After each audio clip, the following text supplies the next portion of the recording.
How's it going, everybody? Happy Sunday evening. Welcome to a stream featuring Final Fantasy VII with a whole bunch of mods. Oh, it's beautiful. Let's get right into it. So one of the mods we've got here is a gameplay mod called New Threat, which does all sorts of stuff. You'll see.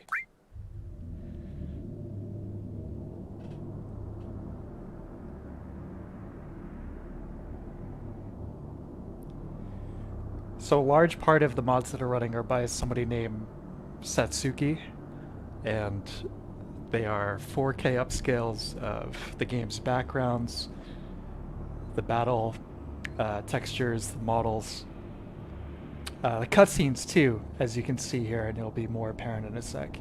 These original cutscenes, I'm pretty sure were at 15 or 20 FPS, and they've been brought up to 30 with this mod here. It looks pretty stunning, in addition to the upscaling, but you'll see.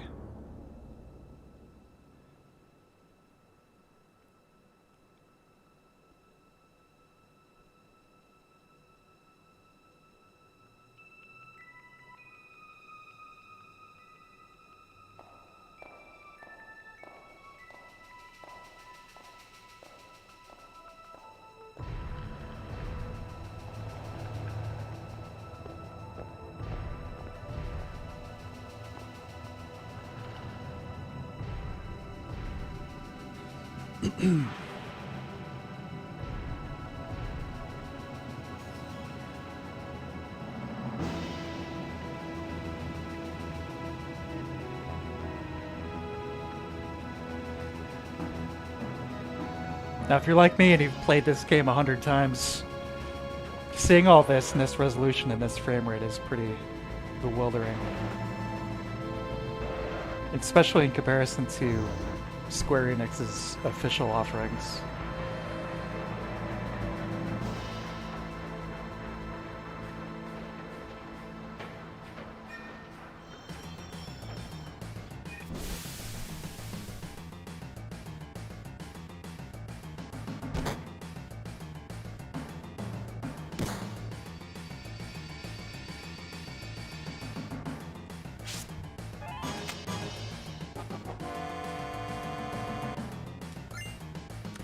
That's 60 FPS. We made it, boys. We finally did it.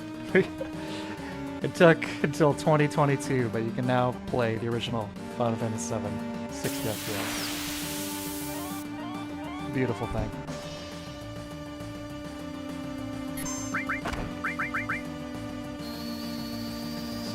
There are lots of different options for all the mods and whatnot, but I like to stick to the most vanilla ones, you know? The kind of thing where people are giving you, you know, like Advent Children portraits or whatever. But, no. Keep it vanilla. It's like portraits or scans of high-resolution scans with the same artwork.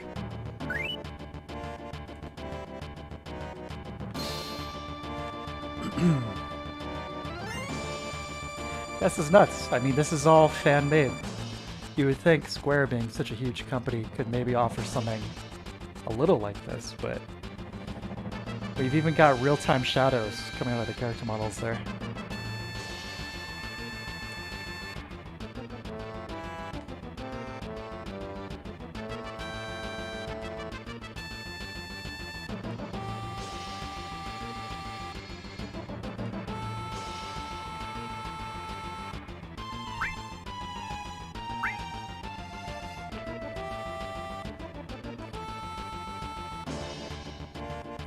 There have been a few different versions of that new threat mod that we're running here. So, the one I played a few years ago was 1.5, and lots of gameplay additions, rebalancing, new quests, side quests, new bosses. Really, really cool. Some big surprises. And then, a few years later, he released New Threat 2.0, which is I don't know, I guess it was different enough from the previous version where they're being offered kind of simultaneously, like they're both still being supported. But yeah, this is Type B of 2.0, which really remixes some content. I played a lot of this yesterday to see, and quite a few cool variations to the game's progression.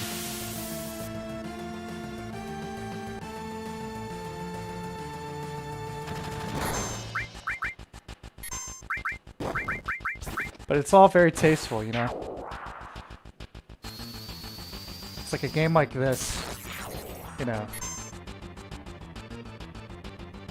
especially concerning the age of the title, looking for stuff that can really blend well is really cool.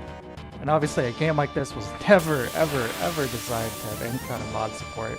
We're talking, you know, a PlayStation game from 1997. So to see the level that it's reached is really cool.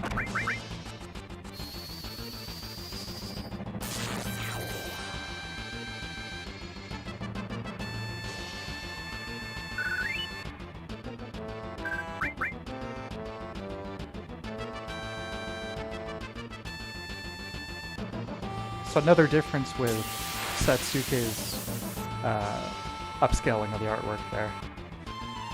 A lot of the times with AI upscales for stuff like this, and you can see some really bad examples of that within the Chrono Cross port that was just released, I think yesterday, a couple days ago, where you just run it through the upscaler, but then don't go back to like actually check to make sure that everything looks right. You know, you can end up with these really weird, oily smears. Whereas this guy, when he went through it, it looks like they really tried to make sure, you know, they like touched it up by hand to try and eliminate any of that stuff. Kind of get the best of both worlds. There's still a few things here and there which, you know, look a little soupy, but overall it's a pretty major improvement.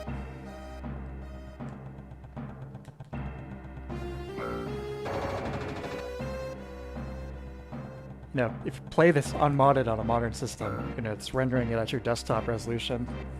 The difference in resolution from your character models to the 240p, you know, hyper compressed field backgrounds is just really bizarre looking.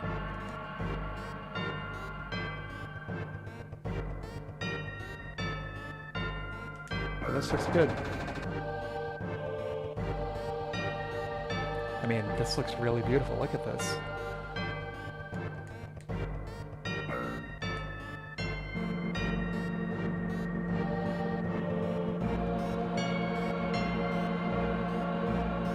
Victor, hey, how's it going?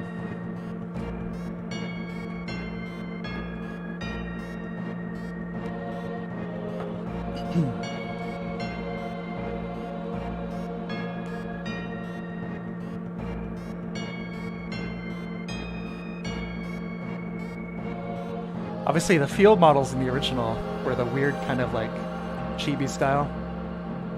You know, the super deformed kind of look. You can still use those if you'd like to with all this mod setup. It's totally, you know, configurable with this program called Seventh Heaven.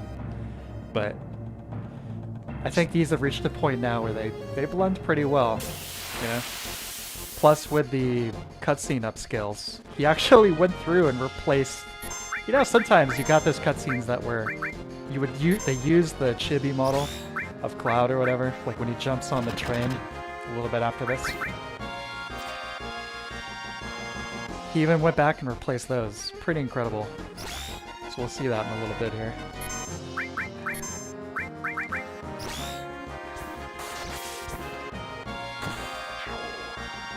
Crank the battle speed after this one. Slow for my liking. Is it just one mod? No, it's a few. It's several. So it's like 6 or 7. There's Satsuke's, several by him. There's fields, FMVs, characters, menus, and fonts, which you can see an example of this right now. Look at those beautiful portraits. There's another one called Chaos Character Models, which is responsible for character models, obviously. New Threat, the gameplay mod, and what else? Might be it. And there's some stuff within 7th Heaven itself where it's doing real-time shadow rendering for the character models. And all that. There's quite a few. 6 or 7. Not quite like your classic, like Skyrim, you know, going overboard mod list, but a few. Hey Mouse, how's it going? I forgot to crank up the battle speed.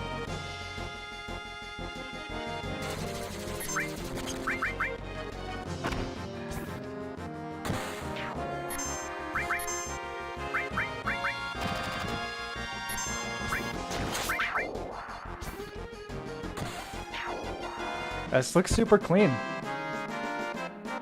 This looks very, very clean. I mean, this looks like a professional port job. This is the version that should be offered, in my opinion. You know what I mean? Like, if you download on Steam today, this is what you should be getting. Okay. Fast. Victor, it is beautiful. Yeah, exactly. Wonderful. Still my eternal to playlist. This is one of the best JRPGs ever made. I mean, everyone loves this game, and I do too. Between this and 6, I think they're easily the best two in the series.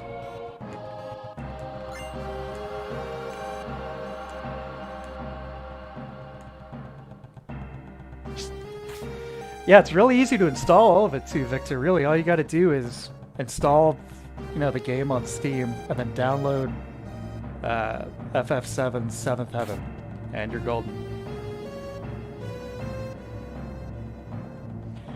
You know, with 7th Heaven, there's like a mod catalog menu, so you can just, you know, go through it and peruse it, and whatever you want to install, you can. And it's all modular, like it doesn't actually, you know, affect any of the game's files. So you can add and remove stuff as you please, other than the gameplay stuff and whatnot, of course, but yeah, it's really, really well done. It all feels very clean, professional, stable, reliable. They did a great job.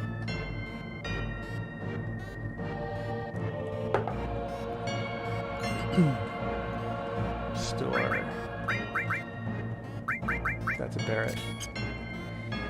Hey Troop, heard of the FF9 remake, was in the Nvidia leak, seems like a done deal. No, I hadn't heard about that. We'll see how that goes. Like this game, there's a mod called the Moguri mod for FF9 on the original PC version that does a lot of similar stuff. Nice upscaled backgrounds with a lot of hand touches. That one's actually in widescreen too, like proper widescreen support.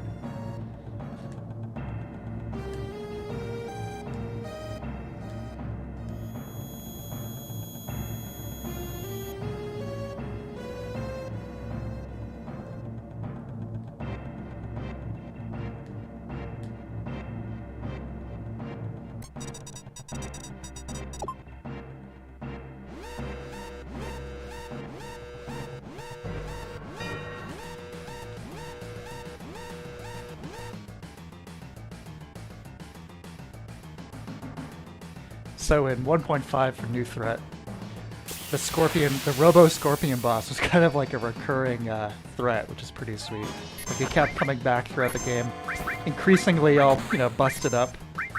In fact, on your way out of here, in that one, Jessie, you know, from Avalanche there, she actually joins your party to fight it, which is pretty sweet.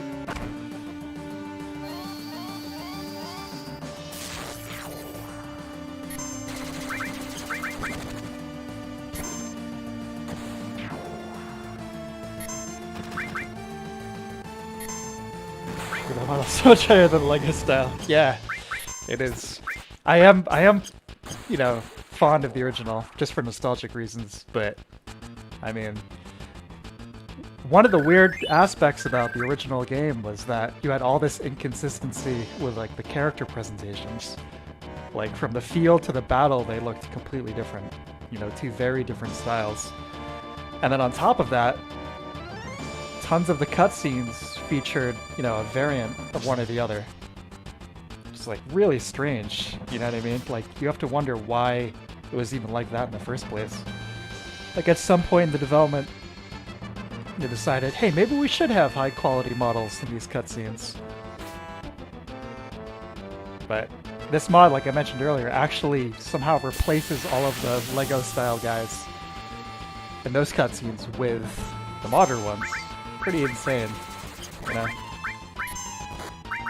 Hey Spoon. Yeah, very smooth.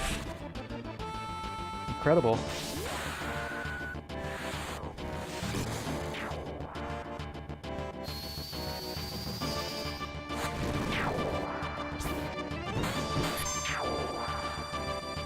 I like the Lego models too, definitely.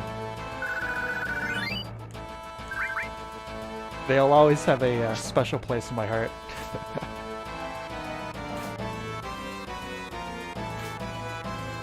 These shadows are blowing me away too. They don't always match up with the light sources in the scene, but that's okay. It just looks really clean. Especially for the more complex models in the battles here.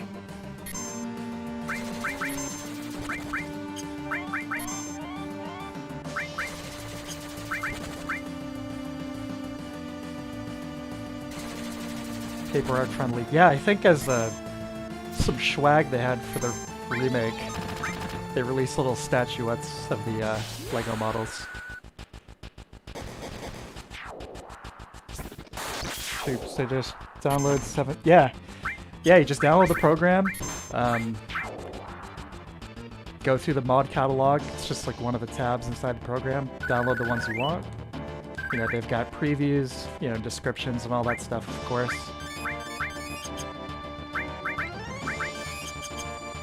And yeah, just toggle them on and off at your will.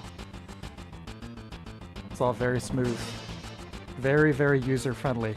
It didn't used to be. The first time I tried modding this game was back in like 2018, the PC version, and it was a nightmare.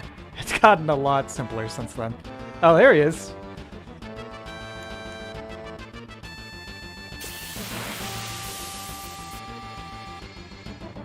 The bigger, badder Robo-Scorpion.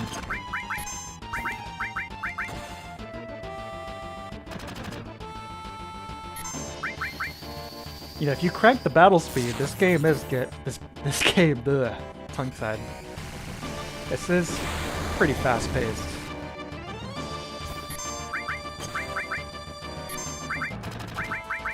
With this gameplay mod too, it's not like a Kaizo hack, you know? It's not like ridiculous. I'm playing on Type B, which is definitely meant for people, you know, familiar with the game, but even then, it's not crazy.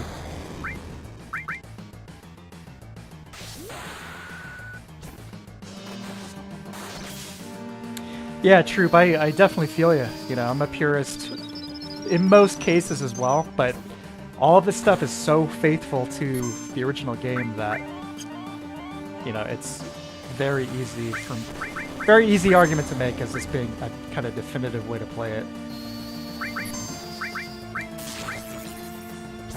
The big cheese. Yeah, here he is.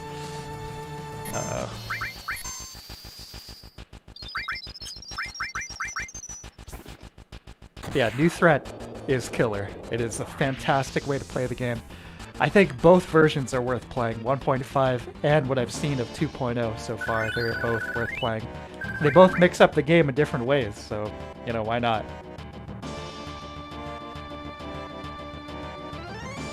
Let's give Barrett that assault gun.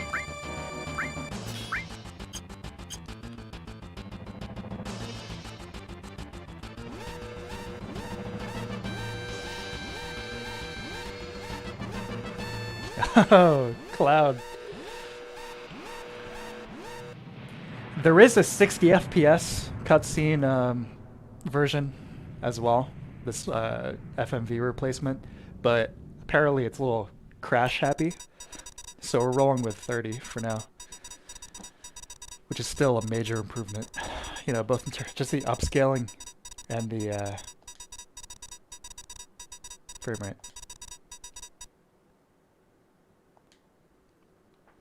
To deal with a low poly model Sonic. I have no idea. I feel like it's just like a vestigial element of its development.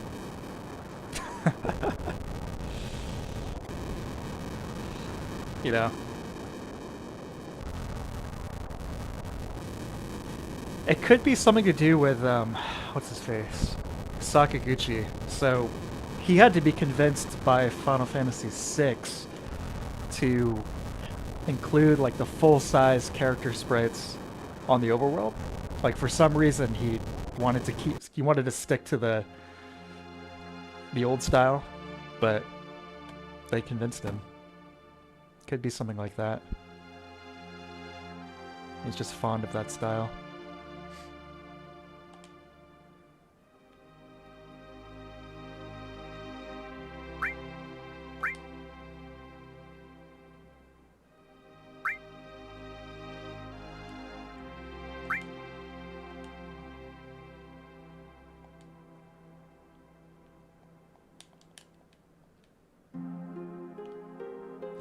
This looks super fun. Started Persona 3 so maybe I'll play this like 3 weeks. Yeah, you should. I'm telling you, I mean, it's one of the best RPGs ever made. It is well loved for a reason.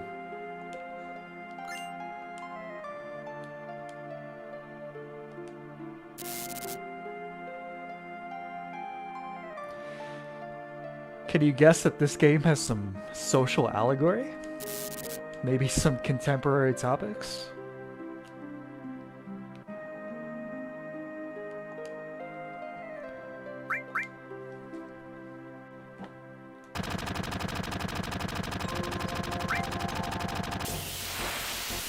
I'll fight these guys, why not? They're all punks.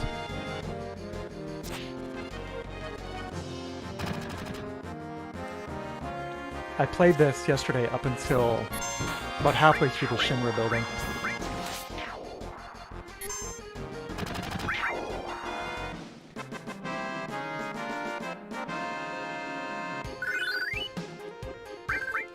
True beats have been out a few days ago.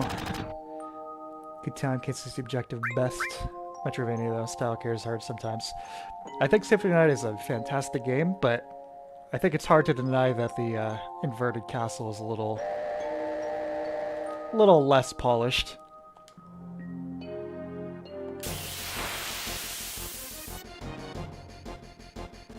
Yeah, it's a neat concept, but obviously those stages were not originally designed for that concept.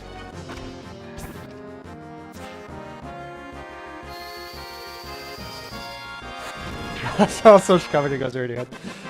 Well, this one's pretty easy to figure out. Okay. There's this big, evil, multinational corporation, which, in addition to all the other things they're doing, are extracting some kind of substance from the earth, which is very environmentally damaging. Okay.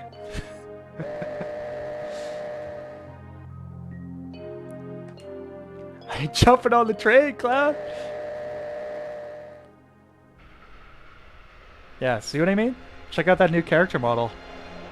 Beautiful. In the original game, that was one of the Lego models there in that cutscene. How do I like FF9? I love it. It's one of the best in the series.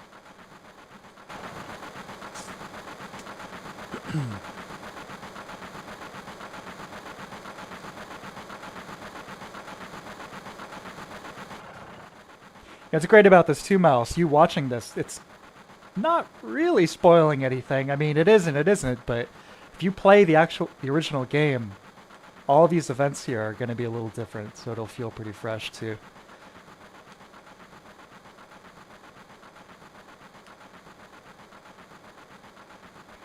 Except for Detroit. Become Human, a little on the nose. Haven't played that one yet. Top politics out of my games. Well, I think modern Square-Enix is probably happy to oblige, to a certain extent anyway. I guess it depends on what the topic is.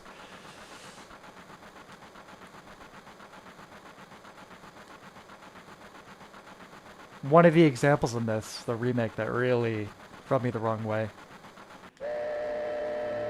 Oh, that scene was super abridged. Wow. Okay.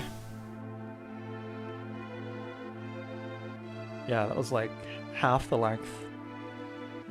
I was gonna say, the example I was talking about, when Avalanche is bombing these reactors, they make a note to mention a few times here. It's like, oh yeah, a lot of innocent people were killed in those explosions.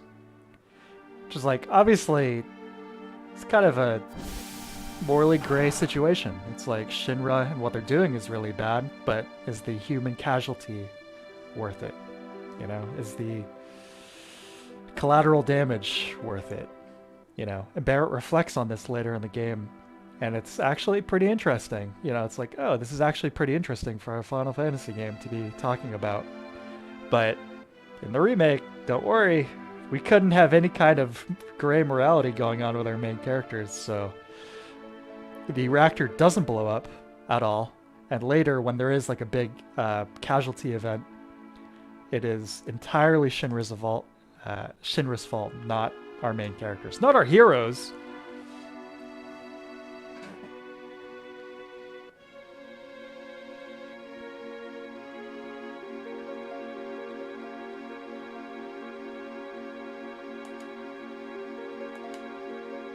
A few comments here. Yeah, that did look great. Well, Mouse, you're still kind of half right, because the substance they're extracting is basically the souls of the departed. So, yeah. Oh yeah, the couple here.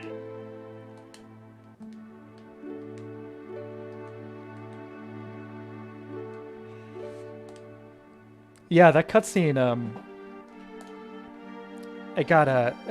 I'm assuming because I'm playing in the Type B mode of this gameplay mod, it's definitely abridged.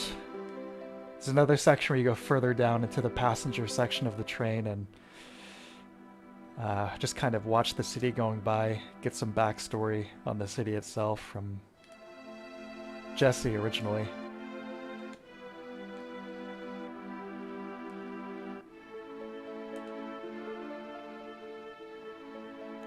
Yeah, like I said, I was playing this a bunch yesterday, and I was just about out of Midgar in 2 hours or so, where normally the game would take like 4 or so.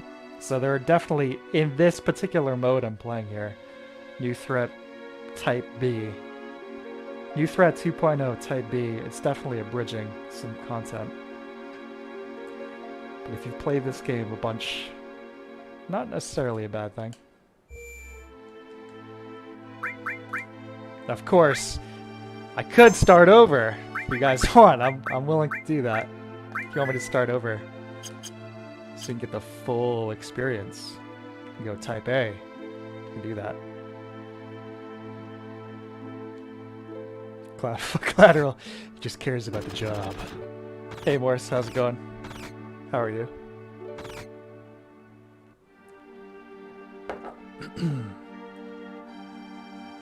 New avatar?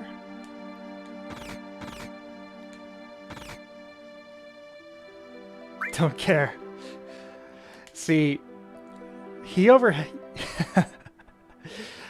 Sega Chief, the guy in charge of this, the New Threat mod, it redoes a lot of dialogue, but the guy is really a really solid job at matching the original game's tone.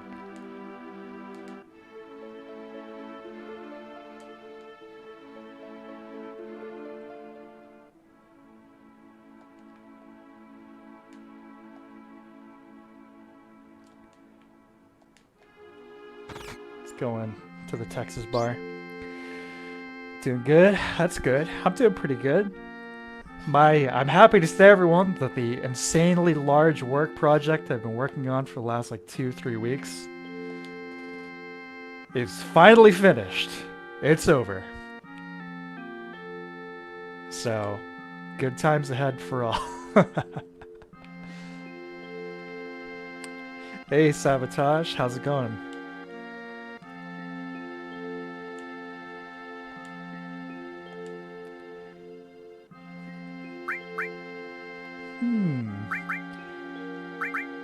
There for you, Tifa.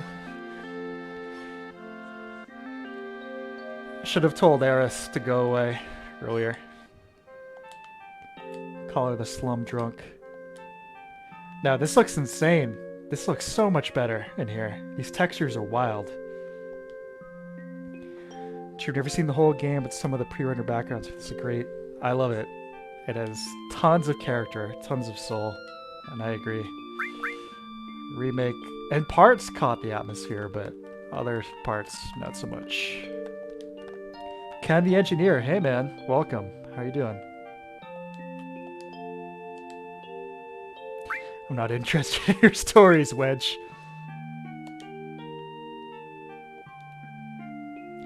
Spoon, that they use an AI thing to do these.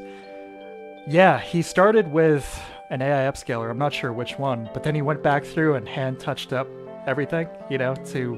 Because you get those little weird idiosyncrasies that happen when the AI handles it completely. So... it's really the best of both worlds. Let's get out of here. Ken, did I make these mods? No, I didn't make any of this stuff.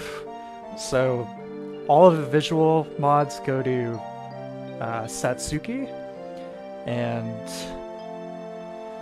the gameplay is New Threat 2.0 by Sega Chief, and the character models are by what's his name? Keldrasha, I think.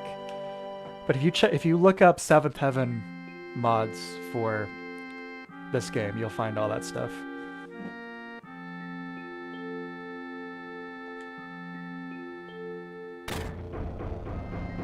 Yeah, the AI jumbling, you can kind of see it on the welcome mat here.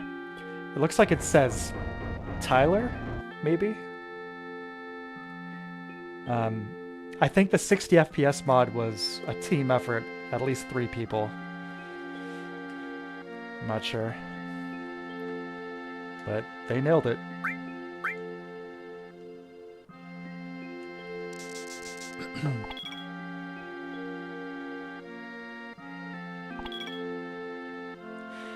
With the upscale too, the character models they blend quite a bit better. See, they don't look so out of place.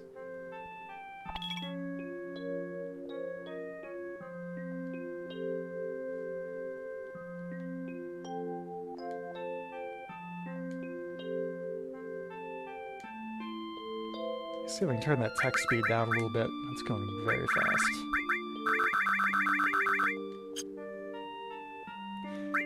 This is beautiful. I'm not sure if this is the original font, but it's close enough. Clean. Very clean.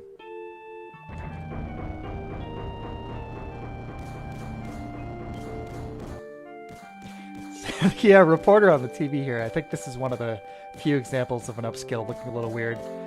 It kind of looks like an anteater or something.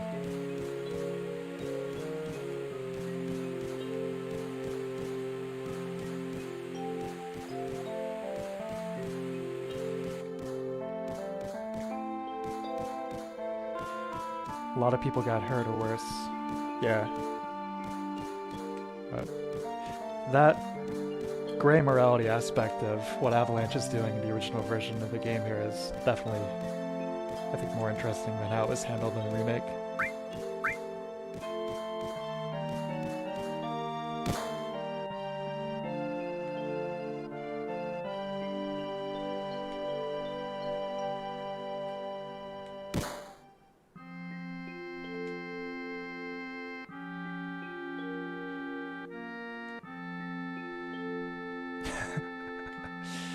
Barrett's dialogue. Classic.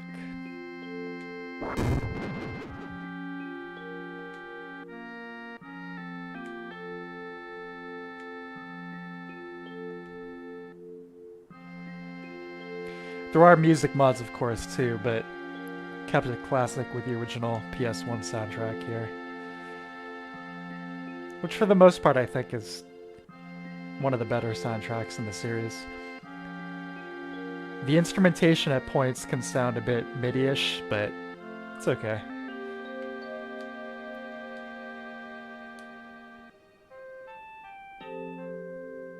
The original PC version release of this game from 1998 actually had general MIDI for the soundtrack, so you're hearing literal MIDI versions of all of these tracks, which for quite a few of them obviously did not sound so hot, especially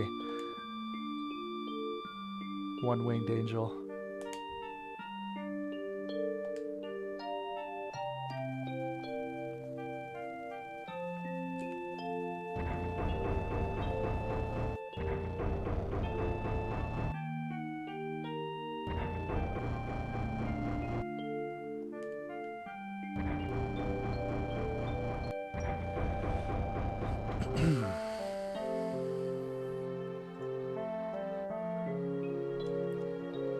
Yeah, quite a bit of love from the fans for these PC ports of the PS1 trilogy. I think probably a little less so with FF8, but I think that out of the three was always the least popular anyway. Not that it doesn't have plenty of its own fans, but 7 is obviously a major game, even outside of the series. Spoon, did the PS1 have its own sound emulation or was it recording? It depends on the game. Some games like 7 here were using basically a form of MIDI or is doing sample playback. Other games had Red Book audio, so basically playing back like MP3s essentially.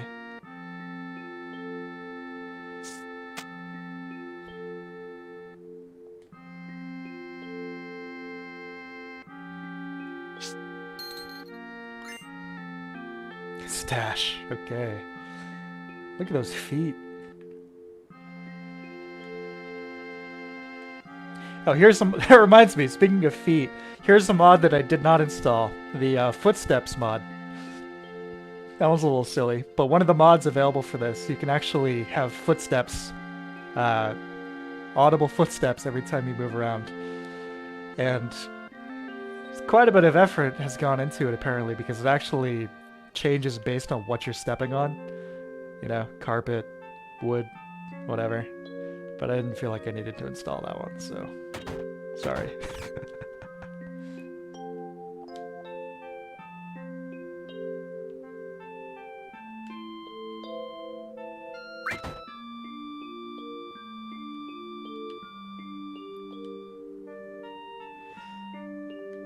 So, comment here on the remake again for a sec.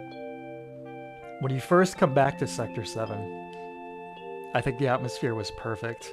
But then you see it in the daytime, not so much.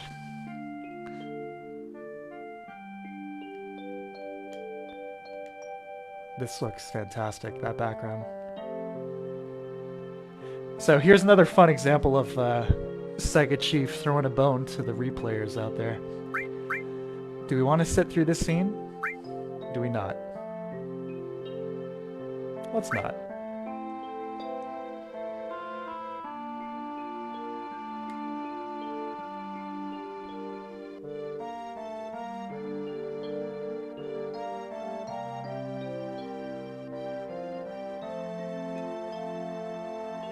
The ever obsession in the RPG you have. Yeah, the footsteps, absolutely. Dialogue is so anime. Yeah, you got it there.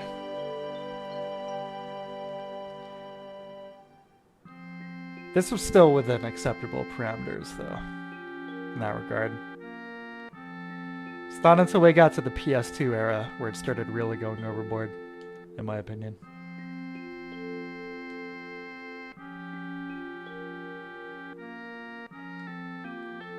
This whole scene is new here. Them talking outside on the street. Again, I think Sega Chief, really great job of kind of blending that style. You know, this feels... Oh.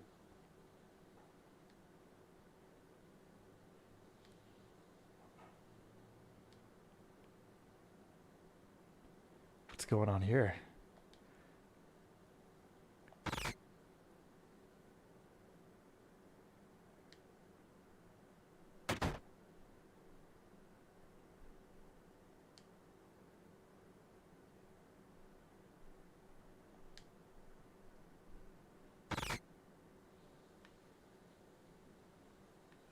I don't think it's Tyler. Cypher Bar? Tyler Bar? Cypher, Cyber.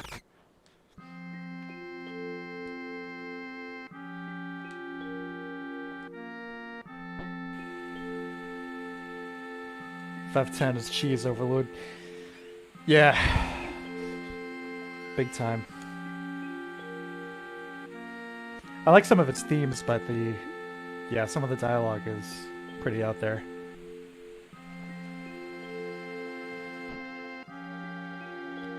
So we've been playing FF10, but in Japanese this time. Ooh, interesting. The voice acting is way better. So, I've mentioned this before, but to anyone who doesn't know, the English translation of Final Fantasy X is even weirder because they had to match the length of the original sound files for the Japanese voiceover. Which means, obviously, in Japanese, you can say a lot more with less than you can in English, the way the language works. But that's why in some of the lines of the English version, some of the characters are speaking so fast because they literally have to get the clip in under a certain amount of time. And if they didn't, the game would crash. Like if the replacement clip was longer than the original, it would crash the game. What a mess. I came back to fight Barrett. But yeah, I'd be interested in checking that out.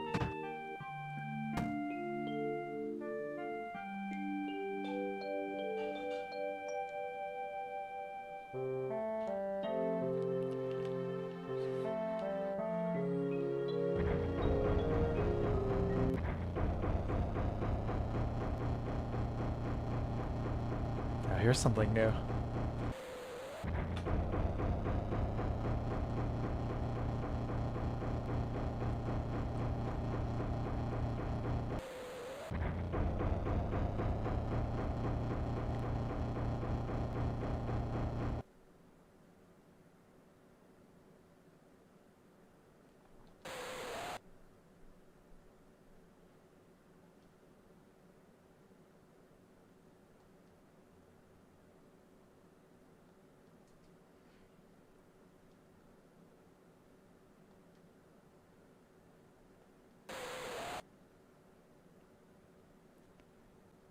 Yeah, this is all new. This was not in the original, this scene here.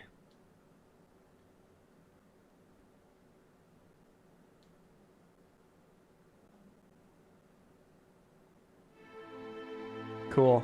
That was really well done.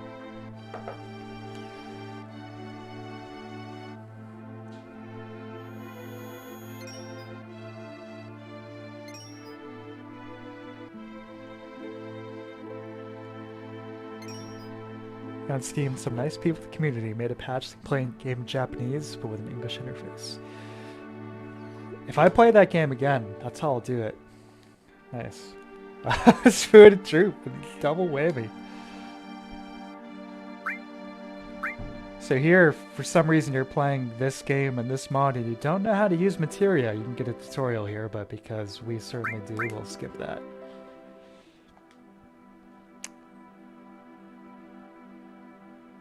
Frodo? Make money off saps like you.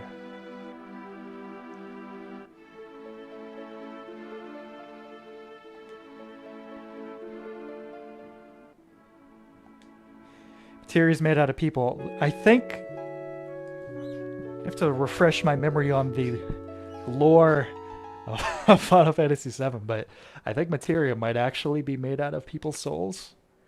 I'm not sure.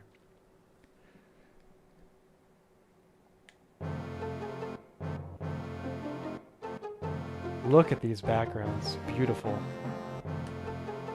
This is one of the best visual mods I've ever played for any game. This looks insanely good. In terms of bringing something up to a modern technical standard, but then also matching the original game's art style, nailed it.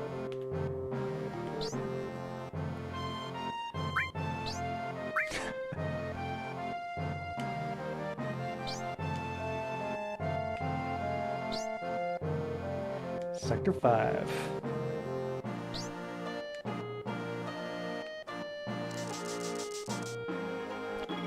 Beginner's Hall. Marlene, take care of the bar. She's like 8 years old. Hey, if you can see over the bar, good to go. a natural formation of dead people, like dirt. Maybe.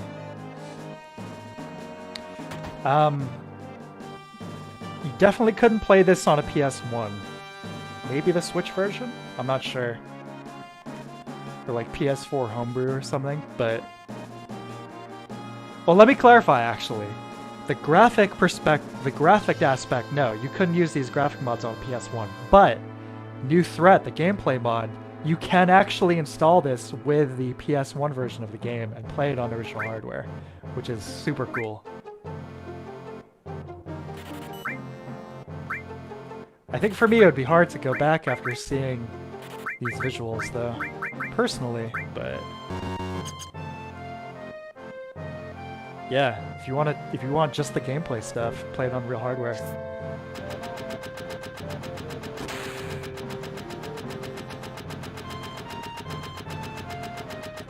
Might be unhealthy for you.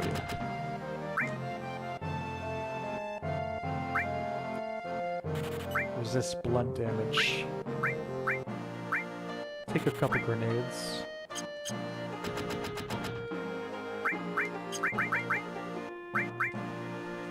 Ooh. Even look at the material slots.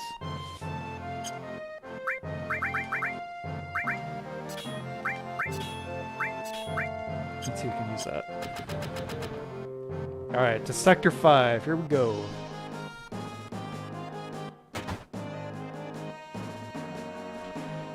I'm still getting used to the 60 FPS. This is still insane seeing it like this. Excuse me. It's almost like watching the game in fast forward or something. Yeah, there's my save from yesterday. As you can see, almost cleared Shinra HQ in about 3 hours. So yeah, New Threat 2.0 Type B. Definitely get out of Midgar a bit faster.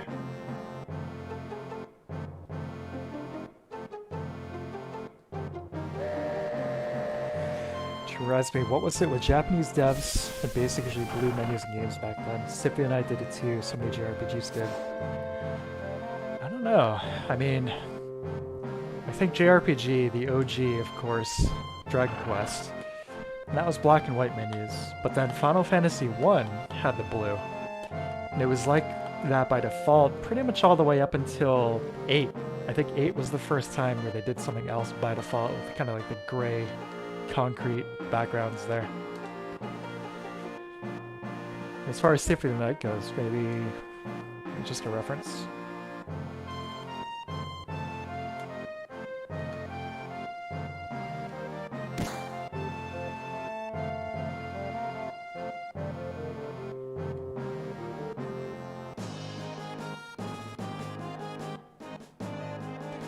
I like the blue though. Looks good. The nice gradient there. Looks pretty nice. Yeah, we'll check that out in a sec.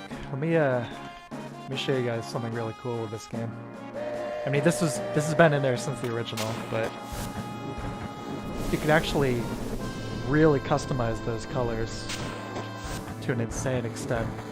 Not just the single shade, but for each quadrant of the menu.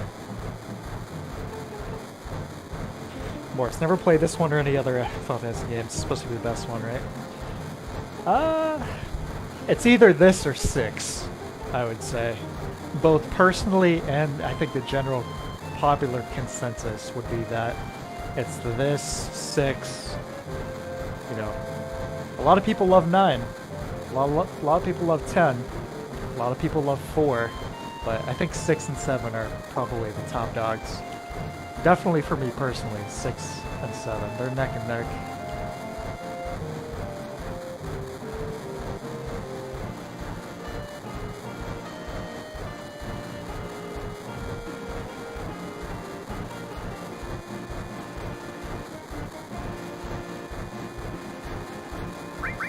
Yeah, so check this out.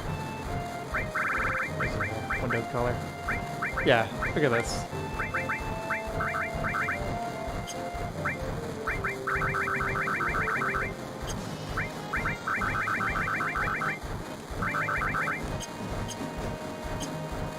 funky. That looks pretty garish. Let's take that back down a notch. There we go. Go back to probably. Yeah.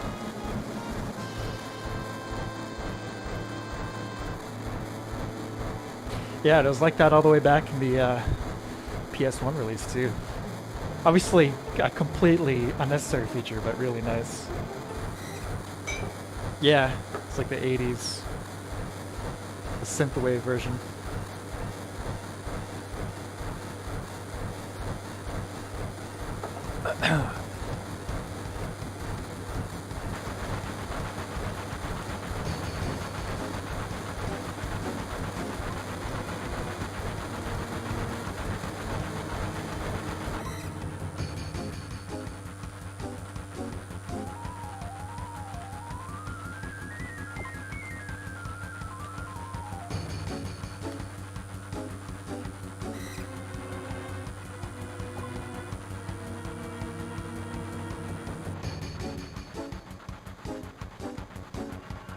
I'll tell you the hardest thing about setting this whole thing up was actually just getting my DualShock 4 to work with this, the modded version. That was a bit of a pain in the ass, but otherwise it was fine. Long story short, I just ended up using a program called Anti-Micro.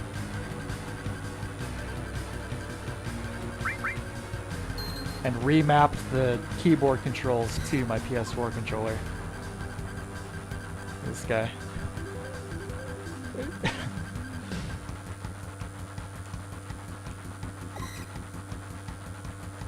But now I've got the controller working good.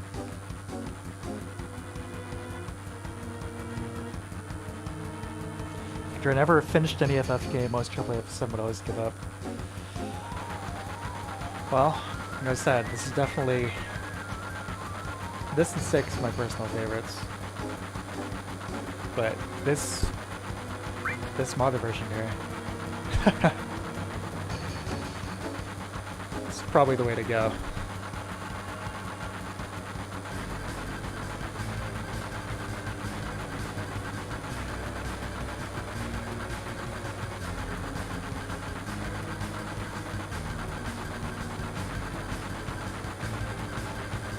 To jump! Morris, is this played on emulator? No, this is the PC version. A bunch of mods.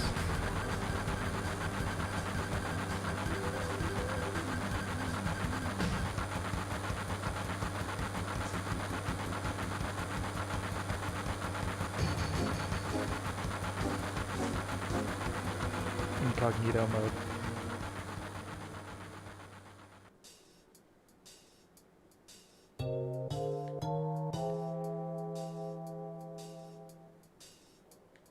Okay. So, based on, like I said, yesterday I played this, we're gonna go this way instead.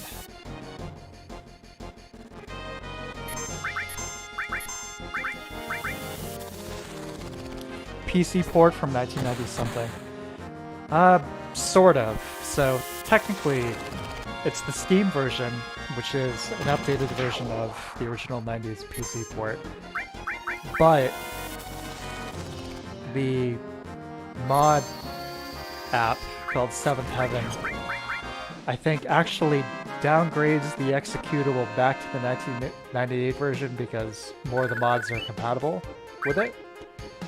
Not that it's visible at all to the end user, but anyway.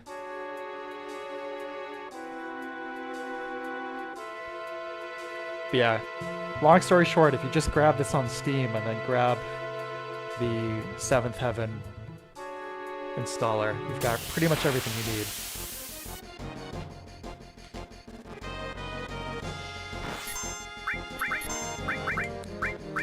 Now, for those of you who have played this before, you're probably wondering, why am I running back in this direction? Well, that was because the exhaust shaft, or whatever you usually crawl into, is actually sealed, so we gotta head back this way. And Spoon, I love the soundtrack too. One of my favorites in the series. Probably the best battle theme in the entire series. we haven't gotten a battle long enough to hear it go all the way into the bridge part, which is really fantastic, but we will soon.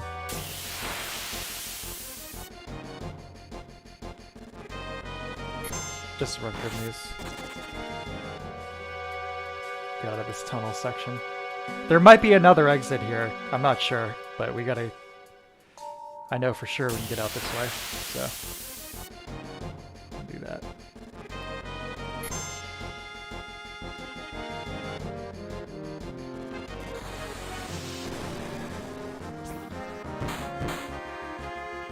Actually, let's put these guys up. Why not?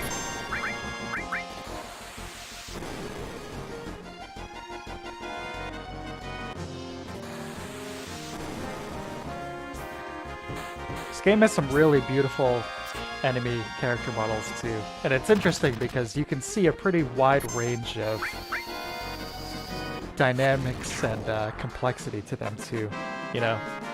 It seems like they were really learning as they went along, as they were developing this. I mean, pretty much everybody, but you can see some bosses which are relatively simplistic in terms of polygons, but then the some are really complex and cool. Alright, let's switch fire and lightning. There we go.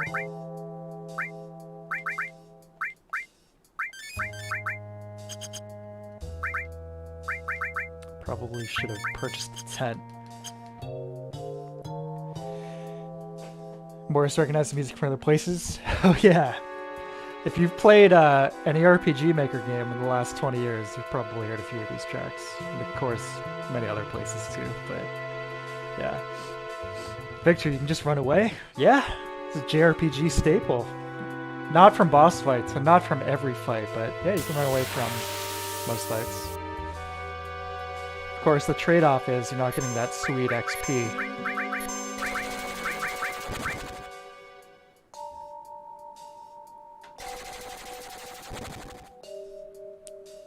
There's also, with this mod, you can disable random battles if you want. You can just turn that off completely.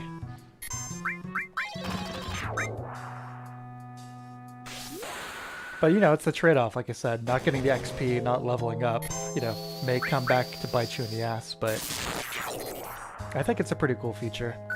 Another really nice quality of life adjustment with this is at every save point, you can actually change whether or not you want the normal battle music to play, or...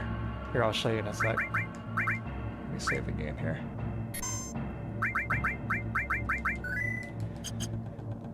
Yeah, you can change whether or not you want the regular battle music, or if you want the music for that area to just continue playing. You know, in addition to hard mode and no XP and stuff. So, really, really cool feature. I think that should have been, again, something you would think would be in a modern official version, but nope.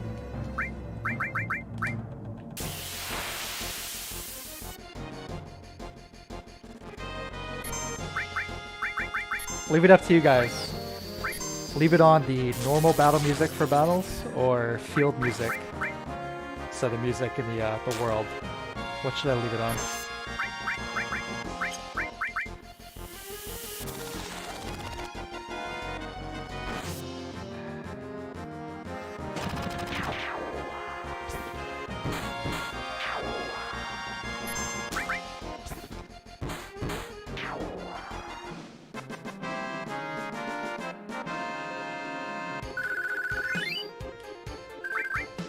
Music for the zone. Sounds good.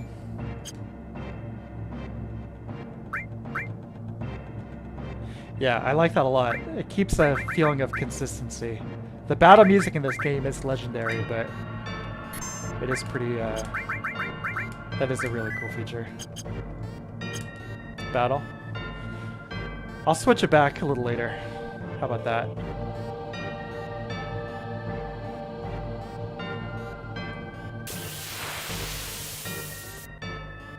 You see it in action.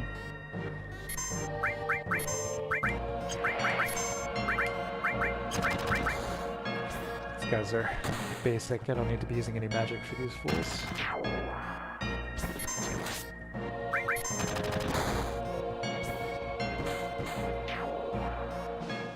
Ooh. There we go. Almost just accidentally ended the stream there. That wouldn't have been good.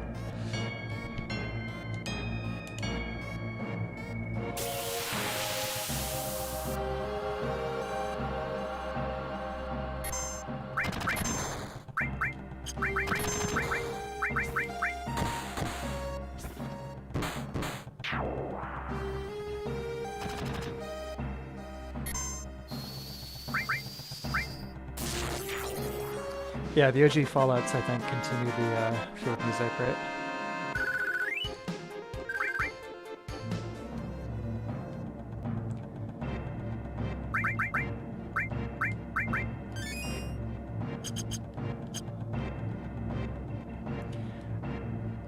I can't get over these backgrounds. Oh, that looks so good. It's close as it comes to playing a JRPG. Fallout 1 and 2. They are pretty similar, I mean, turn-based. You never remember anything about it other than not finding the rope, huh? I believe you could find the rope in Vault... whatever that... 17? That same vault where you're looking for it. I'm pretty sure you can find a rope there. I'm pretty sure there's also one in Shady Sands. I could be mistaken, though.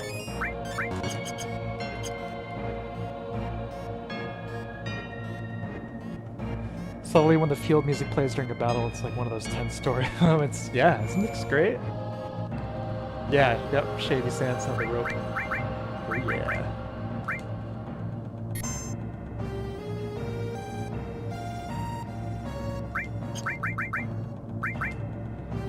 Fallout prevented you from getting into turn-based games sooner than you could have. For most of these games, Fallout included, what you need to do is go into the settings and crank that battle speed up all the way. Yeah, Fallout 1 at its default battle speed is way too slow. But just like this, crank it up to fast and you're gold. It's gonna feel a lot better. What am I doing?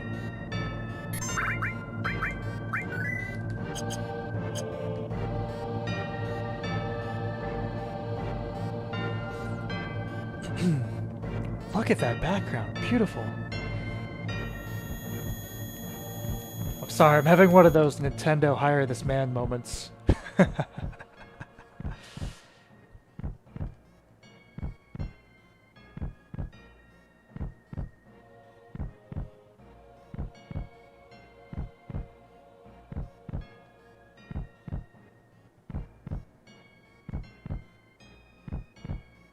Tifa's little cowboy hat.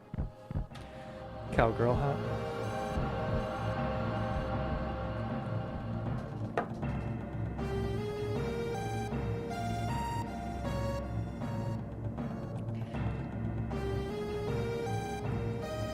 Yeah, exactly true. You know, this mod's pretty good, but you know what would make it really good? Absolutely smothering it in obnoxious shader effects, am I right?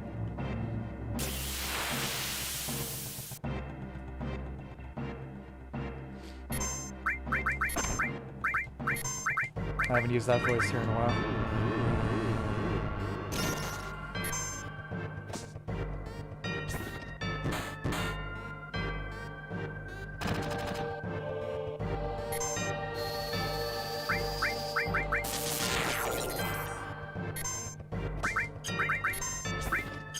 I'm gonna save Braver.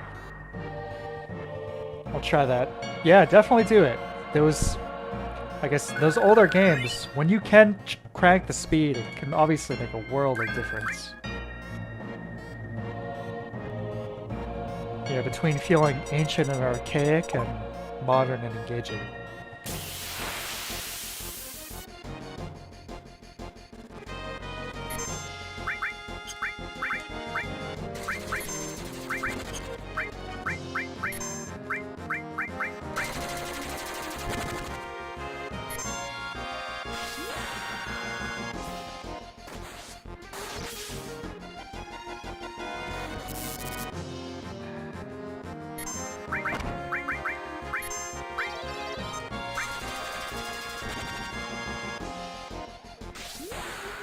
Yeah, New Vegas is fantastic, and the original Fallout 1 and 2 are fantastic.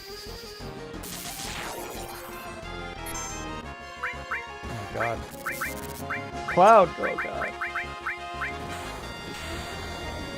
With the original game, you can basically kind of sleepwalk your way through it, but new threat here, like I said, it's...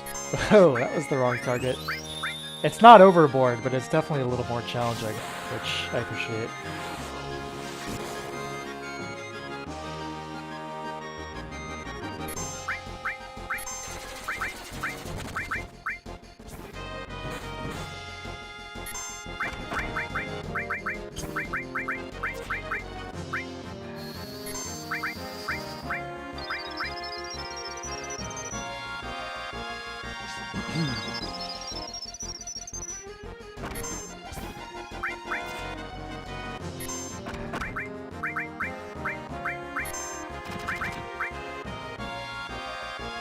Yeah, the Unreal Mario projects.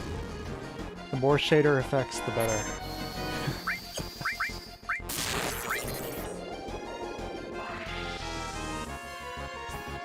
Damn, these shadows. Very beautiful. Yeah, Mouse, I think that's just a Shin Megami Tensei thing. I don't think I've ever played another RPG where it's like that. Another JRPG, anyway.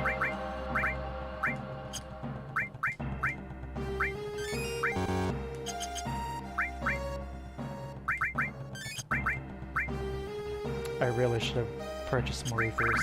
Oh boy.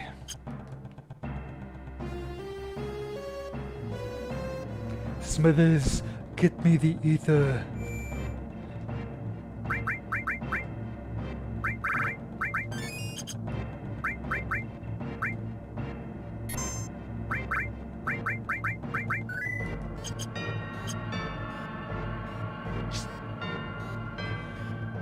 I mentioned multiple times now about, like, I don't know about streaming like any RPGs, like kind of slow pace, but all things considered with this game, even if I was playing the original version, I think it's fast enough. Still be engaging, but that's on the pipe down there. Gotta have that. Let's go grab that.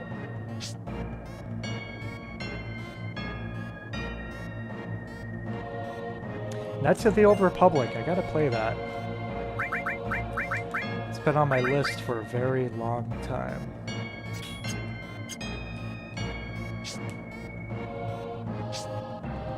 There you go, Cloud.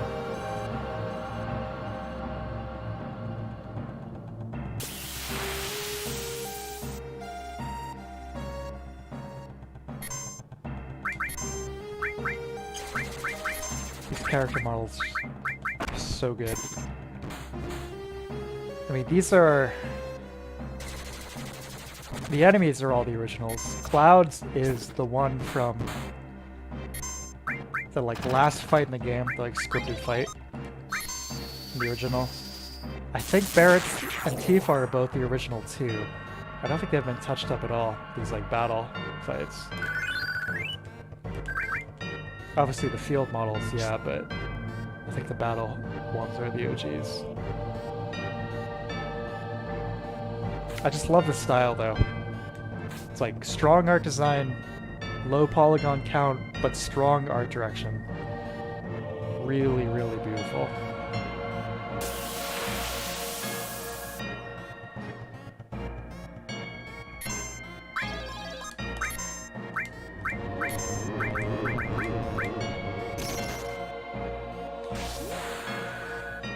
I feel like the first Mass Effect, gonna love it.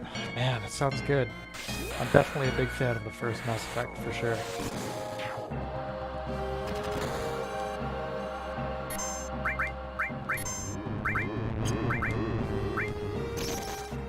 That was the only one that had that old school Star Trek vibe that I really enjoyed. 2 and 3, you know, they're still cool games, but they feel a lot more like Hollywood action movies rather than, you know, contemplative or sometimes spooky even sci-fi.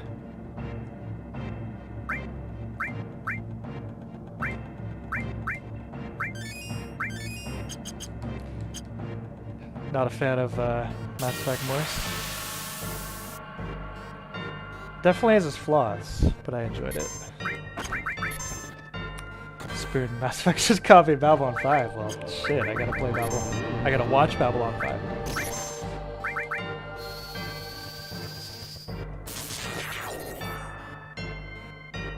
I watched a really weird episode of Next Generation a few days ago. It's like the 3 psychics on board. Like record people's memories as like historical text, but one of them is like a psychic rapist or something. Really, really strange episode. Really weird.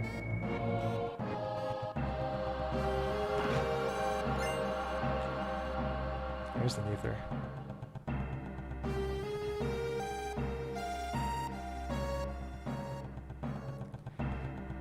To push the buttons together. Okay, check this out. Ready? Close enough. Love it. Let's get out of here.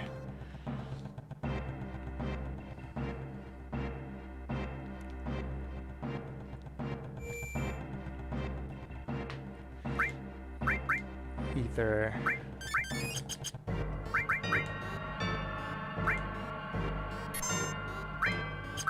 Yeah, we'll overwrite this first. No, I won't. Just in case something funny happens.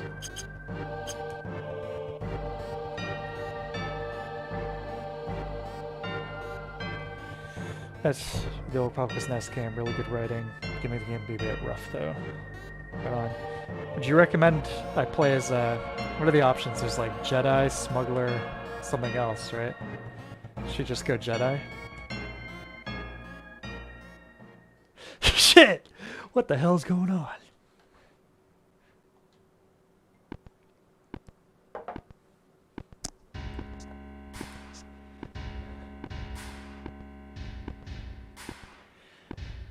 These upscales look wonderful, but obviously the best possible thing would be to get the original assets, you know, the rendered assets, and have them, you know, be rendered in real time. Of course, all that stuff has been probably long deleted, tragically. Storage just wasn't what it used to be.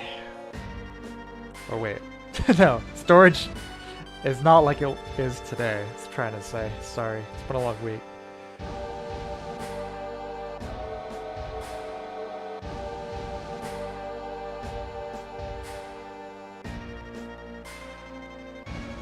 Yeah, apparently Squaresoft was so tight on storage that they actually had to delete the source files for a lot of their games in the late 90s, especially in this PS1 era where all the assets are really adding up.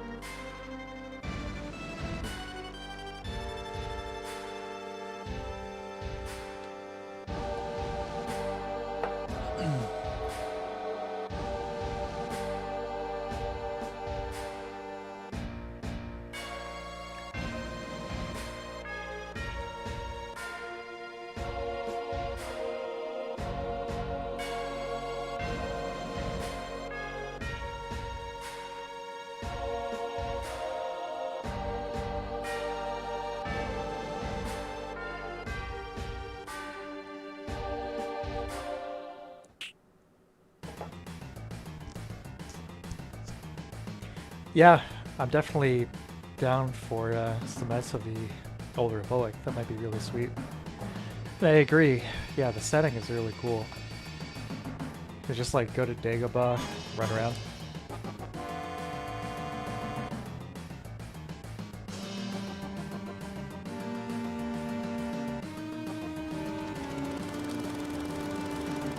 Yeah, so here's something new. Originally, you're fighting another big robot here. Looks like we're going up against some soldier instead. Soldier boys.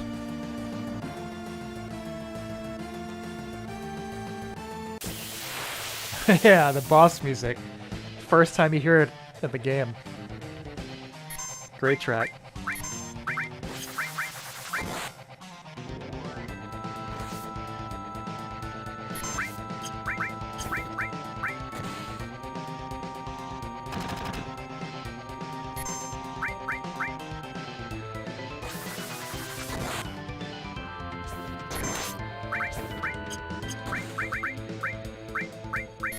So you gotta be careful here. Like I said, the game is not, this mod is not like too far, but it is definitely challenging.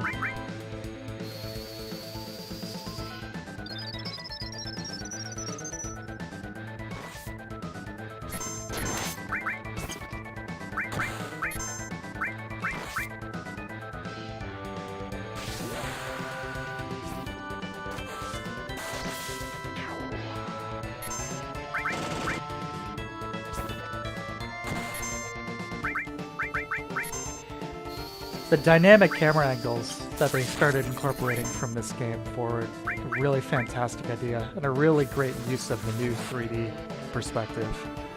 You know, obviously something that couldn't have been done on the Super Nintendo.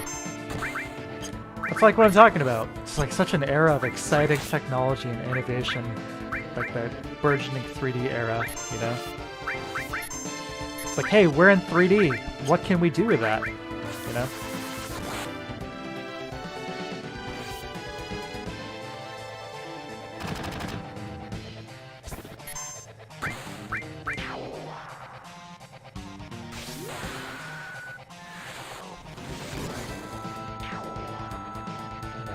Oh!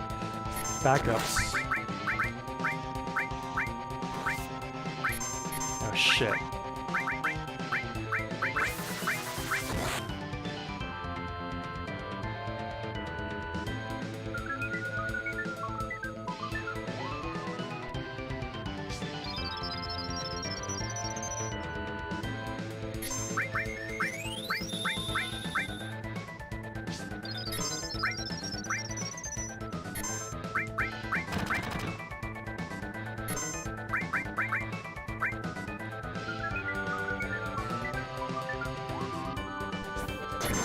Bound to connect eventually.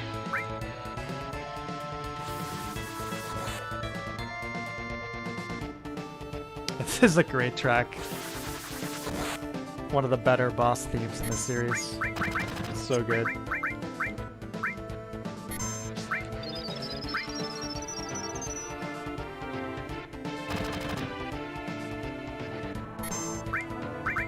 Wake up, Tifa. Oh, she's awake.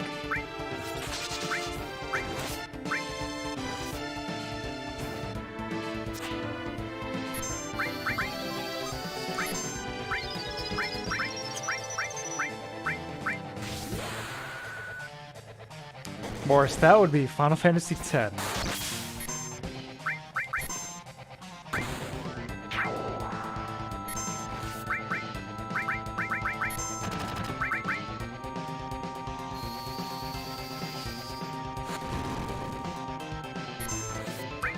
Is that one any good? I think it's pretty good. I personally would consider it a mid-tier game of the series. I think it's worth a playthrough.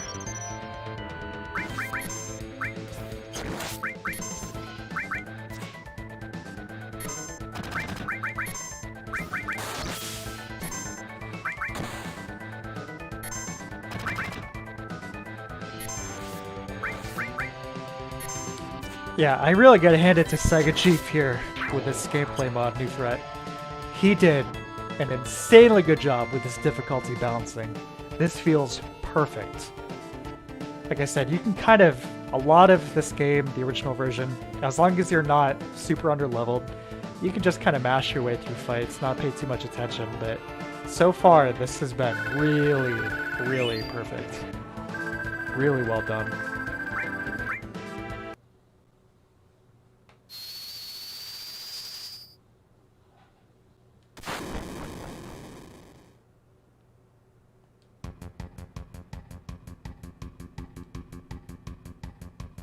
Not with these jackasses breathing down our necks.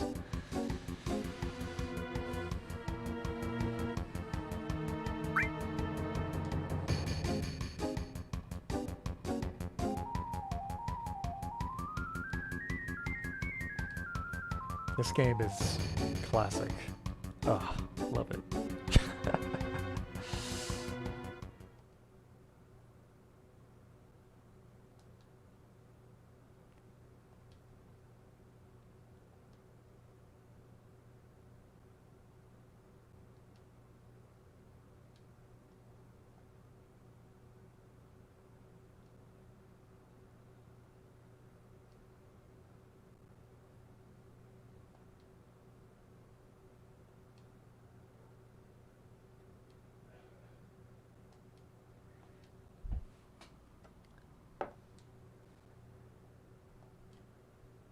Who are you? Oh, man. One of the most relaxing themes of the entire PS1 era. I'll be right back, guys. Give me 2 minutes.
Alright, back. Thank you for waiting. Here we go. Yes, meeting the flower girl. Who could she be? Oh man, this 60 FPS just caught me off guard again. Still not used to that.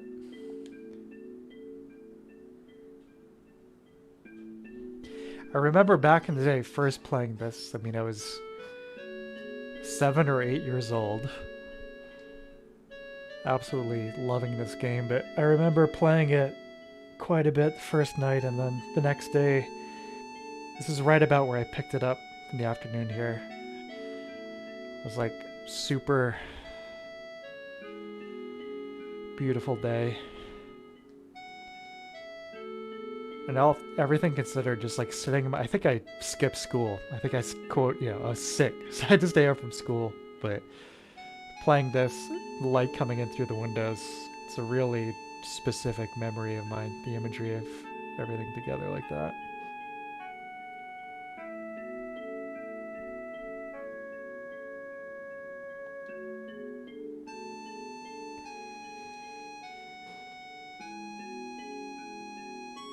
Yeah, the Ocarina of Time port, I actually posted that in the Discord there.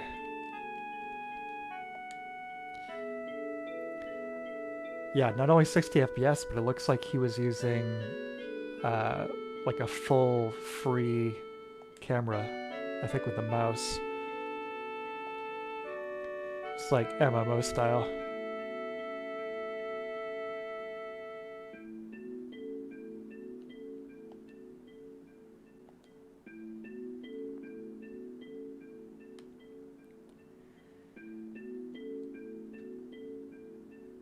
Yeah, I remember. You're the slum drunk.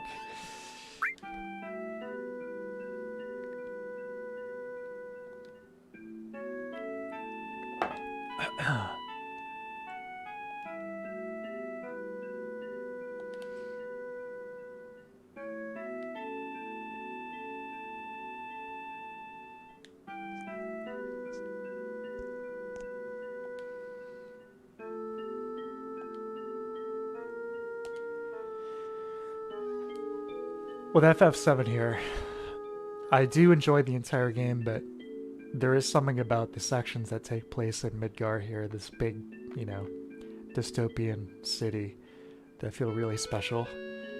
It constitutes less than 25% of the entire game, but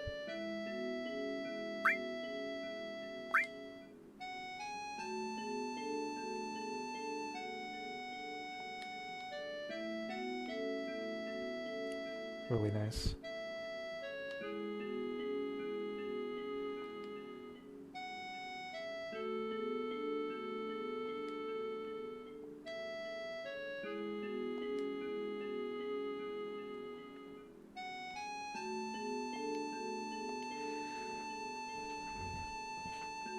So this tripped me up the first time I played this. I don't remember if this is something just with the PC version or one of these mods, but in these name entry screens, you actually need to use the keyboard.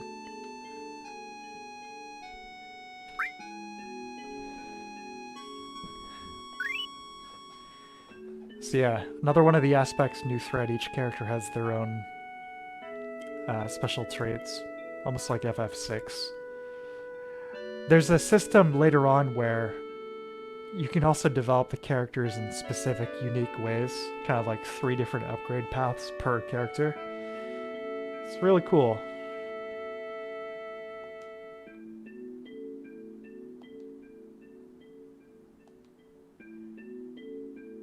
A lot of gameplay dynamics.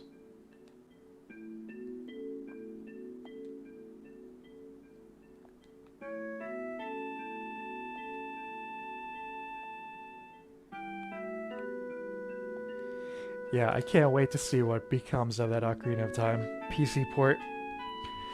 The one you want to watch out for is it's called like Ship of Harcadian or something like that. But once they, you know, get all the basics down, widescreen, modern resolutions, I should say modular resolutions, ultra wide, you start doing stuff like the texture packs and all that. Be really wonderful. Especially if they can do stuff authentic. You know, a lot like Neryl's pack for Majora's Mask. That one is another highlight, like modding community for these old school games, in terms of bringing it up to date, really beautiful, but doing justice to the original game.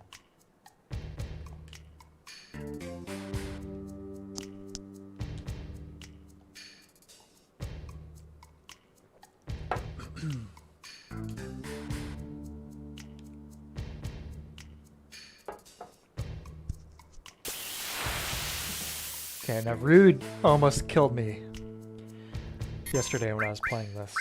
Just gotta make sure that does not happen here. It's pretty tough.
Never play the game past Midgard. Does the game keep the cyberpunk style cities?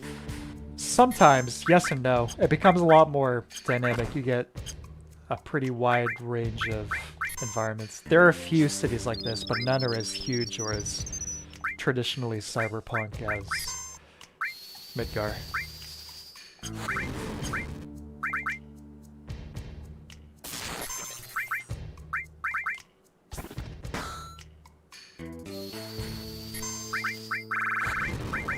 Let's toss a grenade, Flower Girl.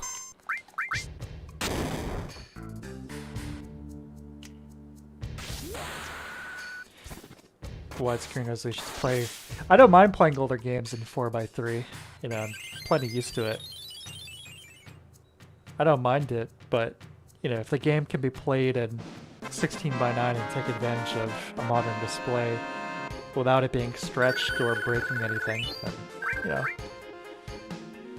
nothing wrong with that.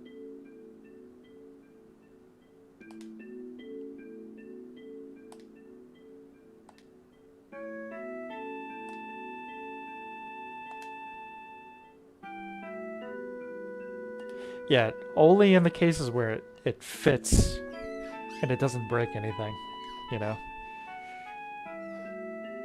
We're playing an earlier version of, I should say, I mentioned a few minutes ago, older FF7 mods. There was a widescreen one which not all the environments were drawn in 4x3 and you just saw like hitboxes of like the walkable terrain extending out beyond the frames. It's really strange looking. This right here, by the way, one of my favorite tracks this entire game, that bass line. Listen to this.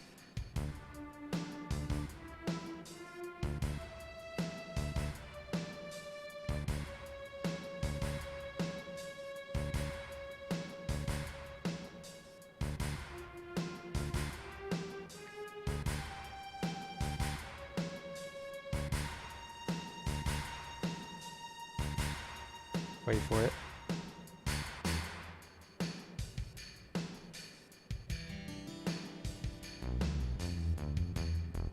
It's so fat. It's so good.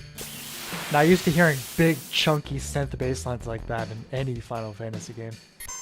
There's a version of this track in the remake, but the bass line is not nearly as chunky.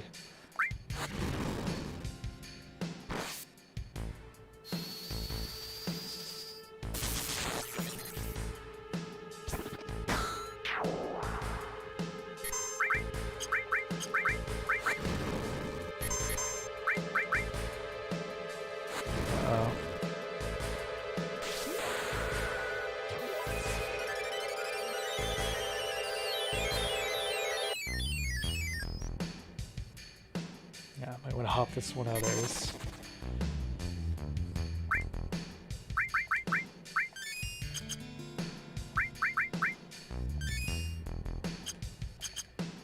Need some ethers, folks.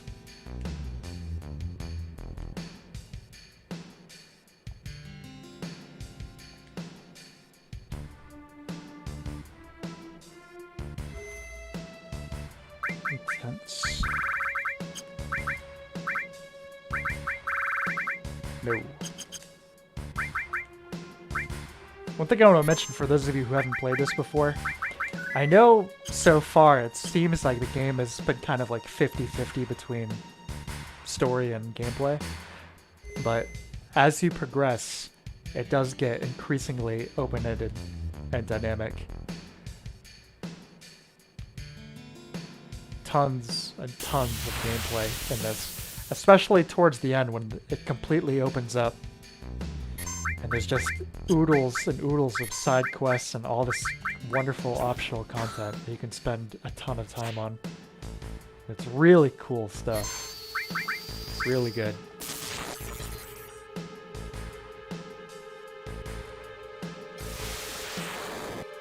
This and 6.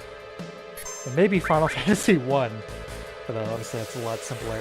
Are the only games in the series that I've ever 100%ed. Behind all the dungeon crawling and all that stuff too, you've got like the chocobo breeding and racing. Awesome. So I mentioned earlier at the save points you can turn off the random battles, but you can also utilize this materia here, which was in the original game, Enemy Away. And that basically just lets you lower the encounter rate. So you still want some random battles, but not all random battles.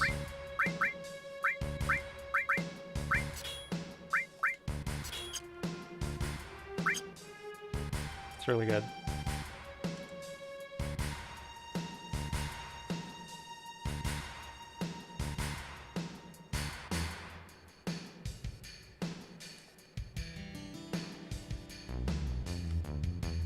Oh yeah, legendary guy in the pipe here. One of the most infamous typos in the game. It has been fixed via new thread here. This guy R-Sick.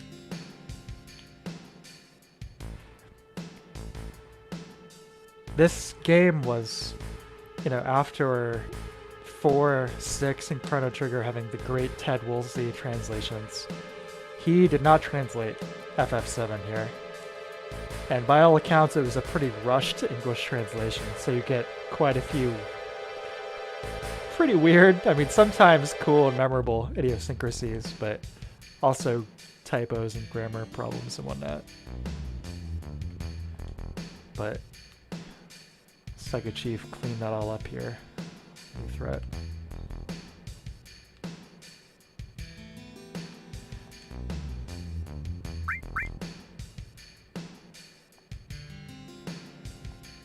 So I've been saying, it's very easy to get all this set up, very simple to get it going. It took me like 20 minutes, maybe tops.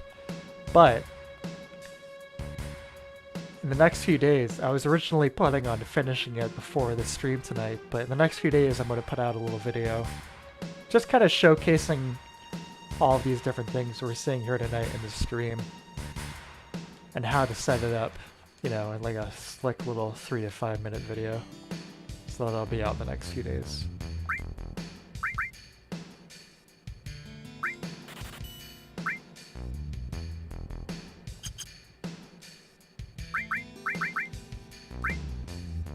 Oh yeah.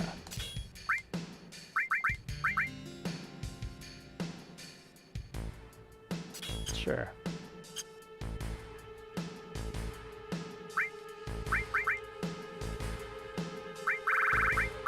Can't sell the Buster Sword.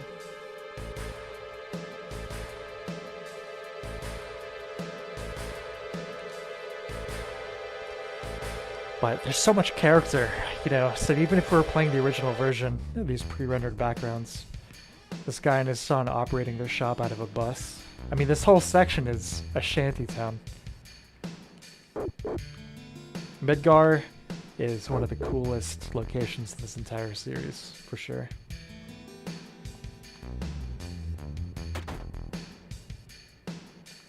Spoon, there's Chocobo racing in Final Fantasy 14? I didn't know that. That's awesome. I gotta get back into that. I haven't played it in a few months.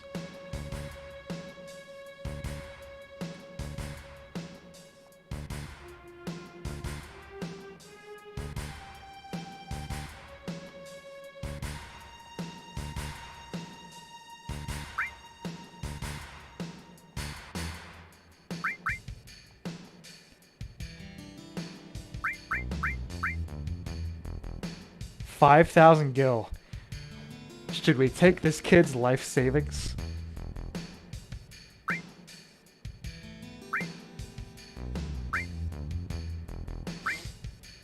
No, we don't need the money. Not gonna rob a little kid. Not even Cloud would do that. God tier cyberpunk atmosphere. Absolutely. Yes! You guys are monsters. I want the materia out there in the bush.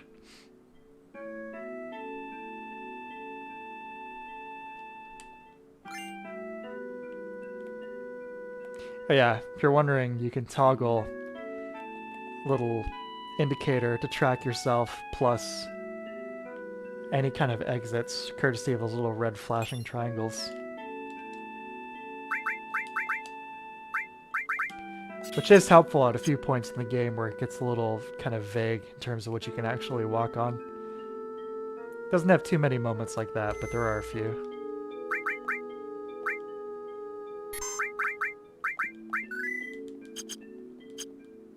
Yeah, I'm not robbing the kid. We don't need the money that bad.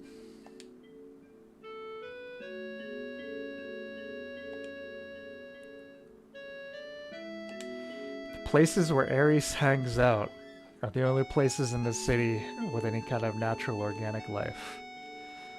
Could that be a coincidence? For those of you who haven't played it before, what do you think?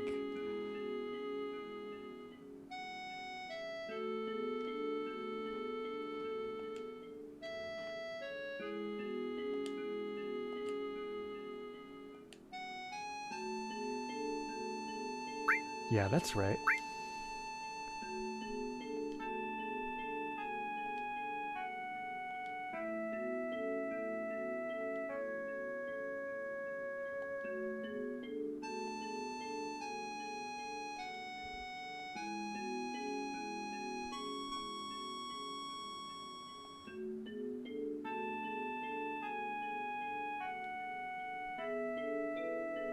That is a massive CRT they've got in there. Look at the size of that thing. Ares knows what's up. It's got her cabinet too. I bet she's got all the classic consoles underneath that thing. The mega Sony Trinitron.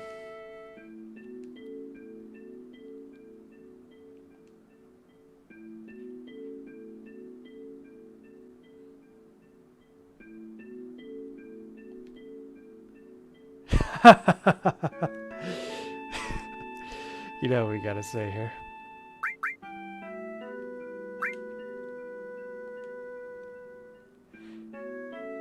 Oh, man. Awesome. Yeah, this definitely wasn't in the original. Ares brought back better men too, but you don't hear me complaining.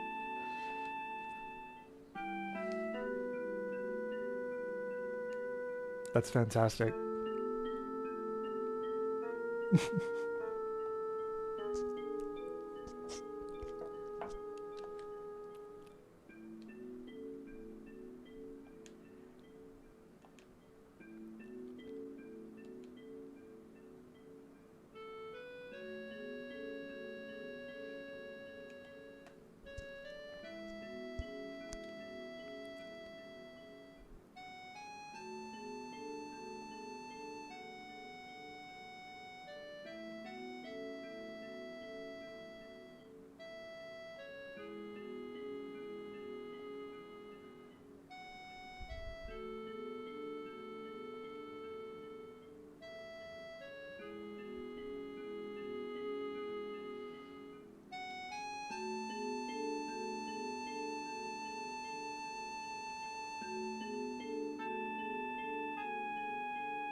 Alright, let's sneak out.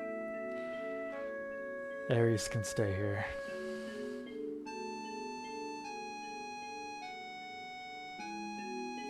The size of this TV, though. I mean, look at this. That's not even like an upscaling thing. It was originally that big. It's like my dream come true. She's living in paradise. She's got this massive garden around her house. The only clean water in the entire city. Pretty big house. And a gargantuan CRT. I mean, what else do you need?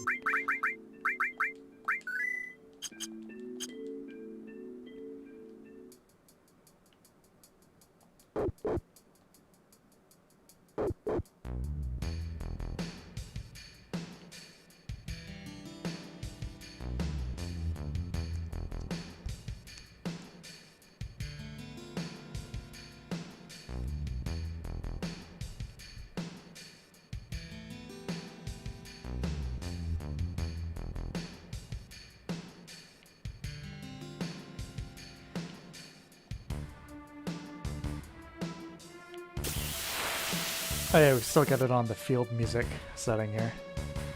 Excellent. The Hell House. Hell hath no fury like the Hell House.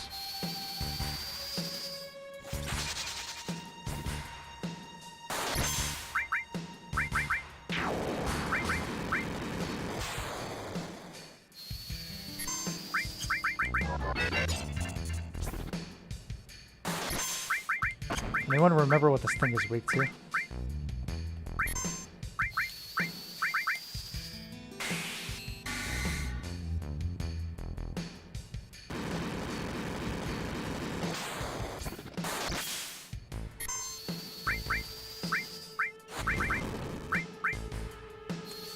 Oh, this is one of my favorite FF enemies. Yeah, they made a pretty big deal out of it in the remake and that whole kind of tournament scene. As a matter of fact, you'll see in a few minutes here another big change this mod made.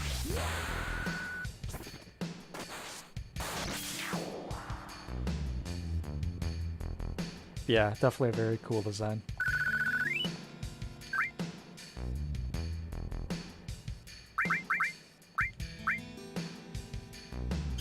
Actually, why don't I use some of these?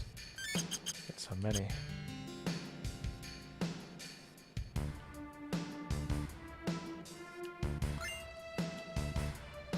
Ghost hand found within the hand.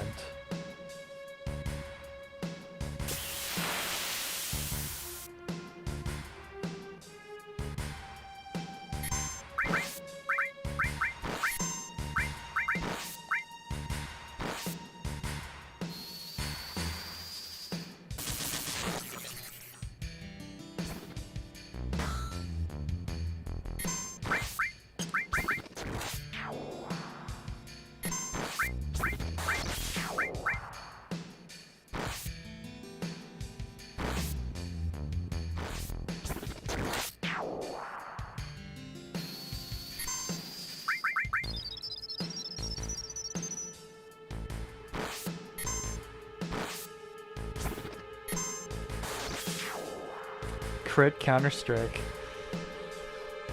Love to see it.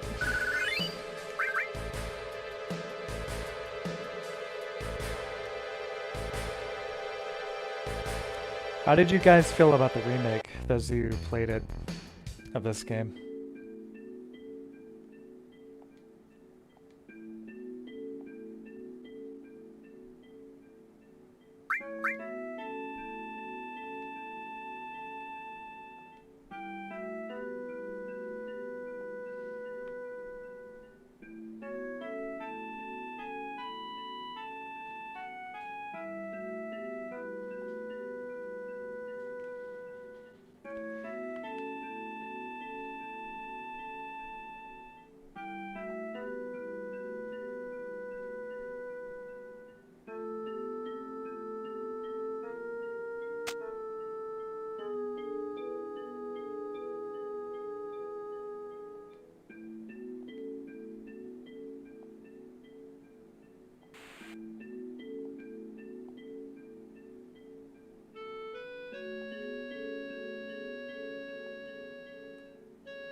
Yeah, the changes this made here, this Type B gameplay mode,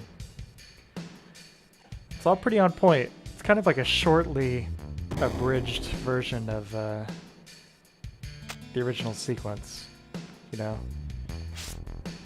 Definitely cutting some stuff out, but not really in a way that is too detrimental.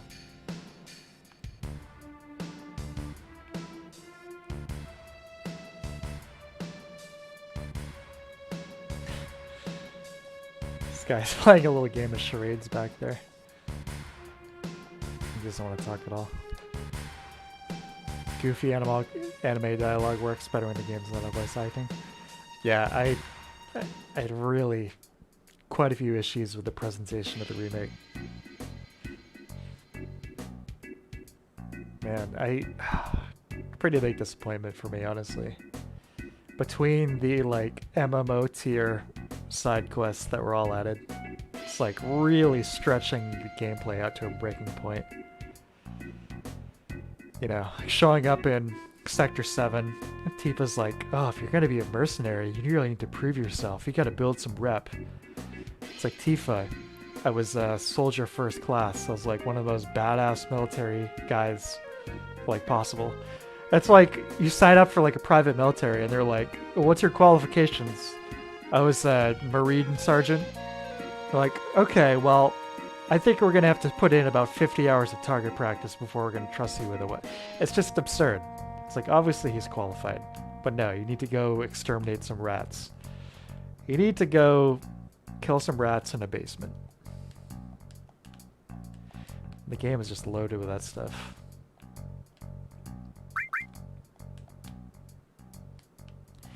This section of the game, Sector 6, like, this is supposed to be the seediest part of town. Really sketchy, right? Remake. It's like, it's a party zone. No, it's all safe here, and like really inclusive and welcoming.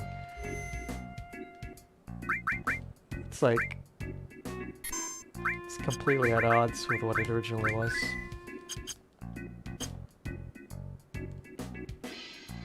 No, I love Deus Ex too. I know exactly what you mean. Like in the remake FF7 here, it's super over the top, especially with Ares and Tifa. They're just like turbo waifu mode. Like the ridiculously over the top body language. It's yeah. I wasn't into it.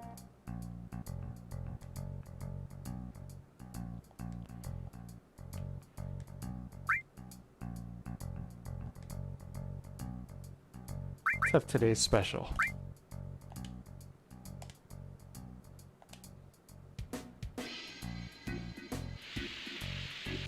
I thought the gameplay, the battle system was really good, with the exception of most stuff having way too much HP. You know, even including the guard break system or whatever it was just way, way over the top. That better dog food. It's like, you know, Cloud, he's got his big, you know, cool sword and everything. Well, it's not so cool or imposing when he needs to hit something with it 20 times for it to die.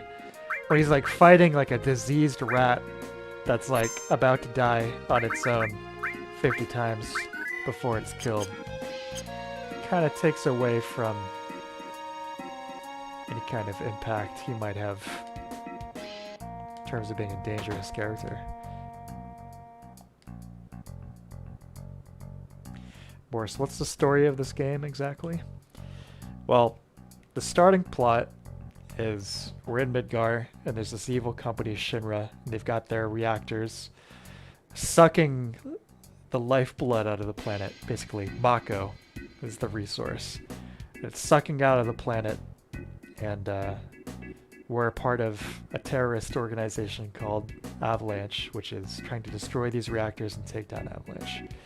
But Cloud's got some major baggage and backstory and some really big problems in his life that come to the forefront shortly as we begin to really confront the Shinra situation.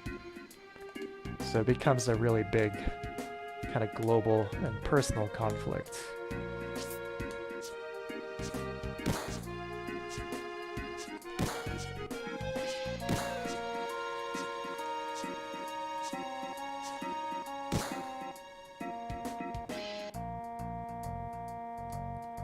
So this whole section here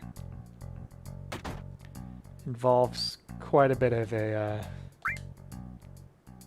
pretty lengthy side quest, which you guys are unfortunately not going to be seeing very much of here, because as I mentioned, this game mode kind of truncates or abridges quite a bit of this. So yeah, Victor, unfortunately that's exactly what I was just referring to. So normally in this part of the game, we need to meet up with Don Cornerio because apparently he's got Tifa, our friend Tifa, in his big mansion up here. But we can only get in if we dress up as a if we dress up as a woman. So there's a side quest here where we gotta get a dress, we gotta get a wig, and even get some perfume to get into Don Cornerio's mansion.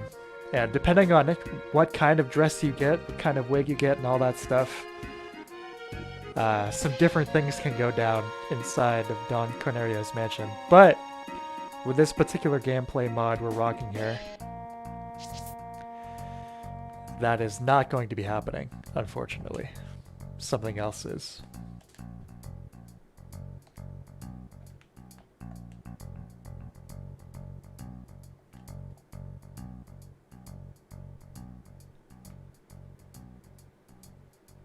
Let's go to hear about this tournament first.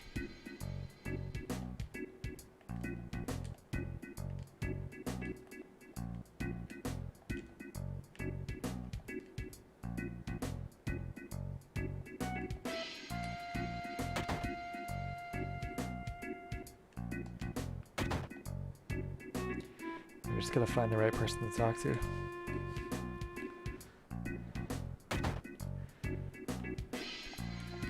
This guy.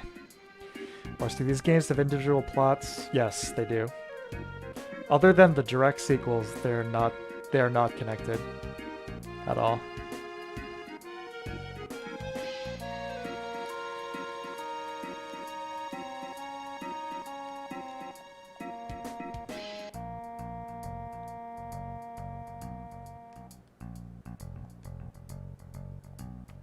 Yeah, there we go. This is kind of a recursive element here with this mod. So instead of trying to dress up as a sexy woman to trick the Dawn, we get to compete in a big fighting tournament instead.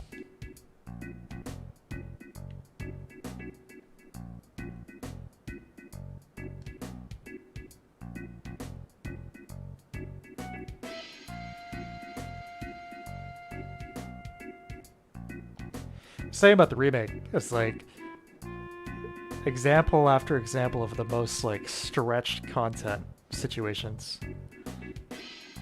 You know, it's like getting the most mileage out of the assets they developed.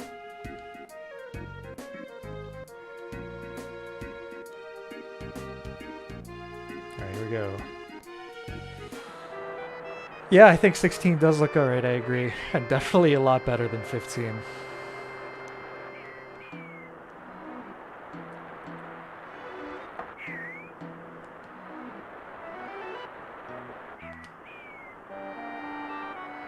We're ready.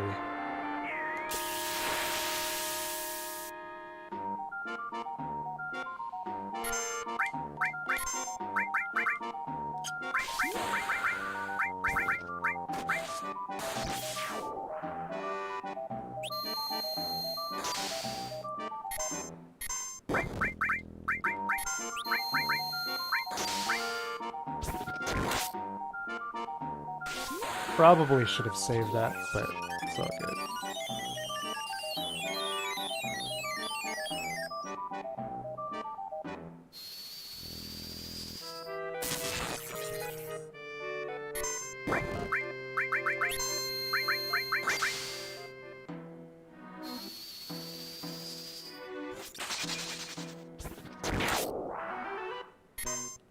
I wouldn't describe myself as like a massive fan of the series, but there are a few in this series that I am a huge fan of. Some of my favorite games ever made.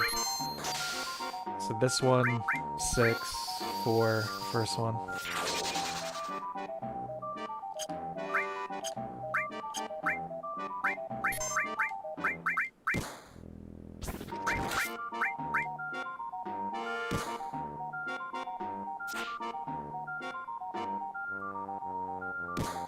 Oh god.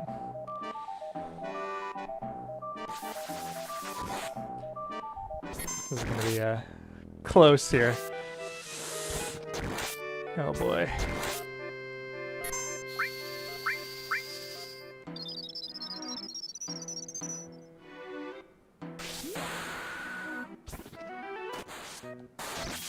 Yeah, probably wanted the battle music back on for this section here. I'll re-enable that in a sec.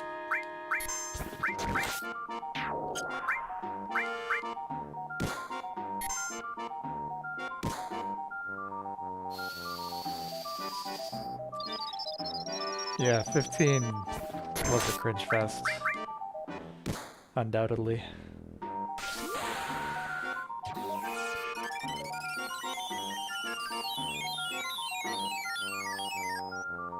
A lot of these earlier titles did a really good job of bridging the gap between regional appeal, you know?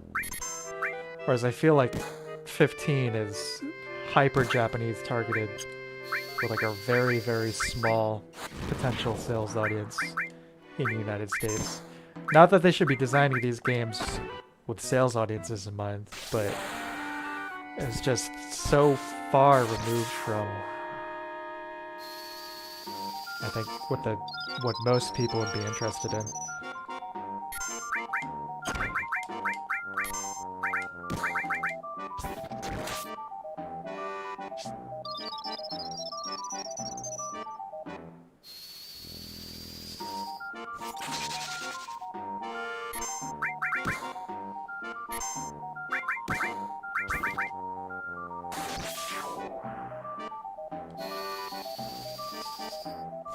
Some quality cringe. Cringe is fine when I can watch a YouTube video and turn it off when it gets to be too much. Cringe is a little harder to deal with when I paid $60 for a video game that I can't return.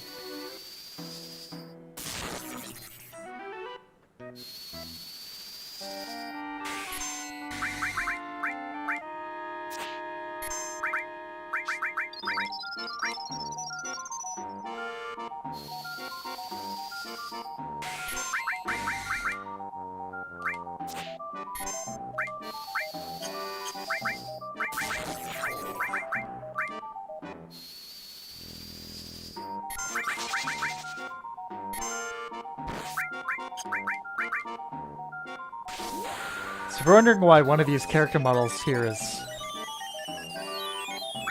getting a little funky, I think it's because the ones that Psycho Chief made for New Threat are a little wonky with the 60 FPS mod.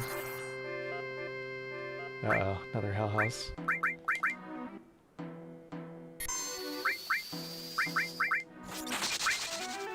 No, it's definitely not RE1 quality cringe. Definitely not.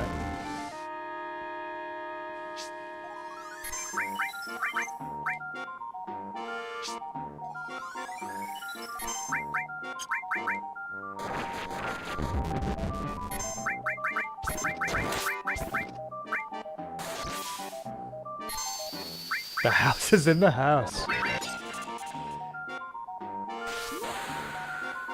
Music's fine. We are fighting a house in a coliseum. I think this fits.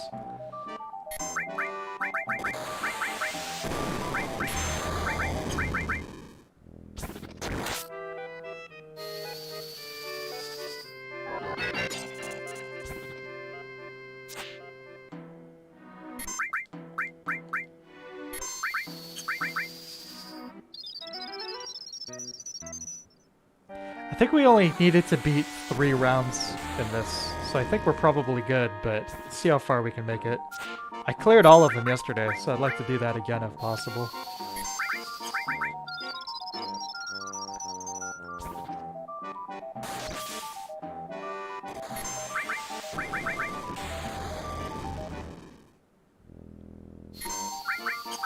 Those missiles that hit me in the face there missed, as you can see.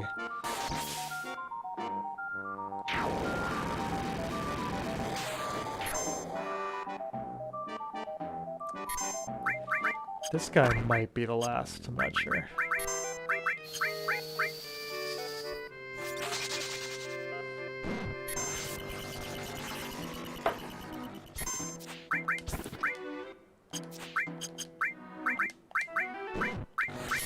Loving the speed, and I'm pretty sure this is just because I cranked the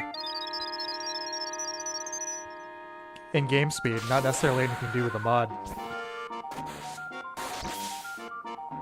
It's still that active time battle system, but man, nice and fast. Really cool.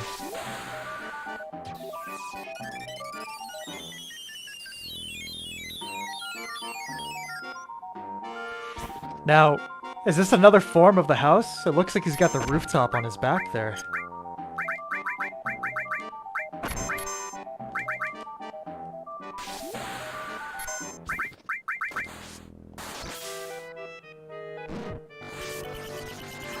You know what they say, the house always wins.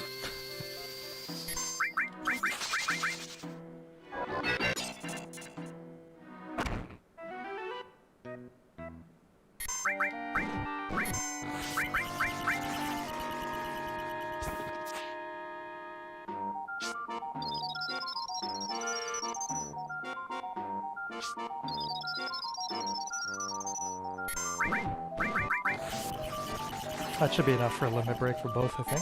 Oh yeah. Excellent.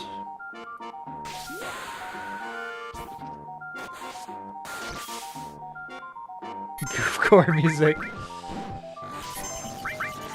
Clowncore EP, now available on SoundCloud. Bandcamp.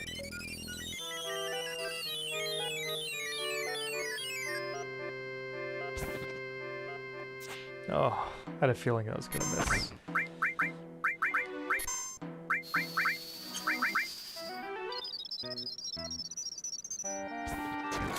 Oh, he's out of MP.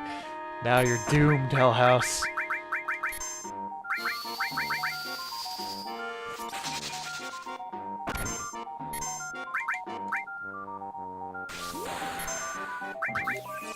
That limit break sound, man. You talk about iconic sounds from a video game. It's up there.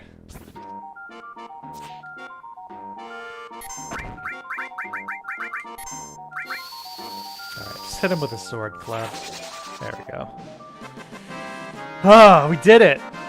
Completely cleared the Coliseum.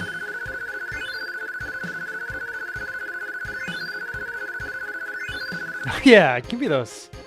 Give me those level ups. This music too. In terms of the classic victory themes for Final Fantasy, this is definitely the best.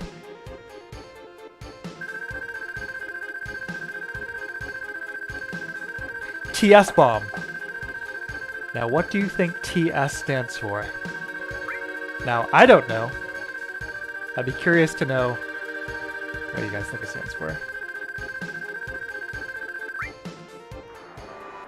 Oh yeah. What an unexpectedly expensive outcome. More slick music. I love the music. Yeah, I love this entire soundtrack. It's clearly commentary on landlords and the tribulations of home ownership in the 21st century. They were very ahead of their time. You know, Sakaguchi, one of the finest social analysts of the 20th century. You know, I know he's hanging out with Noam Chomsky while he's coming up with the ideas for this game. Alright, the Dawn. These are the people who won. Yeah, so as I said, if those of you who haven't played this original section is extremely different. This is really, really different here.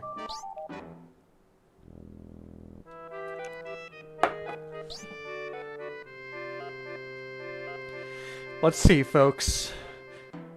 What are we looking for? About a month's supply of booze. Alright. 1 million gil. Honeybee Inn's finest. Okay, access to Sector 7.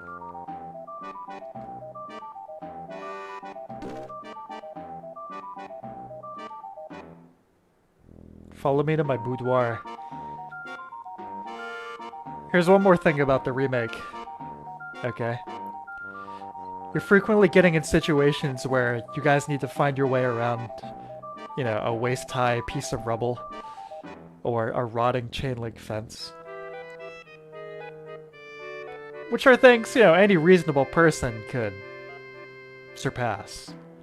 But you're talking about Cloud here, especially FF7 Remake Cloud, who's capable of doing things like backflipping off of debris while, you know, it's like flying through the air, dodging a missile that explodes an entire building, and then like doing double and triple jumps midair off of said pieces of rubble. But a fence is too much for Cloud to handle.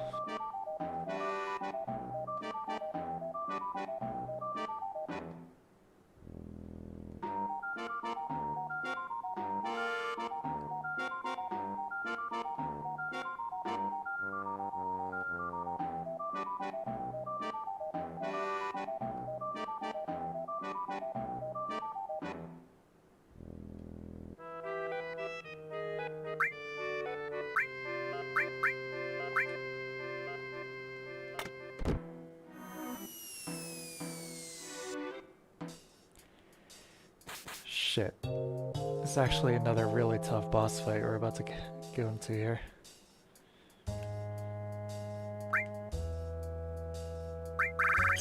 How many times do I save?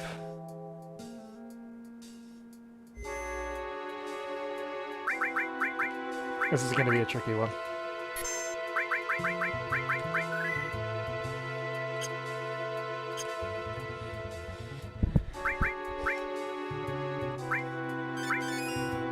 What about Tifa? Yeah, where is Tifa?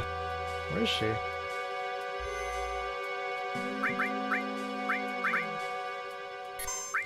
We haven't found her yet. She's somewhere else. She's been moved in this mod.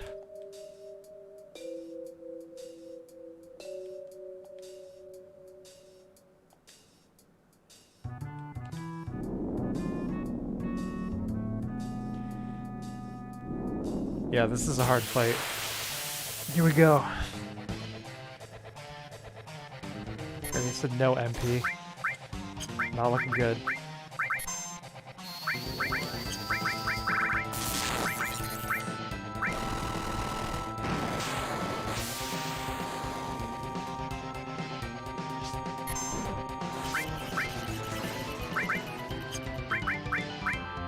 Frozen with the TS bomb. Excellent. Okay. I'll take that.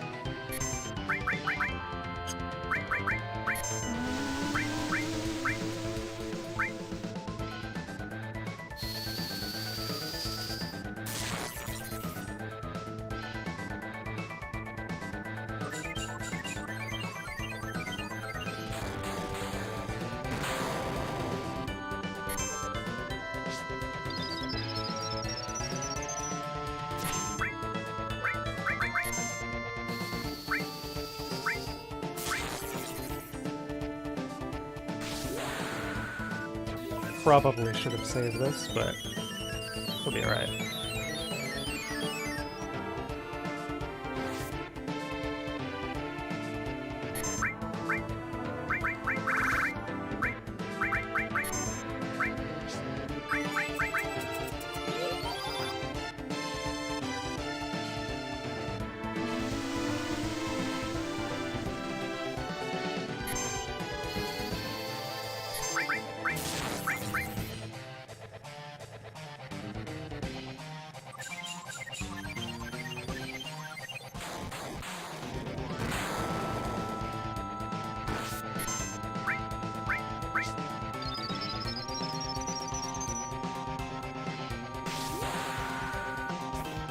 Look at that shadow.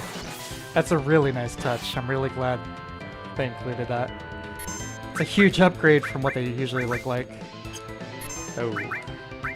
Which are just big flat circles on the ground.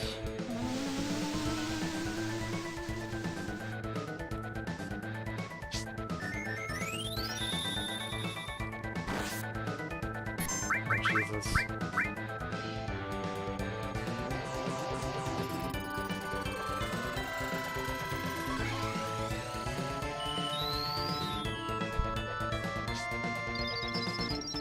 This is gonna be a brutal one.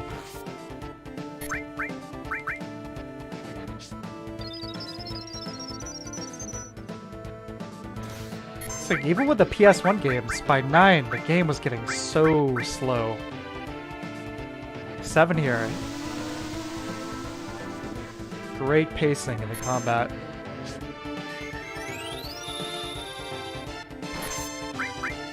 Yes! Oh no! He died again! Ugh.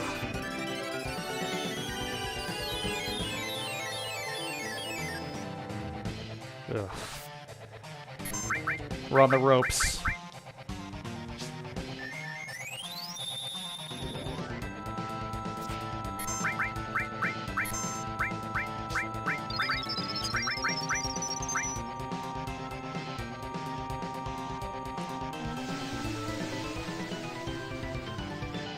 Come back. Yeah, here we go. All right.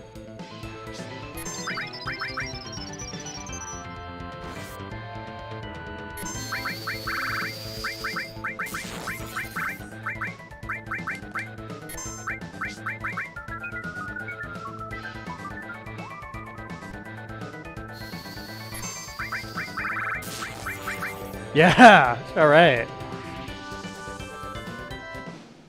Great fight. Great fight.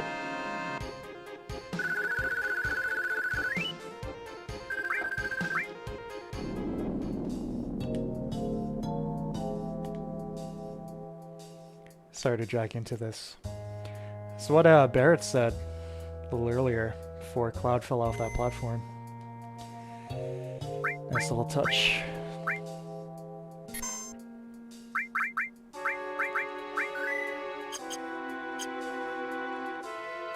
Oh.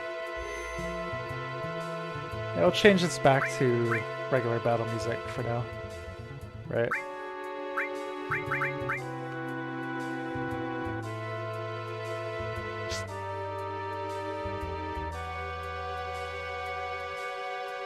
Those shadows add a lot for me, that atmosphere. Totally real time too, just cool.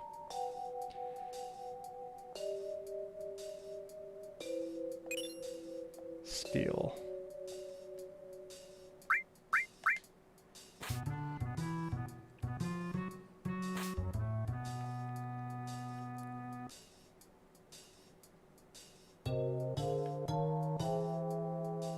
Again, the remake of this sewer here goes on for like 45 minutes of identical sections. Like, it's all MMO stuff. It's like running through copy-pasted sections over and over again. Hitting switches. You know, gotta go to like every possible corner to open it all up. Strange.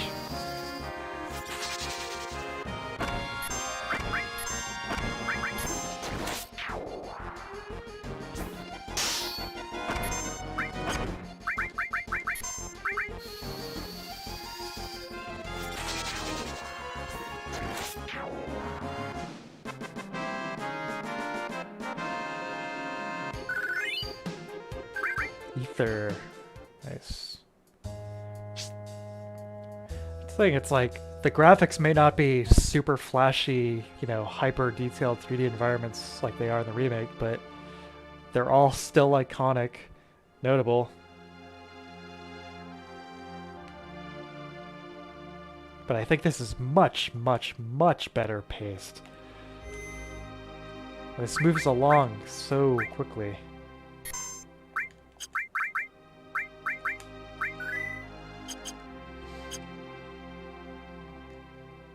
Another cool piece of music here. So I haven't played the remake of this game, but I find it really funny the remake is separated into two different games. Curious! It's gonna be at least it's gonna be at least 2 games. I would wager at least 3. Because as it is right now, we've got 1, and basically an expansion pack to 1. It's still, Intergrade is not part 2. Intergrade is like DLC, basically.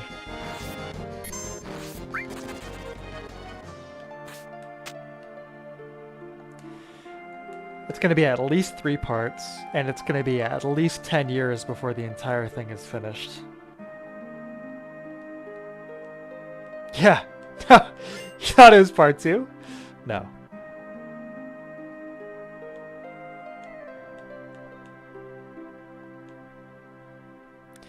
No, it's absurd. I wouldn't be surprised if it doesn't actually get finished, to be honest with you.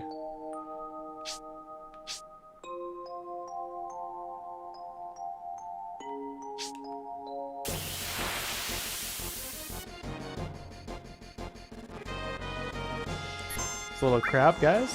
Yeah. Oh, there's parasites in TNG. I'll have to take another look. See if they come up again.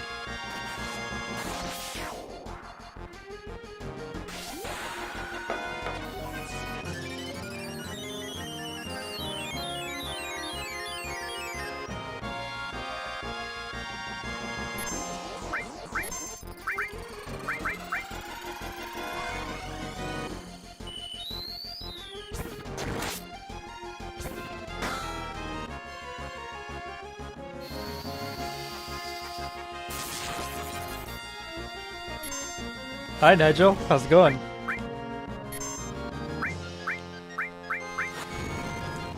This will just be 2 parts. The remake, you mean?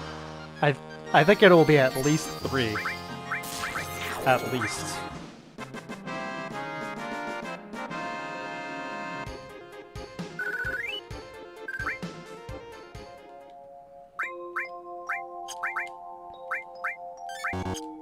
Oh. Yeah, at least 3 parts. Now we want to go in the train. There we go.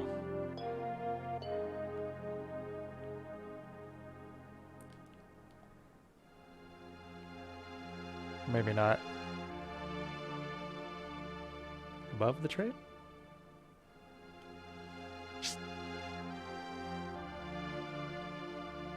At least 2 viewers heard that. They don't care. All they care about is the money. There we go. That's what I needed.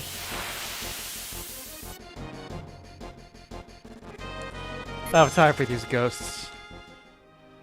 There we go.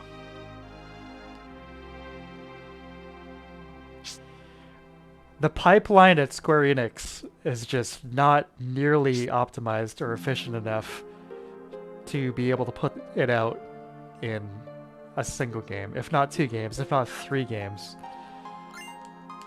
And definitely not within a decade.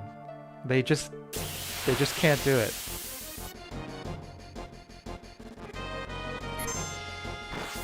One of the least optimized game development companies in modern times.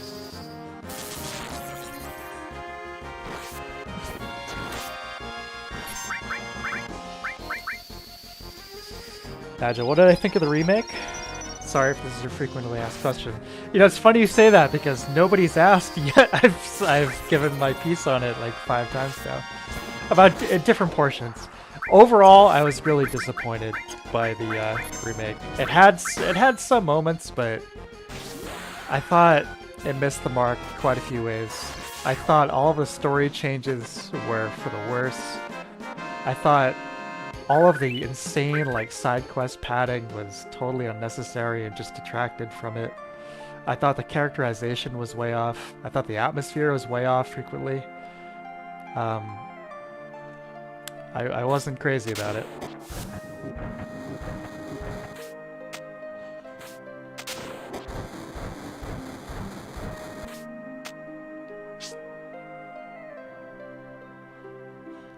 You liked it, huh, Spoon? I'm definitely not gonna, tell anybody that they're wrong for liking, any kind of media, you know what I mean? It's all subjective at the end of the day, but for me, I really wasn't into it.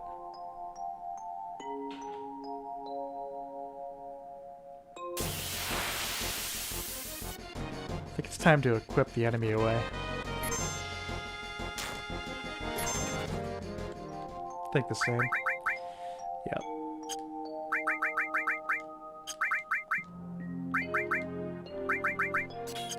There we go.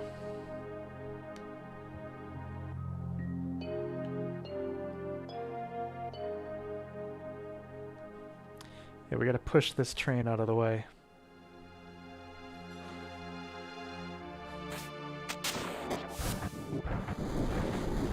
I've been kind of giving specific examples over the last couple hours while I was streaming, Nigel, but it's just there are all these specific moments that I just find very questionable.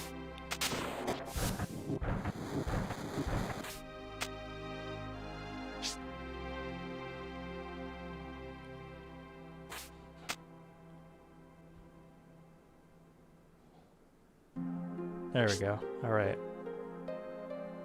Done with the train yard.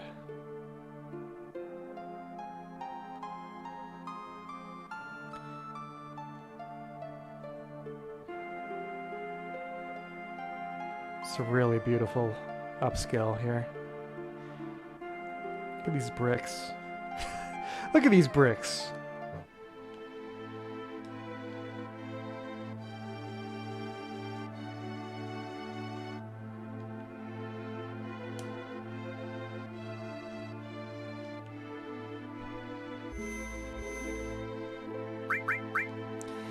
If I see Nino Styles field models mod, yeah, I think it's an interesting take. I kind of prefer this style here. The battle character model style. But it is cool, yeah. For those of you who aren't familiar, the Nino style mod keeps the kind of Lego or Chibi style mods on the models for like the field, you know, the kind of like that disproportions in stature. It just kind of adds a lot more detail and style to them. And it is cool. Where's Tifa?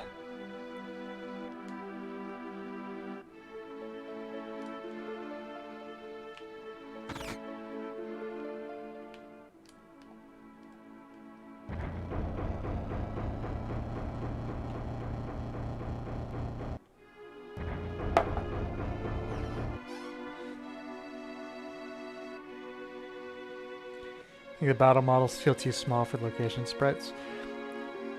It's hard to get them just right. I have a setting enabled within 7th Heaven to make them smaller, which is supposed to make them fit a little better. Because the alternative is I think they look too big, right? By default.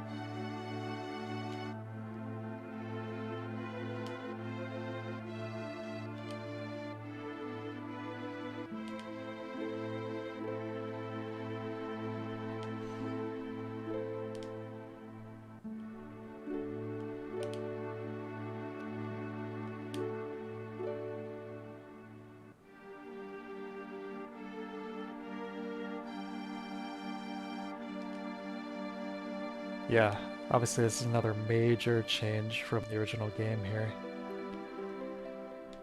None of the stuff with the plate.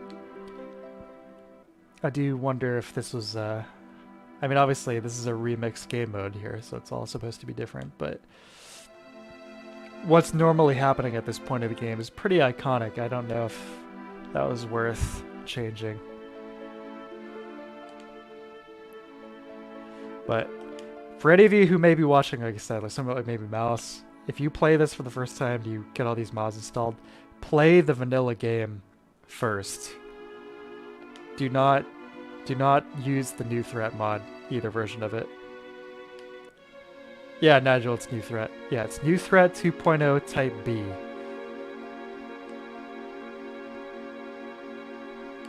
Which is like the super remixed version.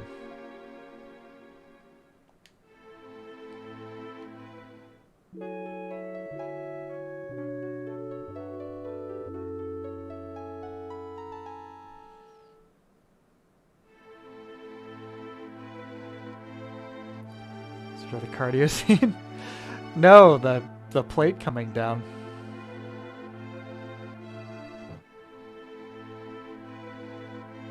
Yeah, you gotta run up. I mean, this whole thing up here. That whole bit.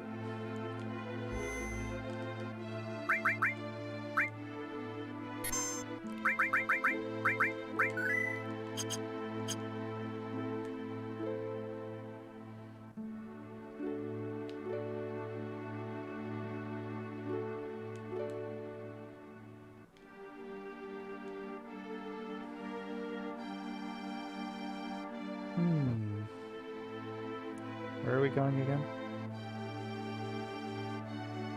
That pig! It's all thanks to that pizza!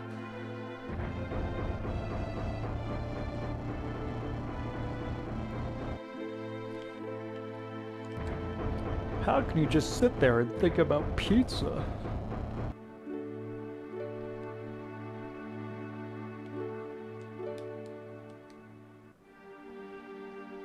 Sure Bear would get peeped.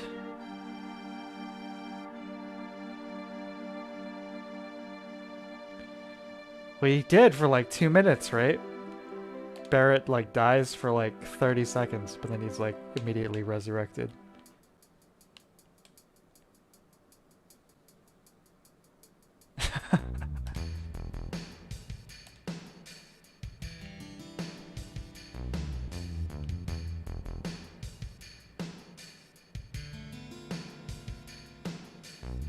Or do you mean beeps like for his swearing? Like censorship beeps? Because that would be pretty funny.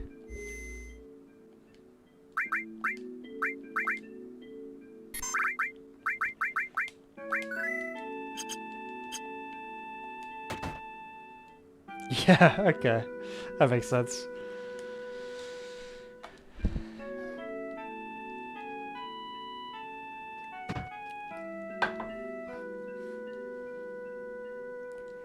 Yeah, Avalanche looks like they're surviving in Type B here. Type B mode.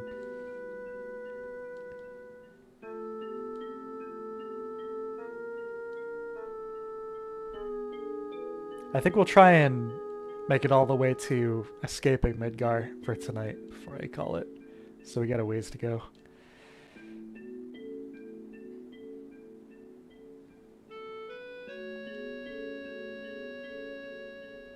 Spoon, I think he still swears. He just doesn't drop any, like, really bad words. Quote unquote. Really bad words. No F-bombs or anything like that. I remember seeing a pretty interesting video with his voice actor in the remake who's like, yeah, he was really over the top in the original game. You know, I'm gonna give a more nuanced performance as Barrett. And then you play the game and he's like he's cutting a WWF promo the entire time. He's like, he's even more over the top.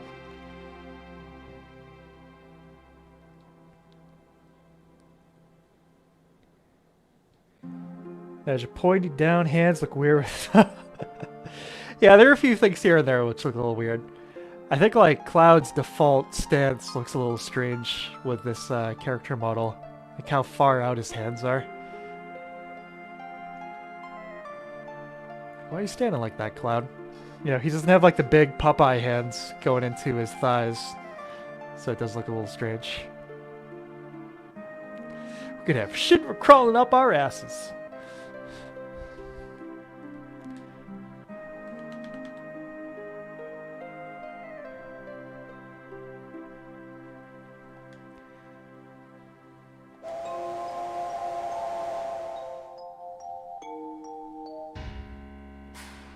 Yeah, you want to talk about abridged? Look at this. We're already here.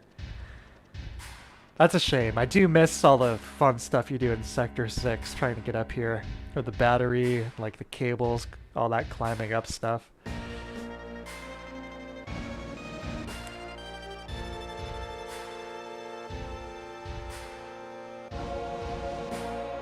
I think after I finish playing tonight, I might switch to Type A for this mod, because I would like to play through that stuff again.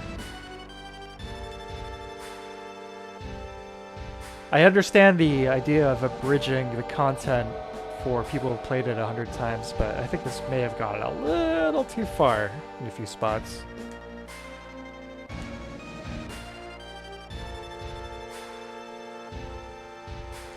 It's just a mod that adds less T-pose and breathing animation. That's cool.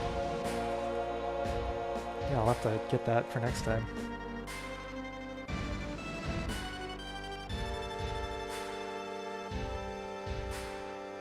Let's bust in, because I snuck up yesterday.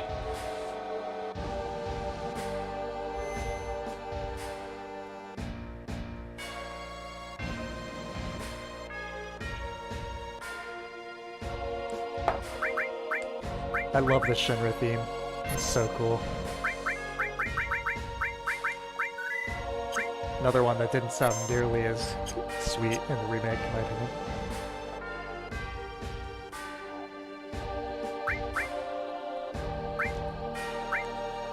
Love that.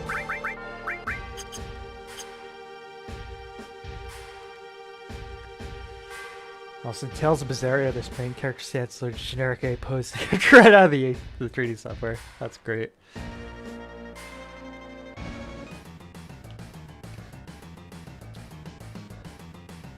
Let's rock!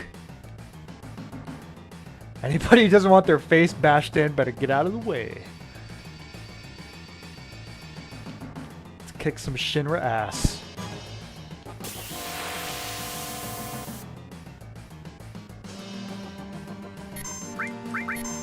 Oh, he's ready with the big shot. Ooh, yeah.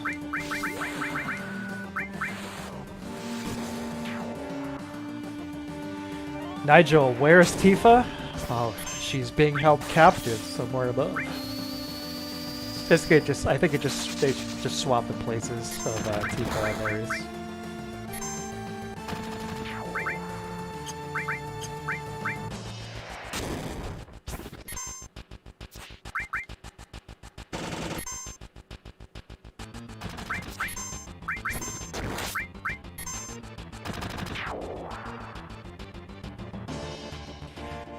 Hey, speaking of other JRPGs,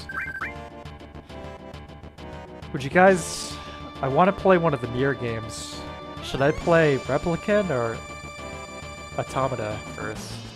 Like, Replicant's a remake of the original one, right?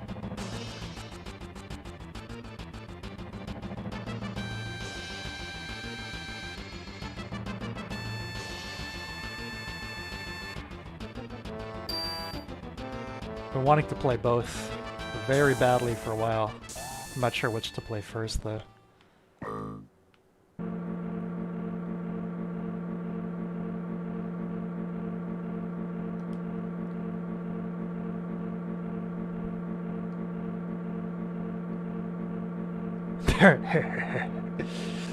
Doing the butthead laugh.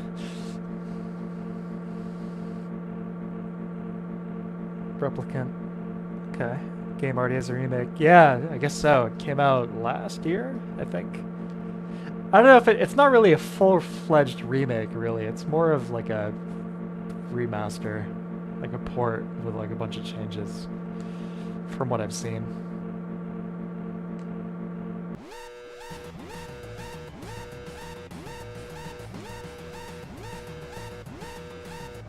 Yeah, let's fight.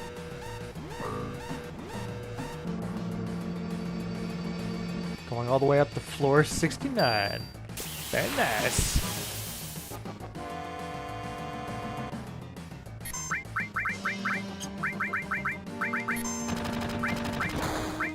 Yeah, the Chrono Trigger alarm. That old Square-Enix chestnut.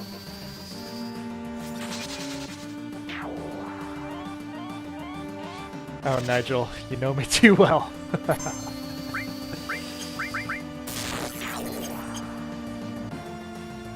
Yeah, it sounds good. I'd like to really play both of them.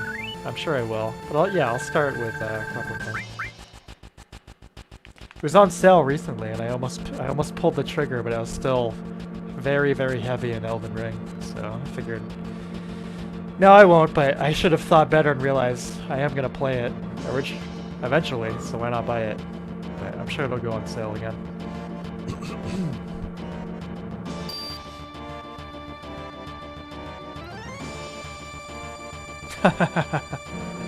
That's cool.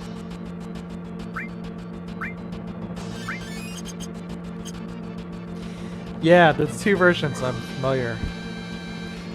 We got, in North America, we got the version with like the old guy protagonist, the father instead of the brother.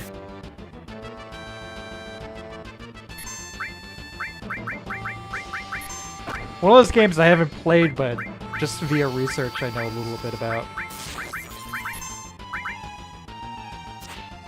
Give Barrett some material here.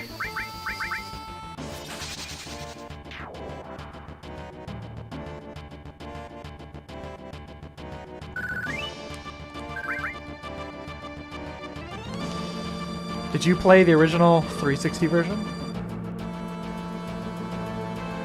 I mean, I'll be honest, looking at the two character designs, I kind of prefer the older main character, but interested to see how the story could be affected by the difference in their relationship and his age.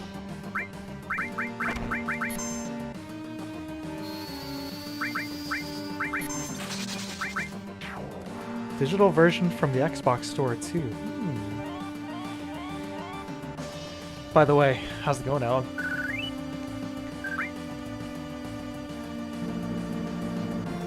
Nigel, do I plan to come back to making videos about Demon's Souls? I'm definitely going to be making some more videos about Demon's Souls. It's not going to be the primary focus of this YouTube channel, but yeah, absolutely. In fact, there's going to be one by the end of this month.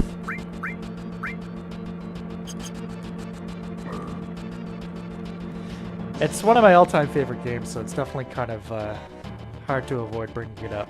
you know, frequently. Yeah, there will be more videos about Demon Souls.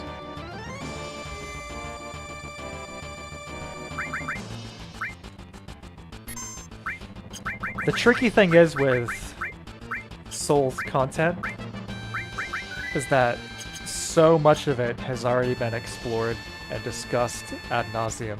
You know, pretty much from every topic. Gameplay, lore, all that stuff.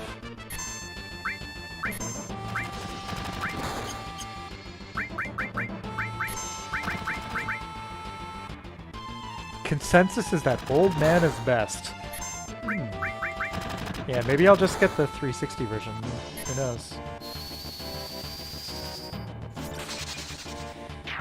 Close to beating Elden Ring yet?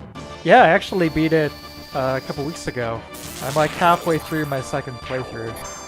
Doing a mage build now.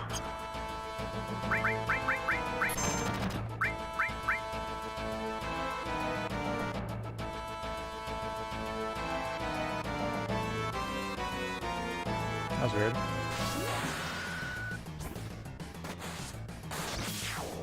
Oh, just awake, unfortunately. Cats keep murdering whatever sleep pattern emerges. Can you shut him out of the bedroom? I don't let my cats in my room at all. One, because of stuff like that, and two, because I'm allergic to them, so I wouldn't get a good sleep anyway.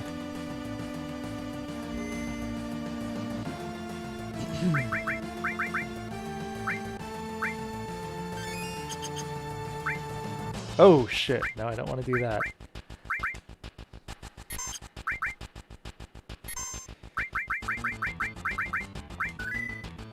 Naturally, I almost beat Elden Ring and I feel more disappointed than excited. Oh, that's too bad. Sorry you feel that way, man. I loved it. I really enjoyed it all the way through the end there, personally.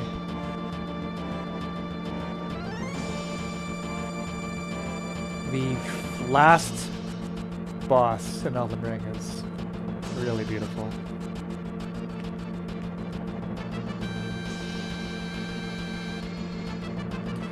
It's a cool touch. You can kind of see the natural environment outside of Midgar. Here's another example I was talking about, replacing that character model right there. Because originally it was one of the Lego guys. Awesome.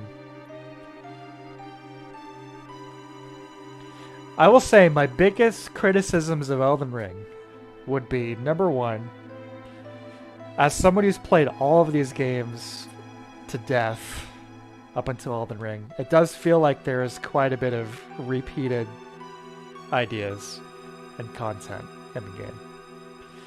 Number two would be that the bosses overall, I don't think, compare to Dark Souls 3 or Bloodborne, or maybe even Sekiro. It has some great bosses, but overall, I don't think it's up to snuff for the last few games. And the three, I think a lot of the music is kind of uninspired. Those would be my big three. If you shut them out, they cloud the door like it's... oh, man. Yeah. You gotta, like, install the pillows on the door, get the blankets going and all that stuff. Kitty warfare.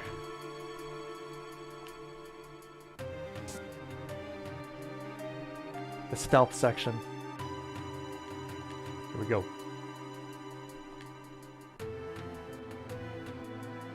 Barrett's a big guy, it's hard for him to sneak around.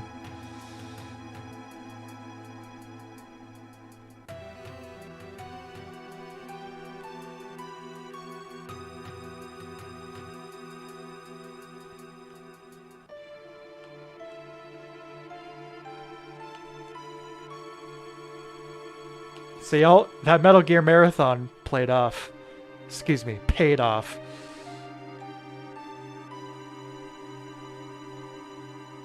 A master at stealth again.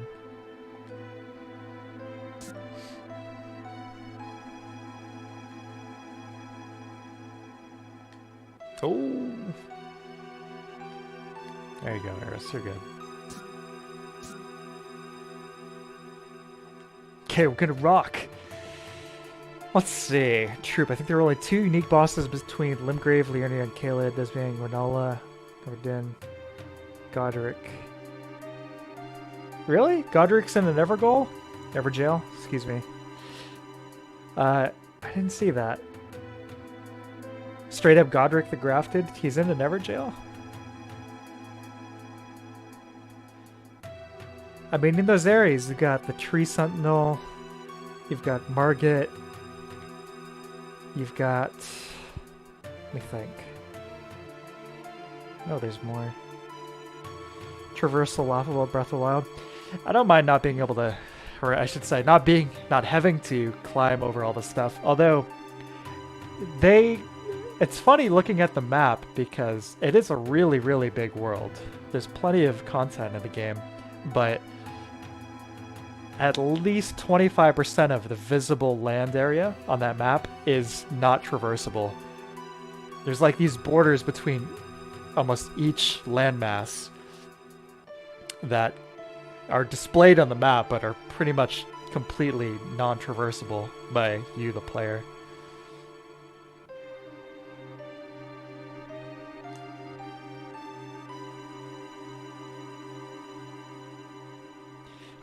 No way, I can't agree with that. Horse combat being shit. I love the horse combat. I think they nailed that.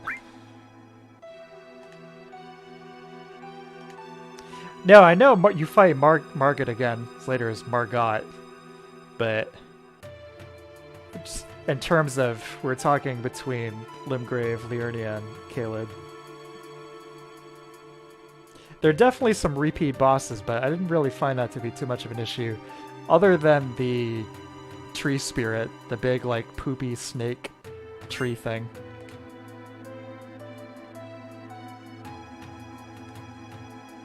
There's definitely more than 2 unique bosses.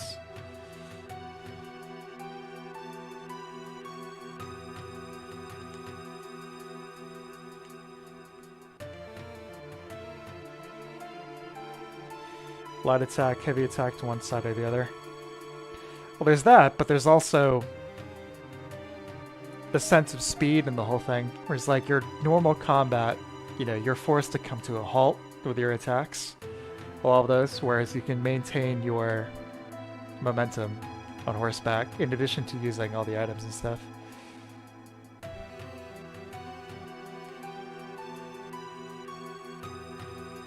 So troops, so you think so? I guarantee there aren't. Joseph Anderson already went over his giant 2-hour video. Yeah. I'll have to double check. It's like I am working on an Elden Ring video of my own. It's not going to be 2 hours. I'll tell you that. There'll be maybe 15, 20 minutes, but we'll see.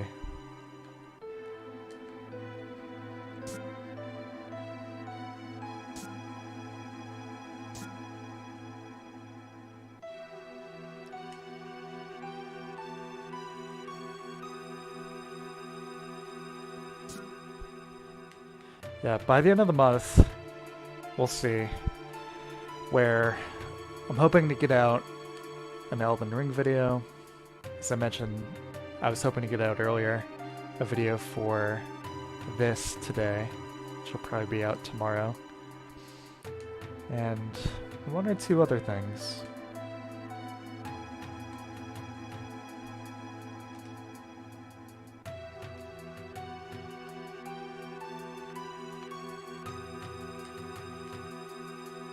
What's the password? Best?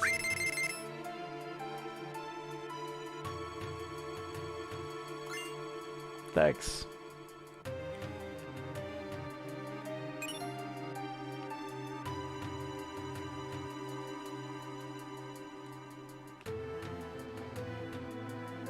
Let's see. Nullify the lack of tracking us fighting a dragon. Yeah, see, I didn't have a problem with that at all. I really thought the horseback combat was pretty much perfect. I felt very, very 100% control of that.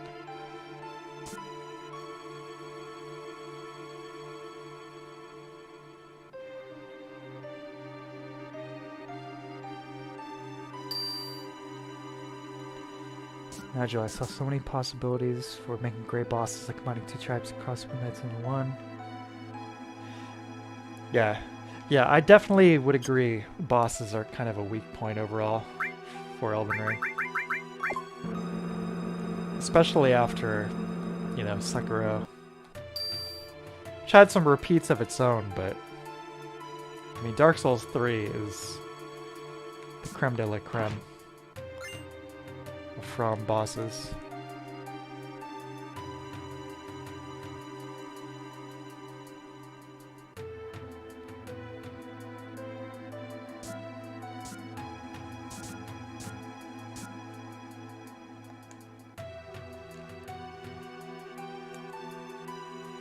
The biggest plus for me for Elden Ring was the overall sense of adventure. I think it really nailed that aspect. I'm okay with it kind of reusing some bosses to accomplish that. You know, if it had been a more linear game like the last few titles and had been reusing bosses like that, you know, it probably would have been pretty lame. But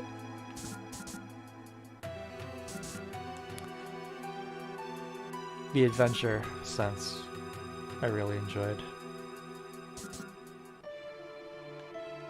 Now check this out. Awesome. Kino, here we go, right here. Look at these options. What other game do you have these options?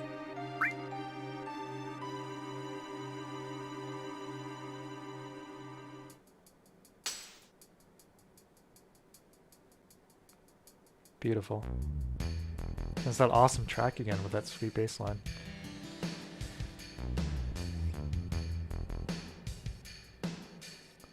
That's a lot of suits. My favorite Baradines.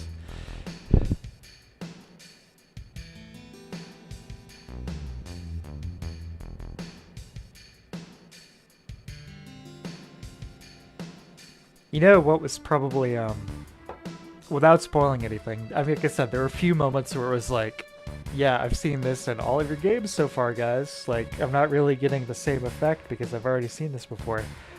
But one of the bigger ones for me was in the Altus Mountains, near the capital, the Windmill Village. It's kind of placed on a hill, and its layout, design, and enemy layout are almost identical to Hemwick, Charnel Lane in Bloodborne.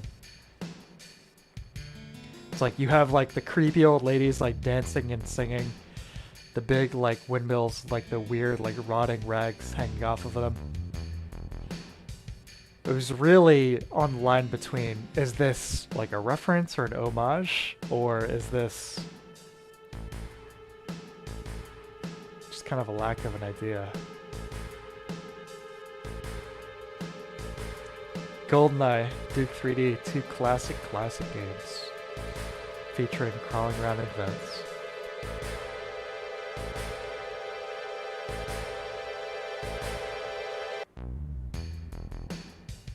You hated it.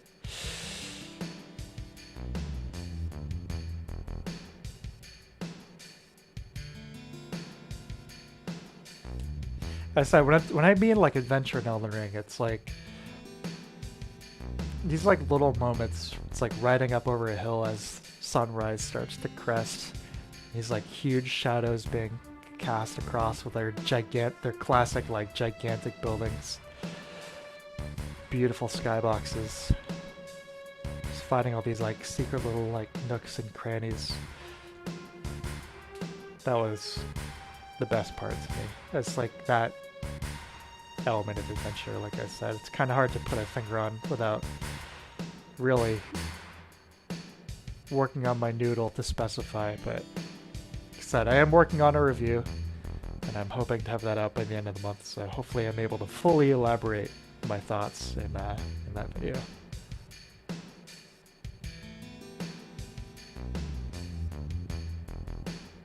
But there's definitely something to be said about the more consistently different set pieces of the older games. You know, the fact that you're always seeing something new. Like each area has a really unique, distinct kind of vibe and atmosphere.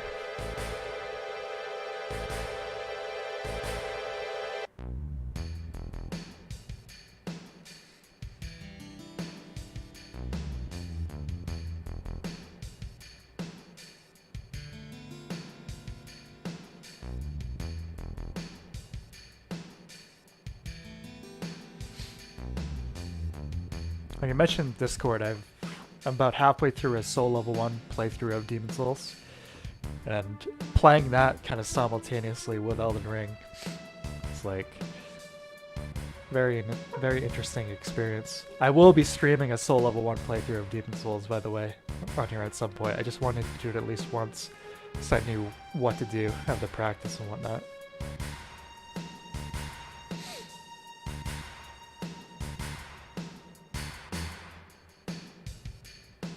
Something stinks. We still got that sewer smell.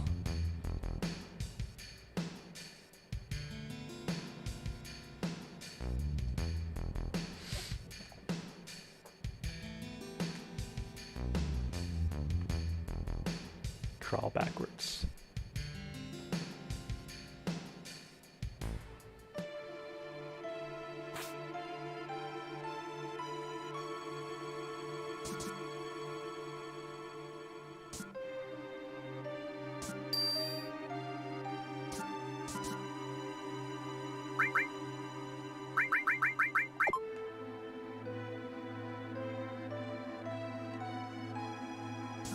Oh, there it is.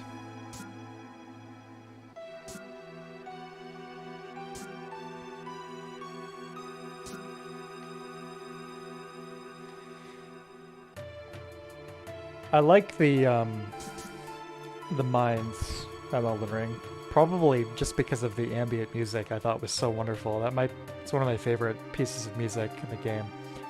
But the like Oblivion dungeons, I think, could have been cut from the game. I don't think that was necessary to include those. The game is big enough without them.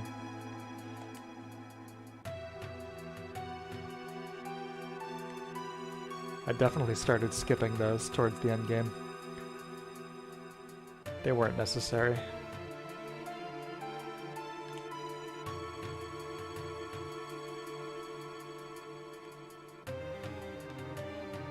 Yeah, the mines are good. Mines are quality.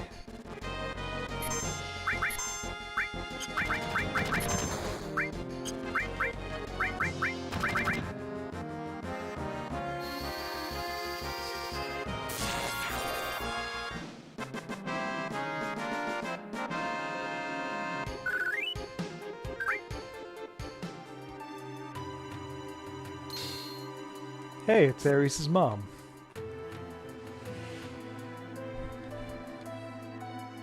And yeah, the Skyrim exits to the different dungeons. I wasn't a big fan of that.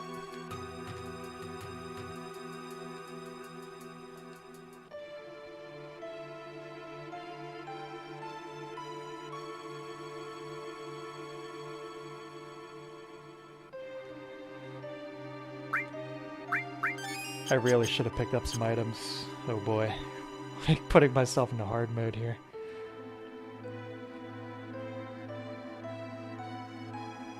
So, we're gonna see the full Akira visual reference.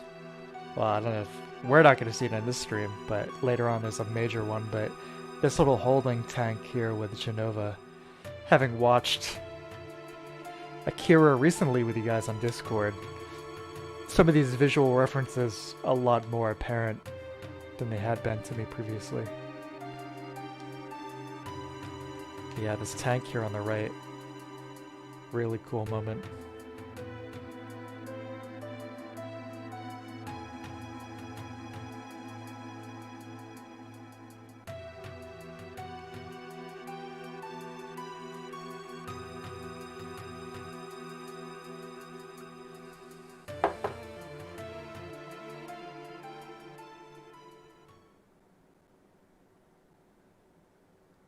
Goes silent.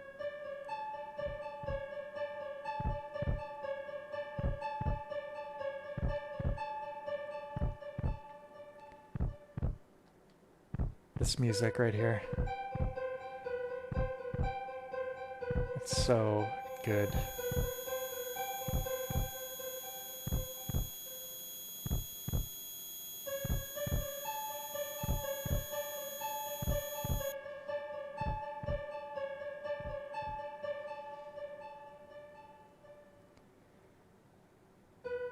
A few years ago, the last time I tried playing through this all modded up and stuff on my PC, I was prescribed some medication that ended up having some like pretty extreme psychological side effects, and I was hitting this portion of the game at night. It was like take this at with dinner, so I did, and a few hours later it was like really kicking in, and I'm playing through this, and my God, horrifying. Like obviously there are plenty of effective horror games out there, but between the medication and like the mindset I was in and the music and that imagery, it really, really got to me.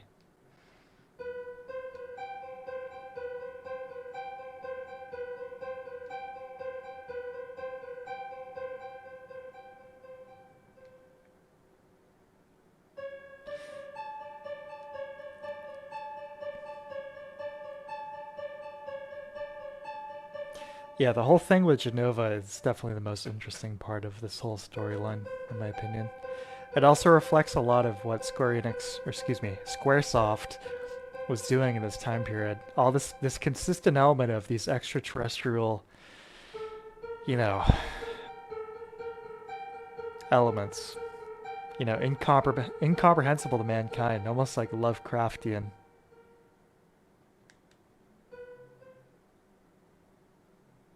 They did it with Lavos. It's in Xenogears. It's here. It's kind of in Chrono Cross. Parasite Eve. It's kind of a consistent thread through a lot of their games in this time period.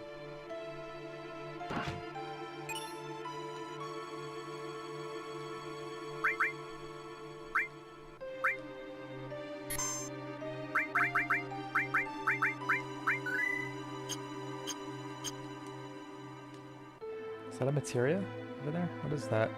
Just a red dot on the floor.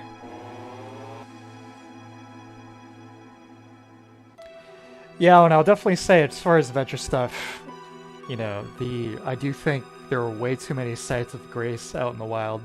And it would have been cool to have some kind of mountain climbing element for sure. But gotta save some stuff for Elden Ring too, right?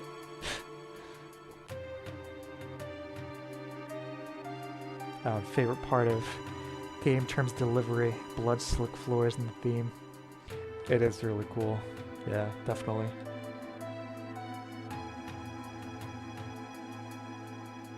Surprise side effects are so fun. Yeah, that was an interesting night.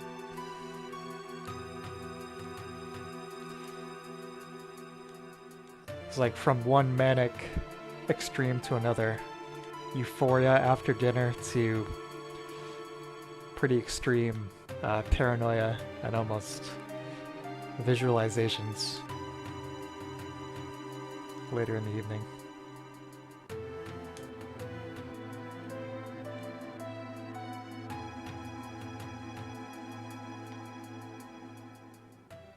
Yeah.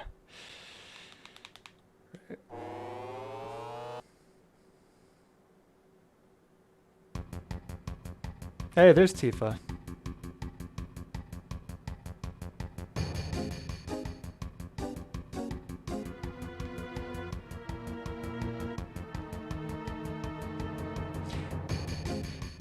Now, I've been giving kudos to Sega Chief for this mod, remixing this stuff in a pretty faithful way so far, but this doesn't really make sense. I mean, if the whole object is to recreate more ancients, then why is Tifa in there? She's not an ancient, she's just a regular person. Ares is the Cetra.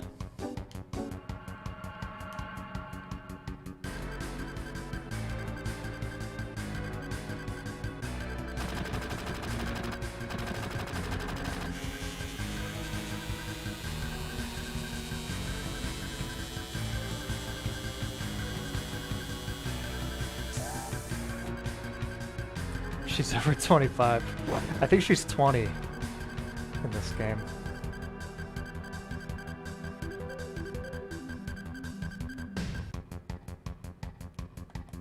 They're all in their early 20s.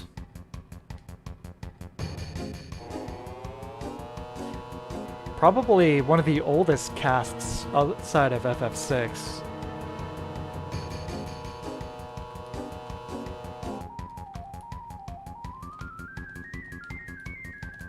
Oldest being extremely relative, of course.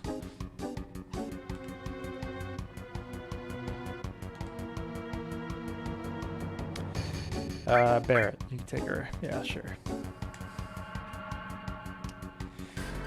What shall we call Red 13? Should we call him his birth name, Nanaki? Should we call him Red 13? Or shall we call him something else?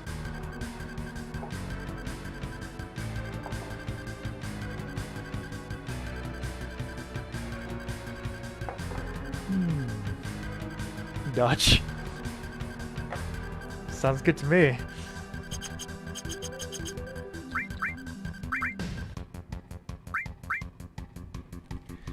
Good dog.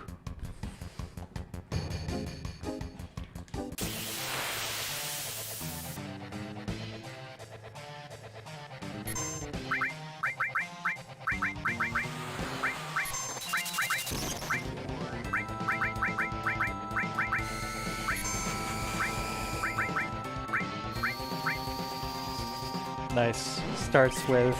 Ooh. Yeah, don't use Demi. Starts with the enemy skill materia. That's handy.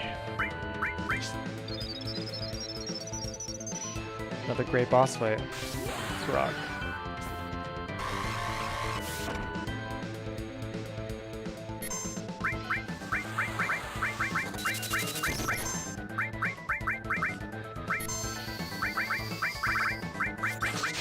Hit him with the laser.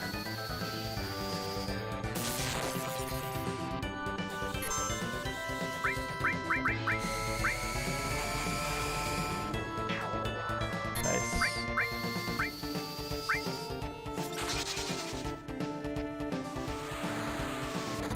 Weak to fire, I'm guessing.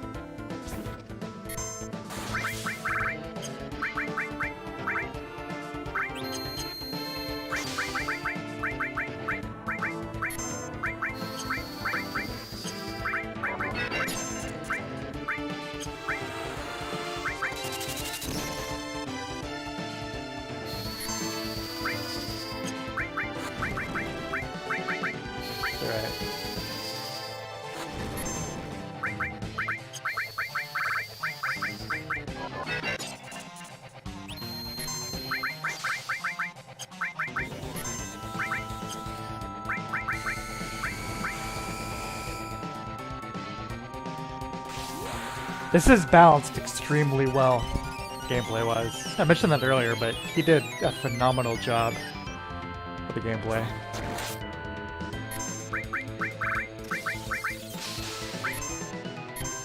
Ooh.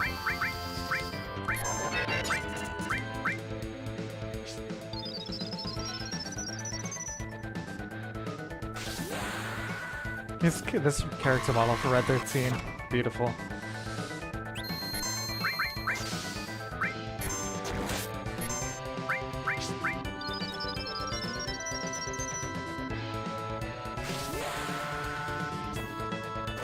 If you guys play FF7 again, you gotta crank the battle speed all the way up. Look at this. The sense of speed is killer.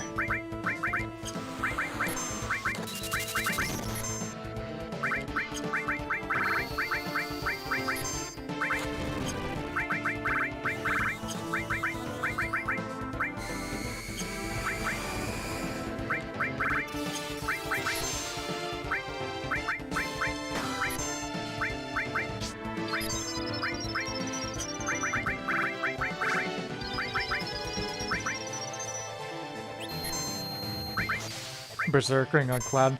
Yeah, I definitely have done that if you play through this. It's always a solid technique.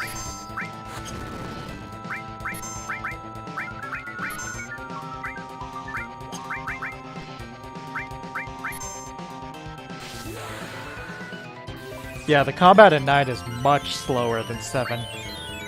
Even if you turn the speed up all the way, it's still much slower.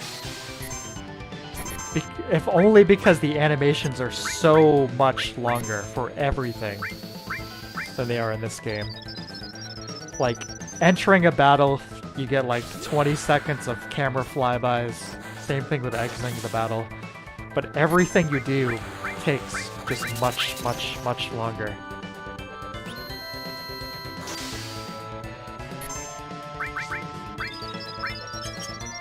They just wanted to show off all their beautiful PS1 graphics, all their great effects and character models. This is perfect. This is right. This is like the perfect line between flashy and speedy.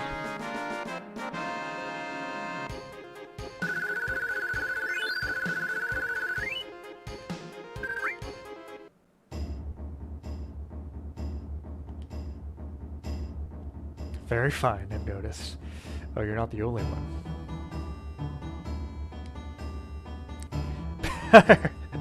What the hell is that supposed to mean?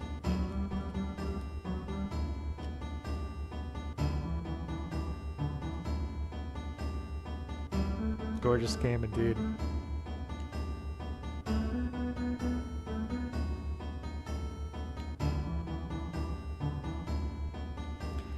Let's get the hell out of here.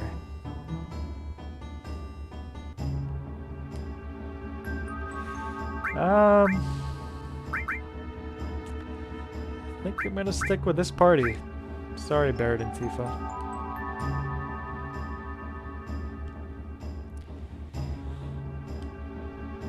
Yeah, Tifa's models are all good.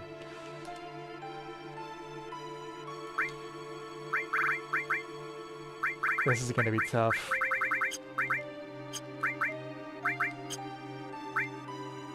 No, oh, we got 110.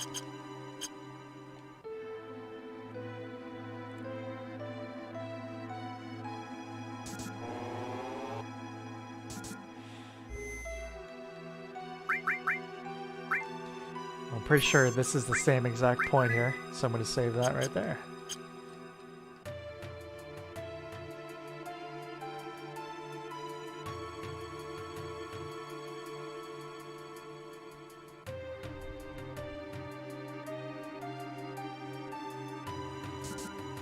So we want to go...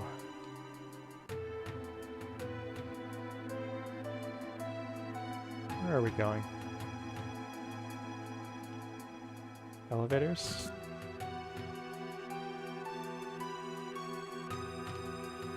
Down. Pleasant color scheme as in the remake. Talking about like Tifa's color scheme? Tifa's character model in the remake I thought was not too bad. I thought the face was kind of off, but otherwise pretty much on point.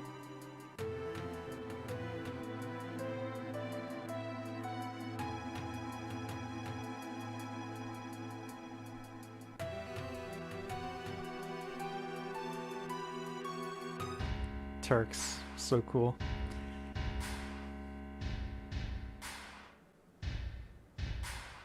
I always oddly wondered if Nanaki was supposed to be a joke name reveal, especially, or excuse me, since it can be read as no name in Japanese. That's interesting, I didn't know that.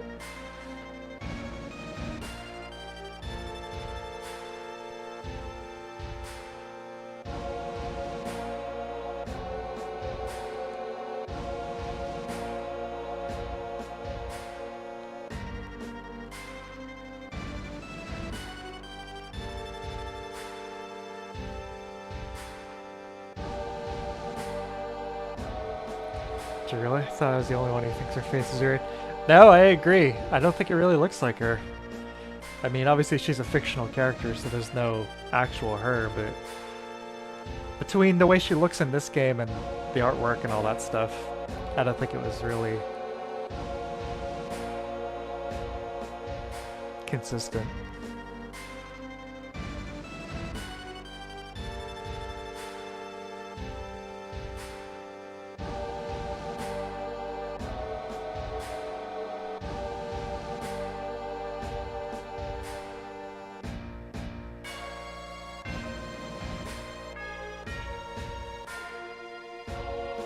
Wow, crossed the 3-hour threshold here. I didn't even notice. This happens to play a classic like this one.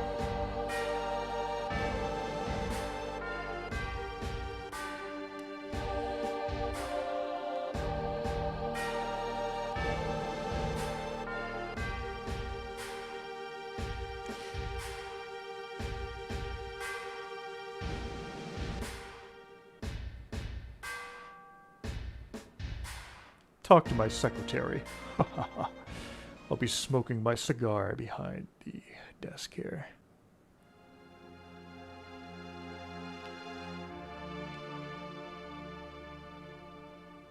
Kinda hard.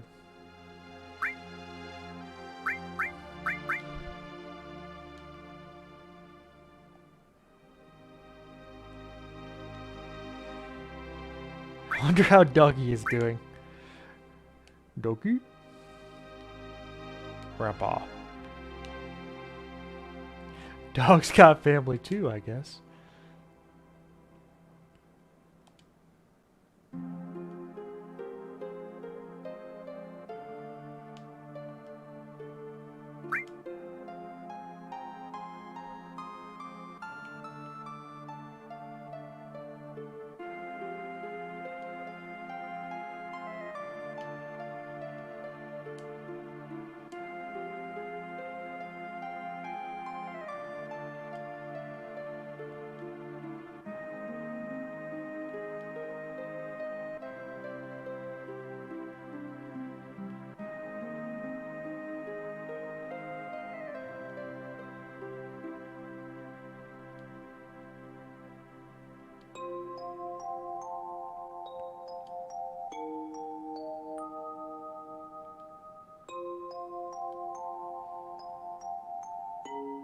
This piece of music is really, really good. One of my favorites, for sure.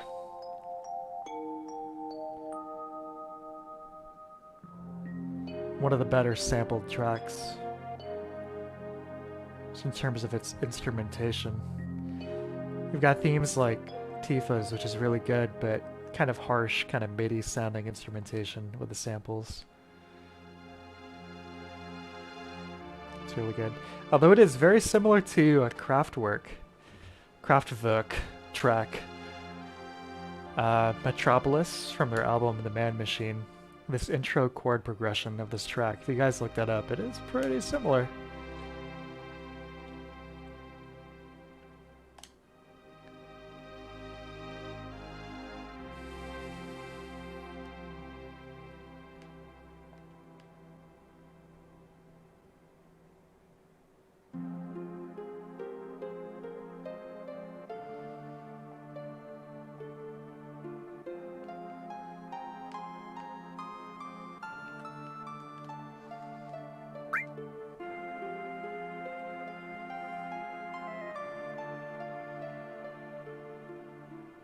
Lack of self-ports in the body language of the potato president. Yeah, I know what you mean.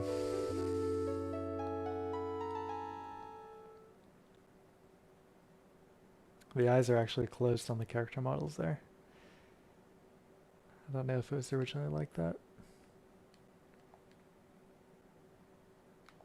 Oh, door's open.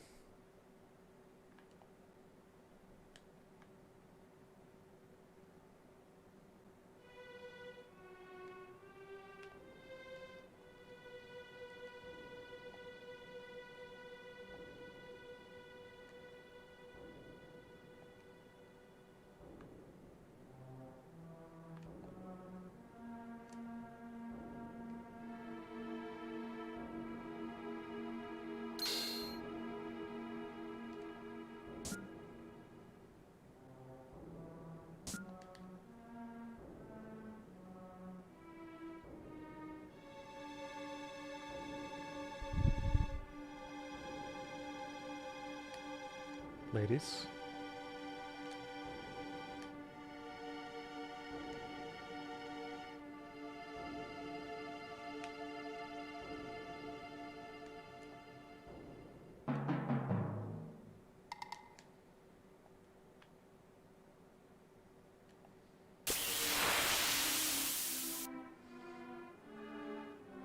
blood trails.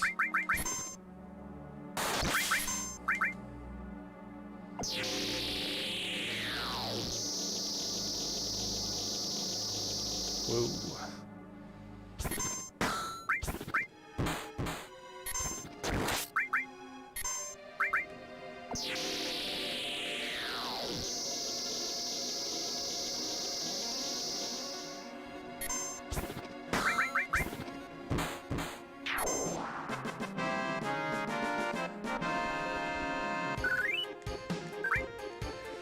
Let's give Tifa some materia.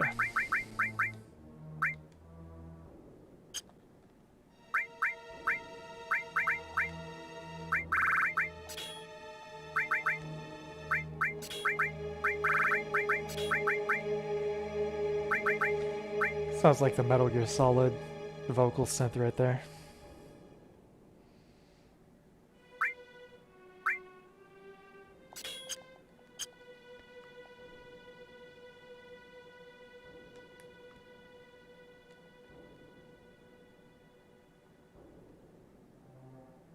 This looks really fantastic.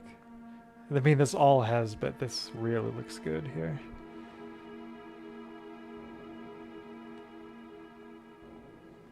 Spooky. Genova.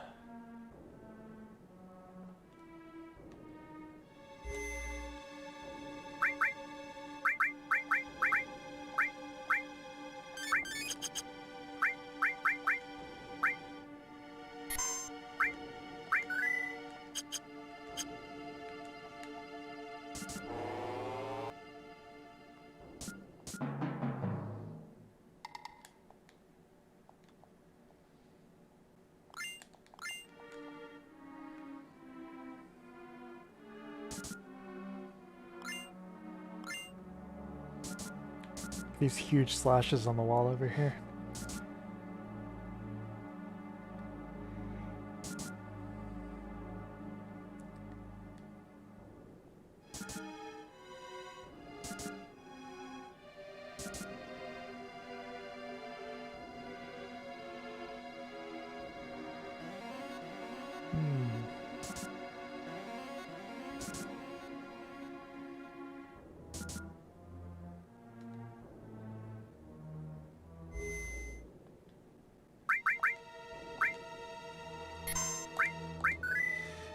Okay guys, I'll be right back.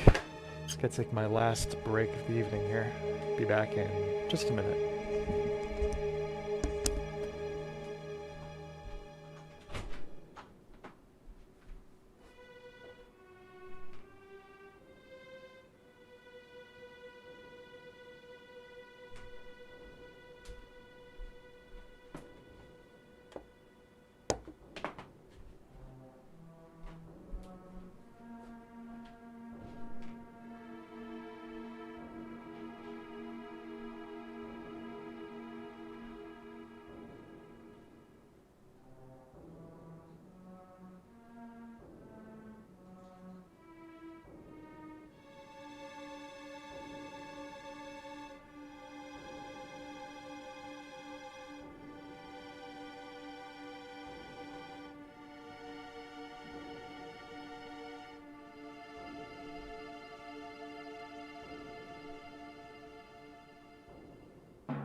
Okay, back.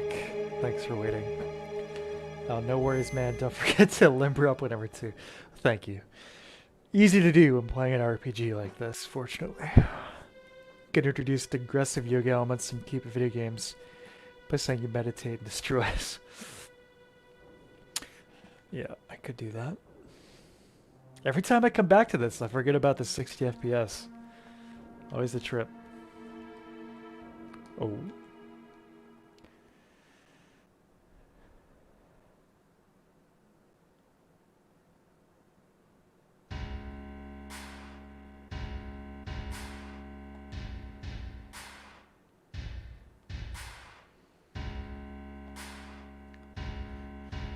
Sephiroth. That's Sephiroth's sword. Another example of this, the original here doing something quite a bit more successful than the remake.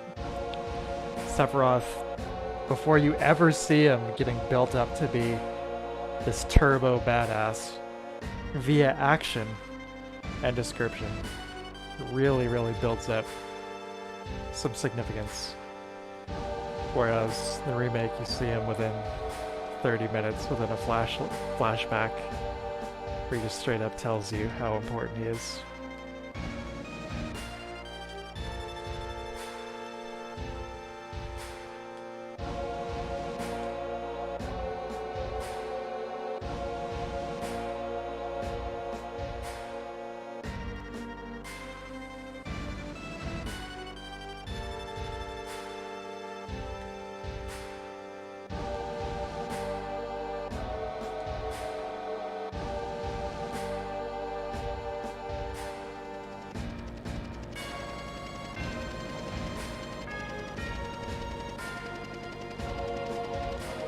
The helicopter model.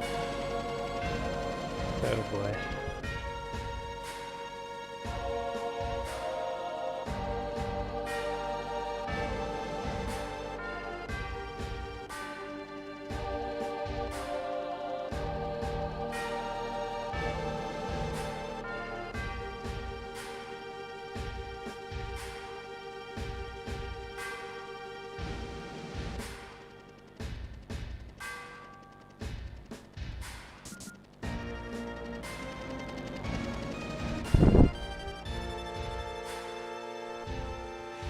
The whole kind of turning the storming the castle thing on its head, you know, replacing the capital with the giant like corporate mega center, pretty cool touch.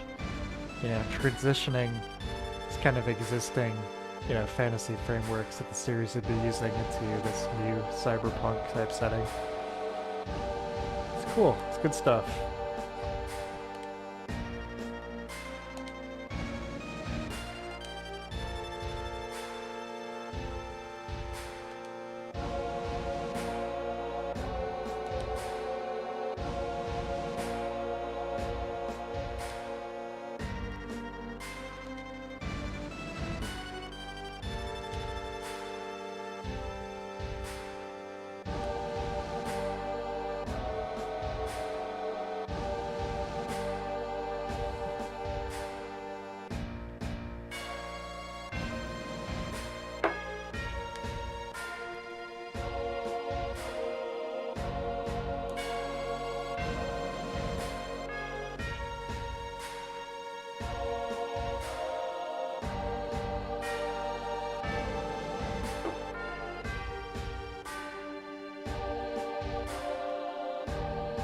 Thing about social allegories way earlier in the stream, but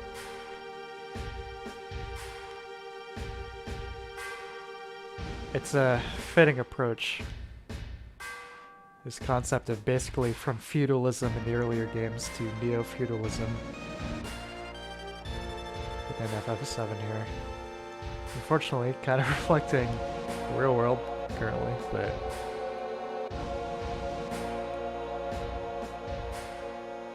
it's a unique setting for a JRPG, and I think for the most part a very successful attempt.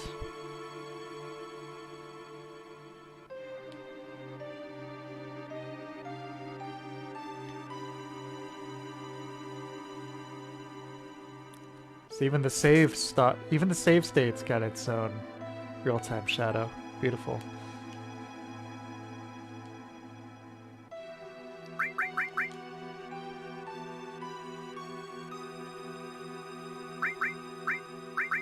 She's loaded up. He's got nothing.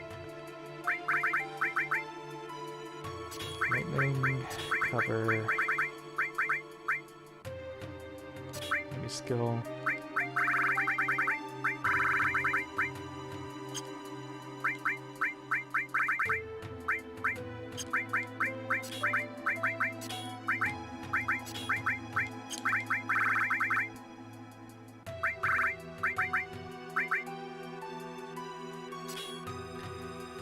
Counterattack.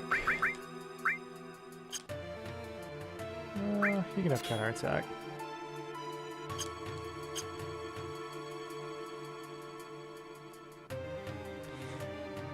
Nigel have task. Ares for Tifa. That's easy. Tifa, easily. Every time.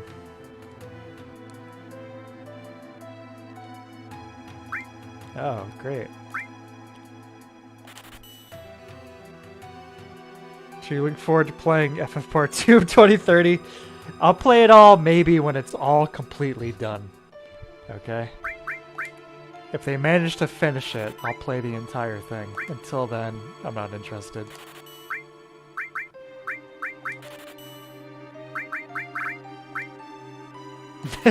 Yeah, that's right. How'd you guess? 'Cause I'm just that kind of guy. Oh, wait.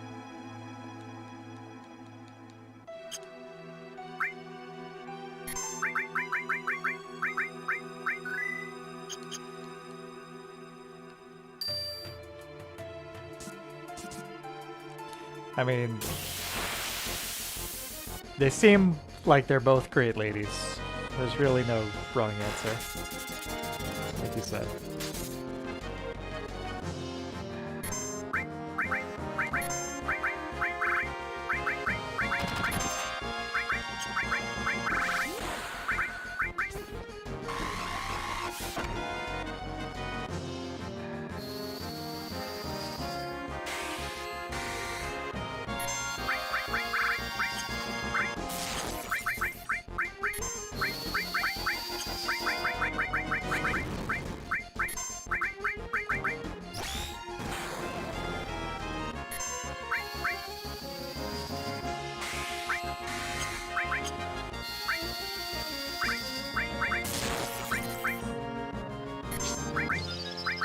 This battle theme. Oh my god.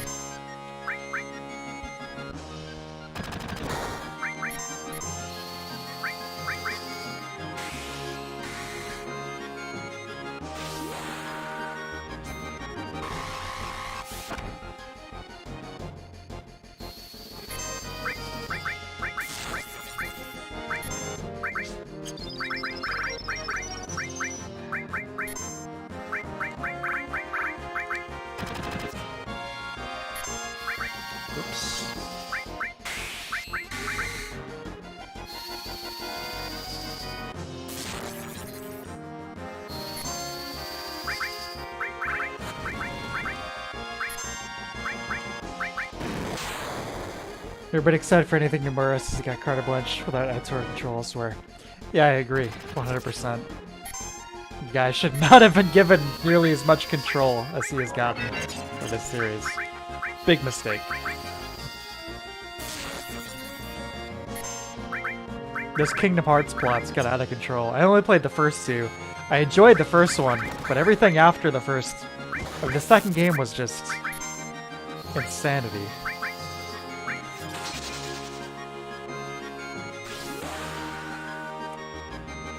Odds you would have someone like Yuffie or Barrett. Yuffie would probably be my second choice. Tifa, Yuffie, and then Ares.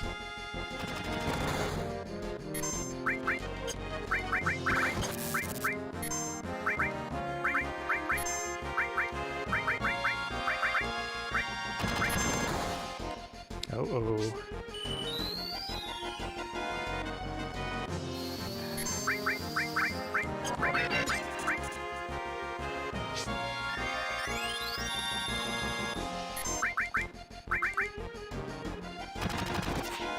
Oh god, that was close.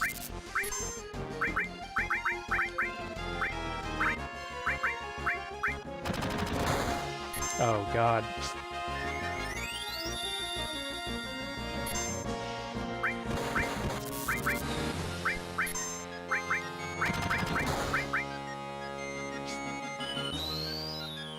Alright guys, clutch moment here.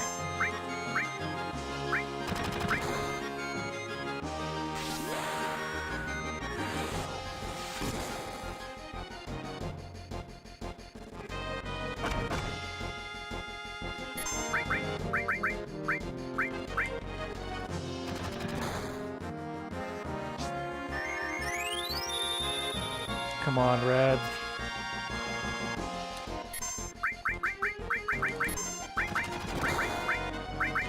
Oh my god. It's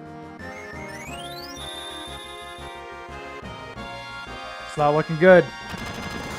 Oh! Our first death. It's okay. Gotta save right there.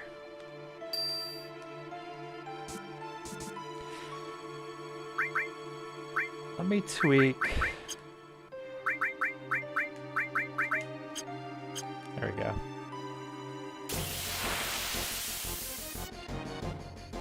That was a tough fight. We'll get him next time.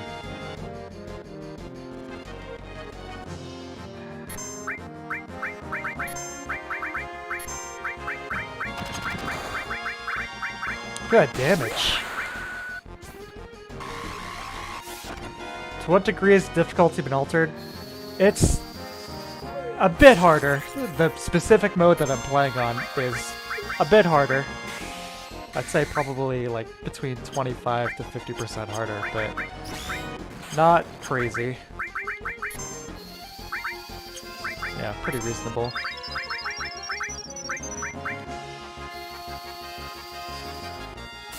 There are some proper hard mode. I mean, there's a hard mode for this, which it's not toggled right now.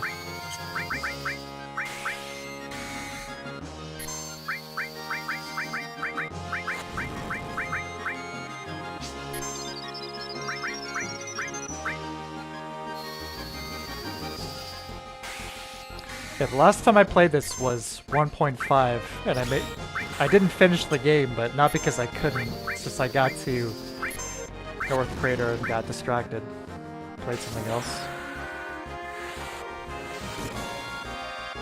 But pretty reasonable. I think the hardest fight for me in that version was the Genova fight, right before where Disc 2 would begin in the PS1 version.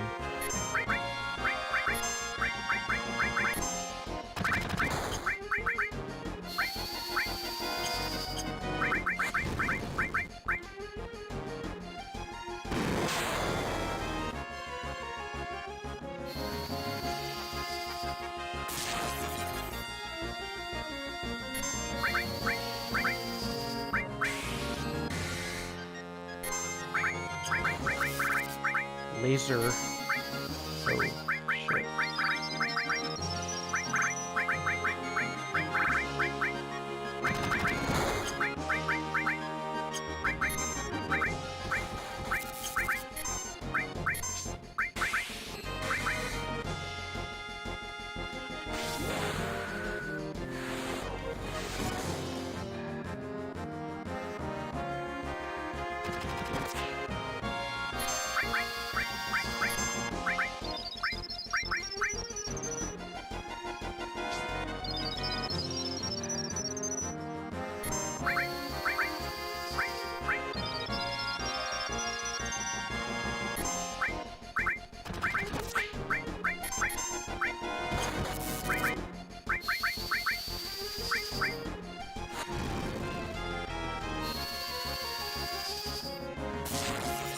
Okay, do not use bolts. Gotcha. Not on that guy.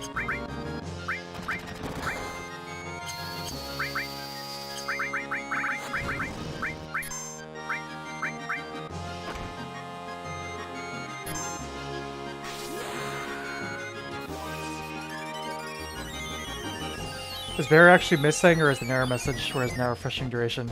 No, that was my mistake because I used it while we still had. If you have a barrier already up, it will miss. So that was my mistake. I shouldn't have done it. That's what happened there.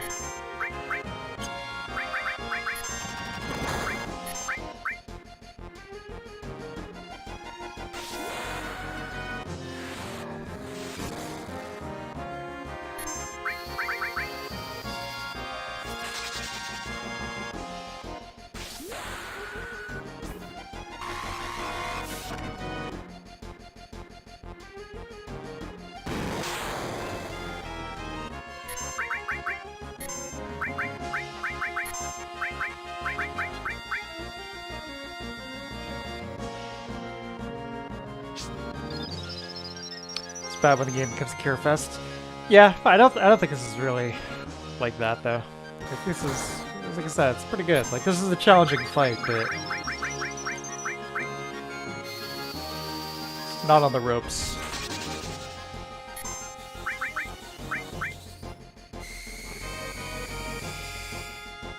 That does some damage. Look at that.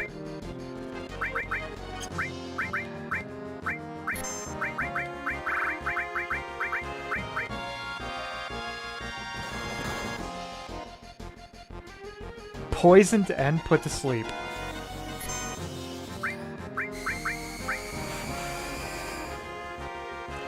Third name series. Depends on the translation. Wow. Okay.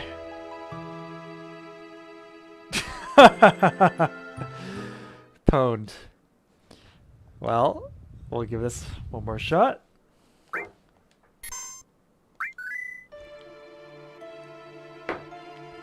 What do you think? What could I do differently?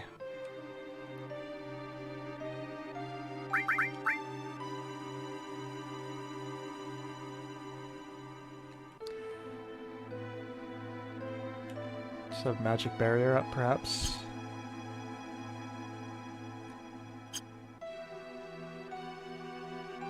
He did say he was charging up his laser.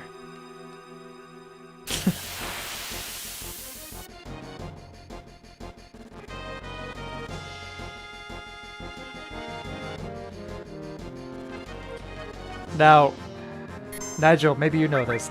Was that a physical or a magic attack?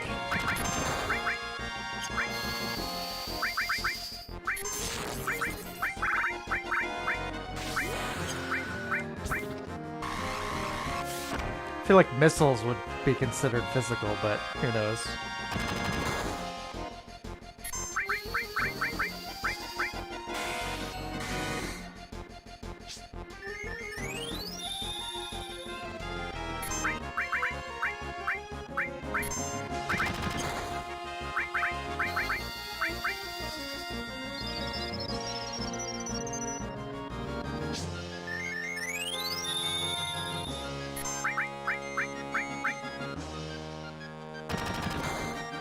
Parrot, you idiot! Oh boy. Not off to a good start here.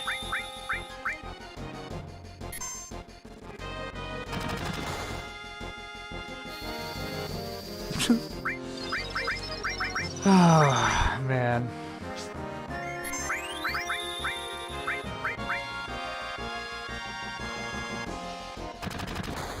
That is insane. Wow. He really wants to keep Barrett down, huh? Okay. One more try. No.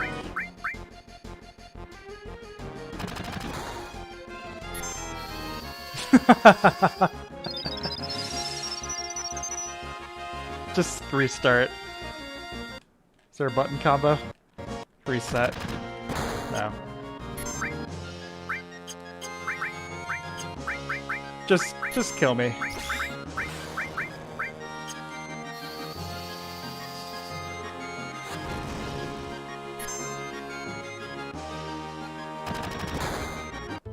$420, bro.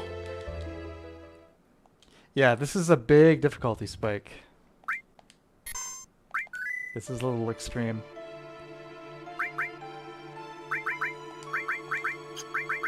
Let's reorganize a bit here.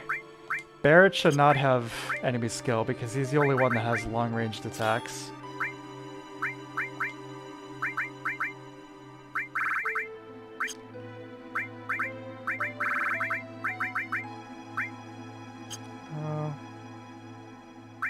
Give him enemy skill. Keep Bolt on there.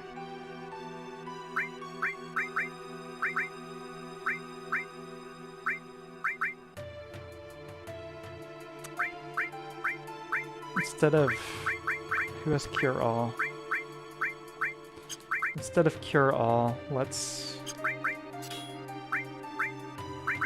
do Barrier All.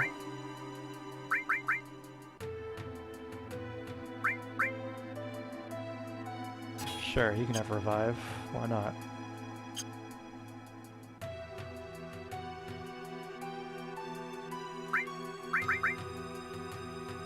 Dirty Bomb. I feel like the fact that she's selling that indicates to me that it may be worth trying to use in this fight. So I'm gonna buy a couple of those.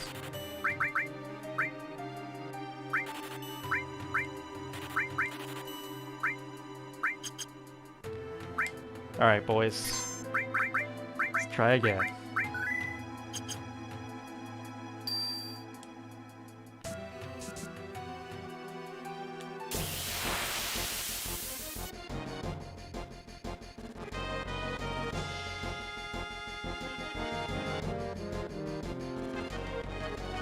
Do I have grenades? You know, I think I do. Yeah, I've got several grenades. Let's toss some grenades. Ares, she'll be on grenade duty.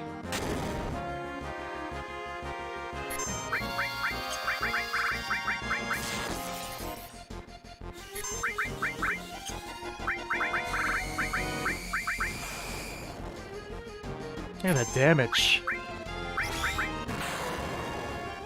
He said, you want to see some damage? I'll show you some damage, baby.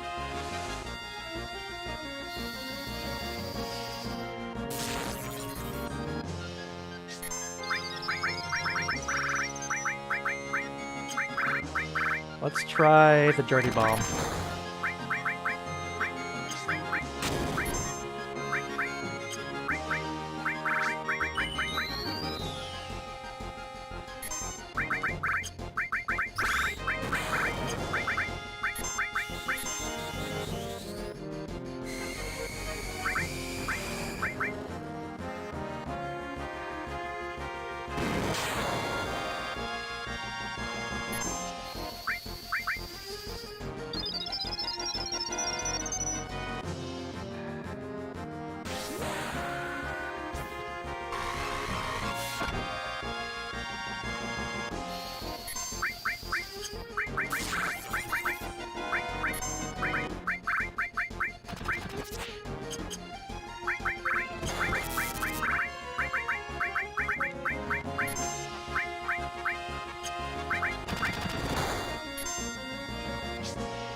Yeah, I probably should give Ares the offensive materia. You're right.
That didn't do anything last time, did it?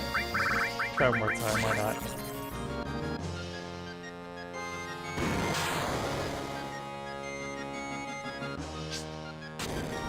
Nope.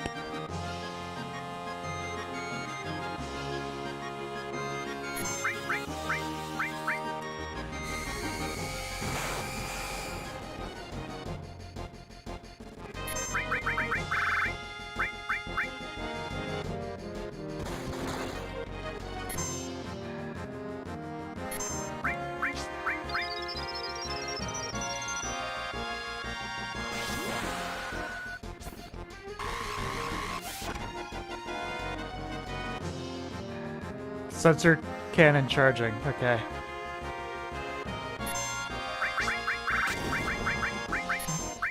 Hope for the best. I'm gonna cast M barrier. I'll try and get both off, but we'll see.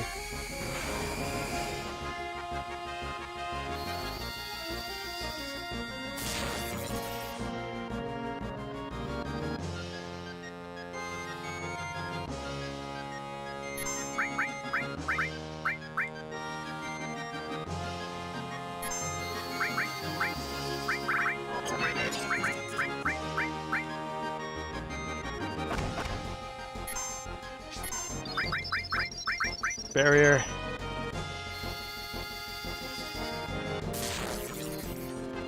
Oh god, scary.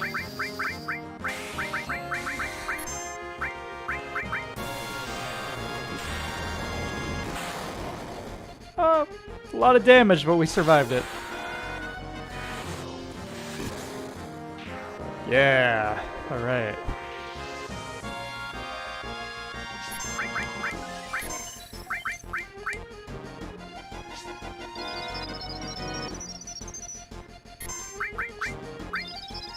Sick. I love this.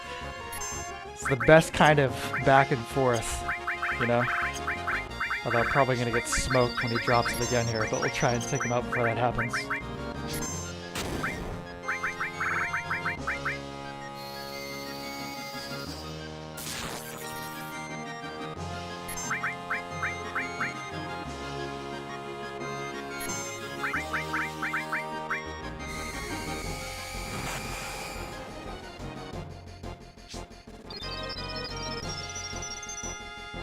Tough fight. Tough fight. I suppose we could all defend, too. Yeah. You know. Once he says he's charging up, we could all defend. Alright, yes! Oh, that's good. Troop, ye of little faith, bask in this victory music. Lunatic high, that's what I'm feeling right now. Everybody cue up your favorite Ric Flair clip right now.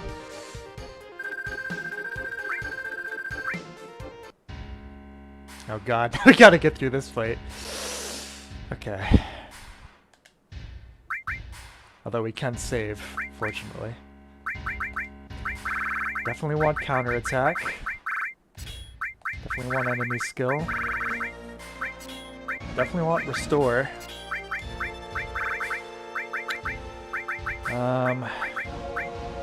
Barrier.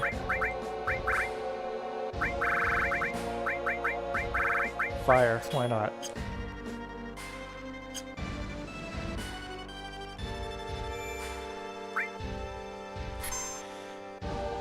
Is this one easier? I have no idea. With this mod, I have no idea how this is gonna go.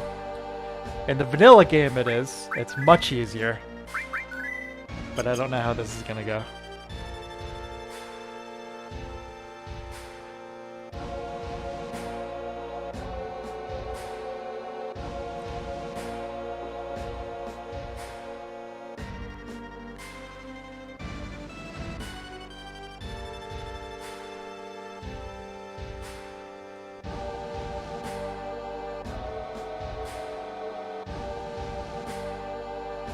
Commando. It looks like this guy didn't get the character model update. I think that's just a mod thing, because obviously this wasn't in the original. Ah, there you go. He's ready. Oh shit. Instantly silenced me.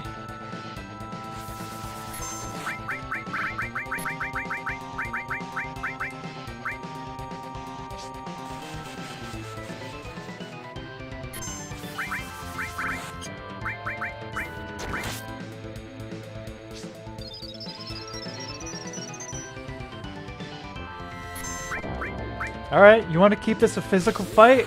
Let's rock.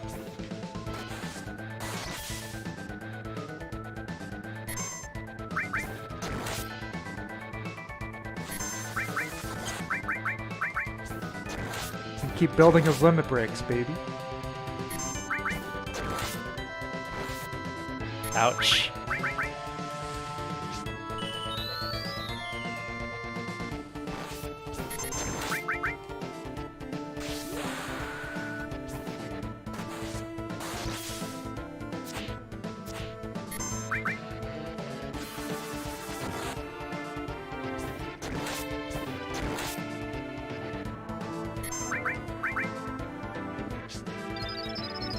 No magic allowed.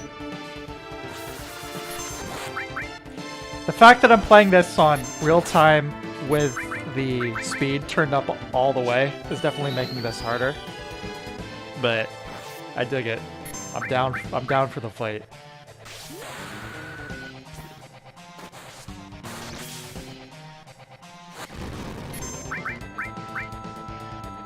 Yeah, it's a cool aspect, Nigel. I like that aspect for sure. I love how high speed these fights are too. I'm loving it. Absolutely loving it. Absolutely loving it. I'm absolutely loving it. See, so fast, I'm back at the title screen before you know it.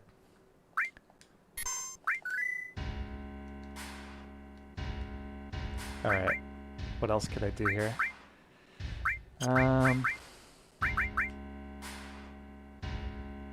Sure.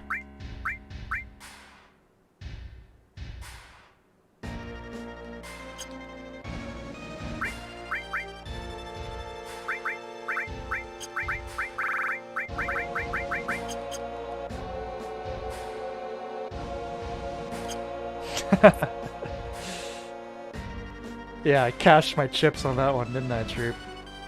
It's almost like a fighting game with a menu. Yeah, I'll try it again. If it still pones me that fast, I'll turn the speed down a little bit. This is really hardcore.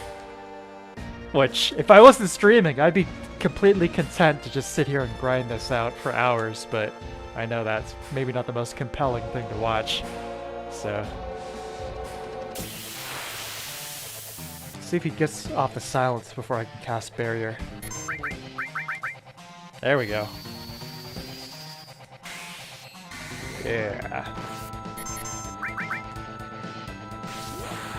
Now, I'm not super in depth with the mechanics of FF7, despite playing it so much, but I'm not sure if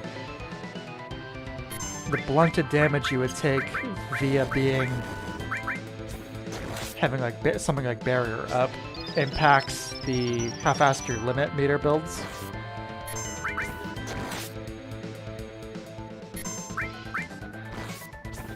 Also, just defend. Oh! What was that? Wait a minute. This is a new mechanic? Maybe I didn't realize was in the game, this mod? We tried defending, see what happens.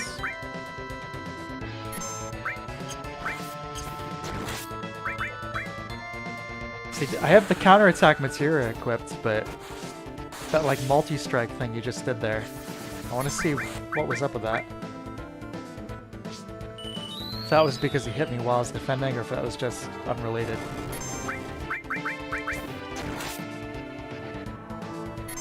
Defend.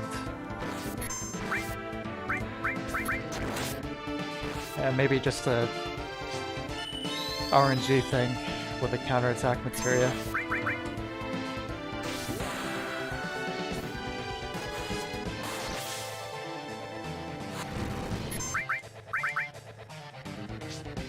You can also just eat these hits, be drinking potions, and let the limit meter build.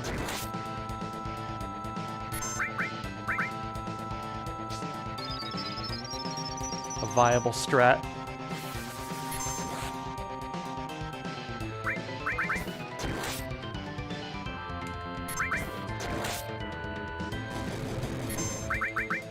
Yeah, the speed is really cool. It's hardcore a bit. I really love this pacing. Yeah! Alright! Oh, this is good. Yeah!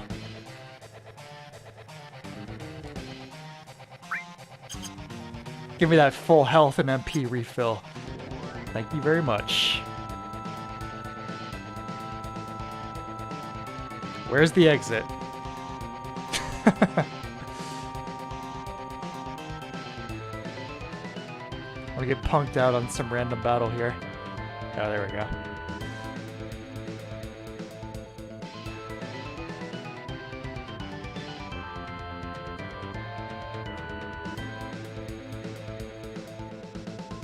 Yes.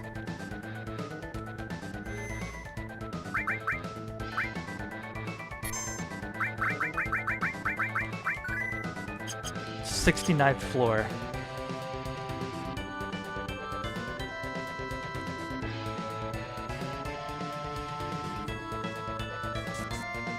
Oh yeah. You guys ready for the motorcycle? I know I am. Should be coming up here in a sec.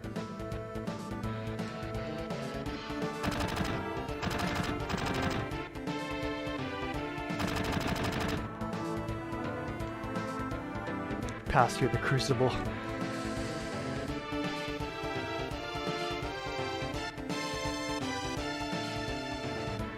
Playtime's over for you jackasses.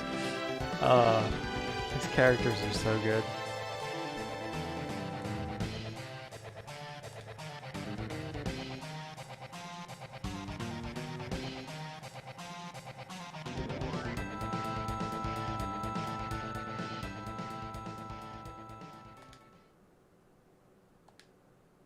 I'm guessing the boss at the end of this section is going to be a badass, but we'll see. Oh, yes. Oh, there's a glitch. Look at that. Just ignore the tiny character models in the middle of the screen there.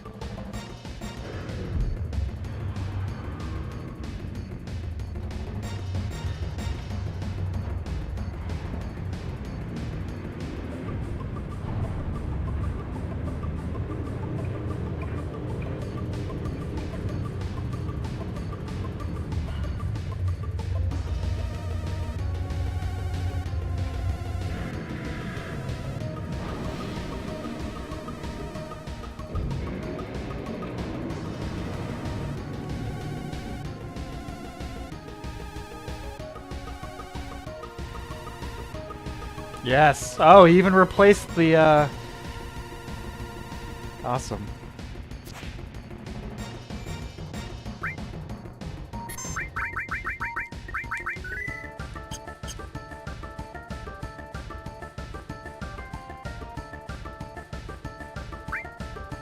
The fact that this is a playable section was always a treat for me. They haven't done anything like this since, as far as I can recall. Get a squad back in here.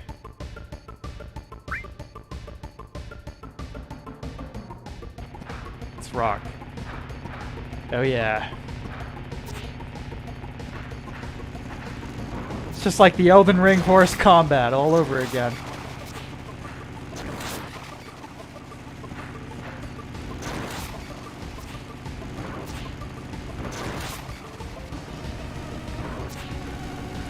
This is so good.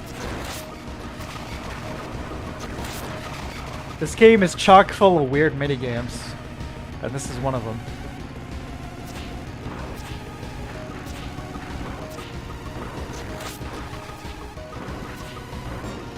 The snowboarding one is my personal favorite, but this is good too. This kicks ass. Stuff like this is the preview of the Yakuza games. I agree. I love Yakuza. At least Yakuza 0.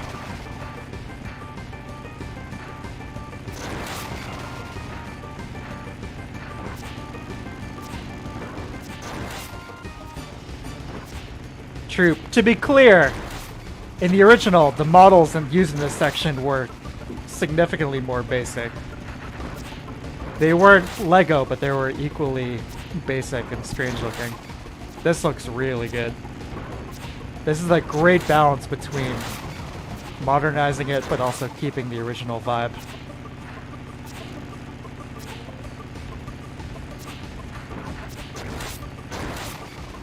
This looks fantastic.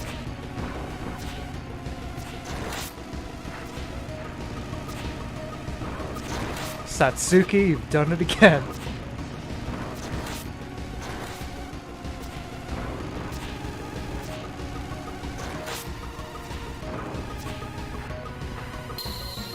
Oh yeah.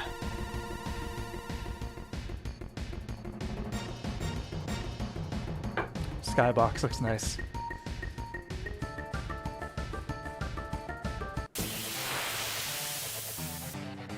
Another new boss. We all got our maxed out limit breaks. Let's do it. Oh god, she doesn't have any materia. This is gonna be rough.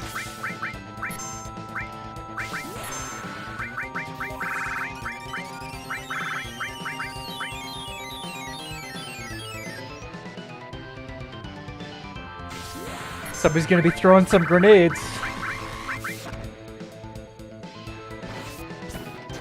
Check out this boss's shadow.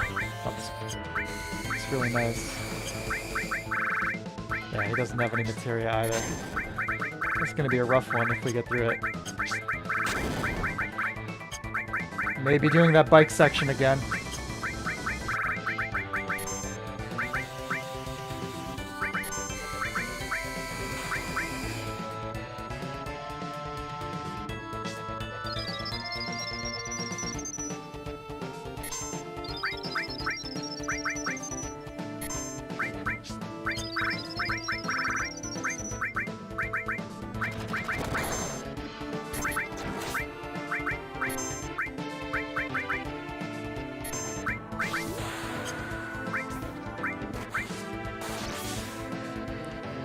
We can just do it without materia.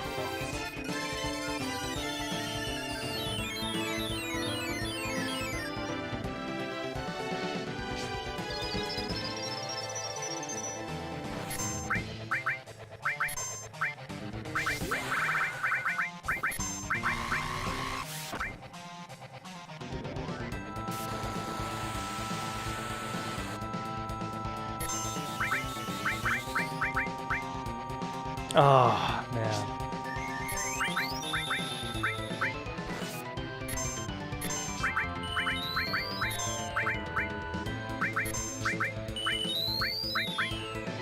Oh, full health. What am I doing?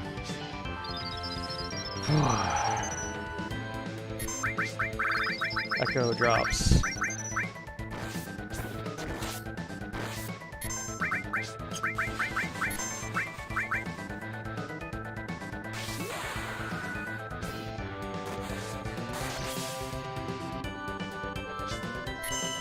Ultimate challenge mode.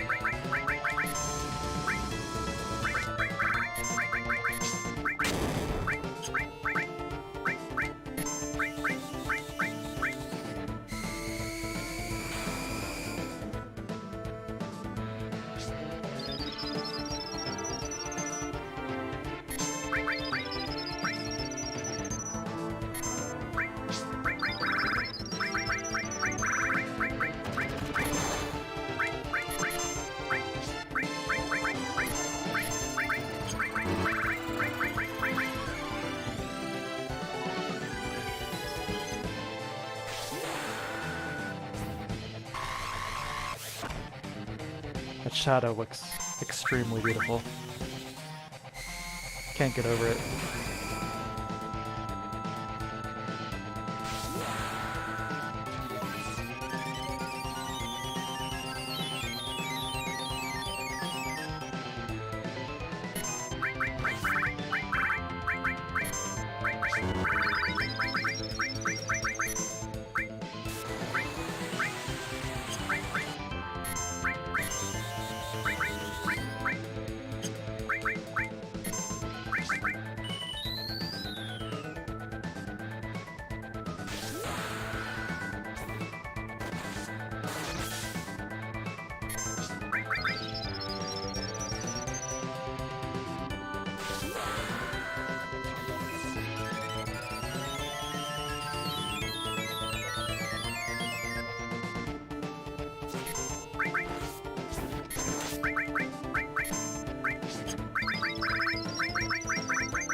Out of potions!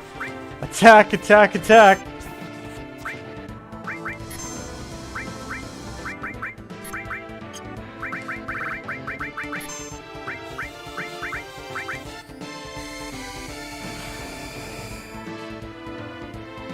Yeah, the shadows, not just big black circles.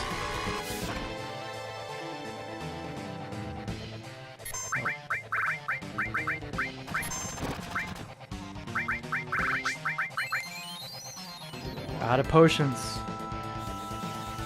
Kick some ass as fast as possible. Here he dies.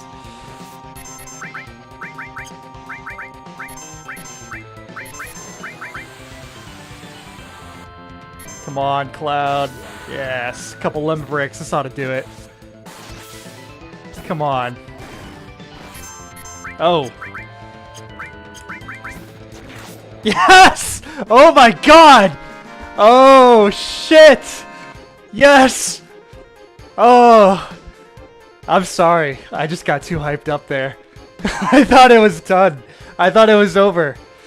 Oh, I just literally jumped out of my chair. I'm pacing the room right now. What a fight! What a fight! Oh my god! Wonderful. Cloud with the clutch!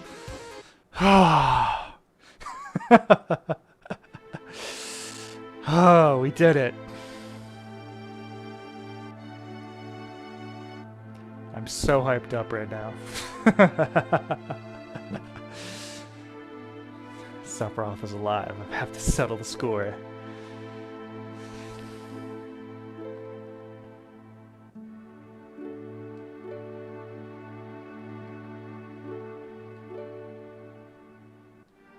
That was clutch. That was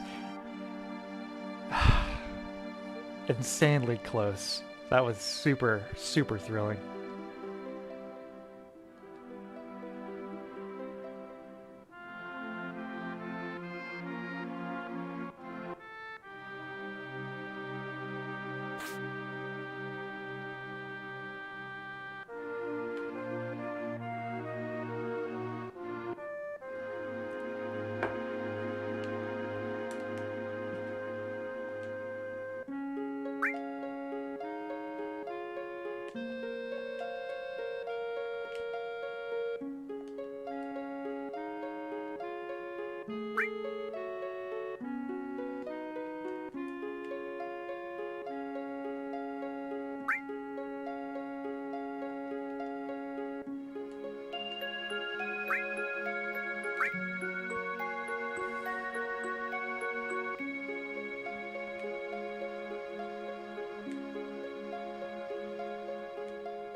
Well, of course, we'll split up.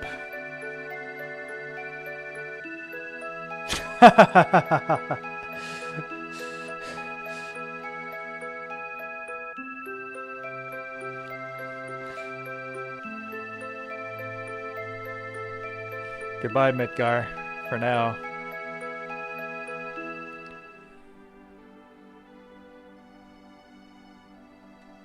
Oh, boy. Okay. Here we are. Finally. Several hours into the game, Final Fantasy VII, you finally make it out to the world map. As you move away from Midgar.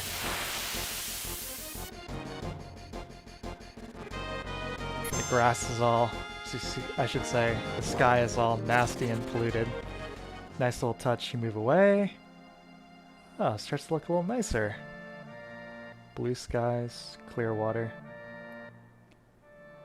But yeah, this game, oh, legendary. So I think this is probably a good point to end it. I have been streaming now for 4 hours, so probably about that time. So we can wrap up together, enjoy the beautiful overworld music of Final Fantasy VII. One of the best pieces of music and a completely stellar soundtrack as it is. That was a fantastic boss fight to wrap up on. That was really something else. That really kicked ass. That was so much fun. Let me save this. Double check, make sure it's actually saved.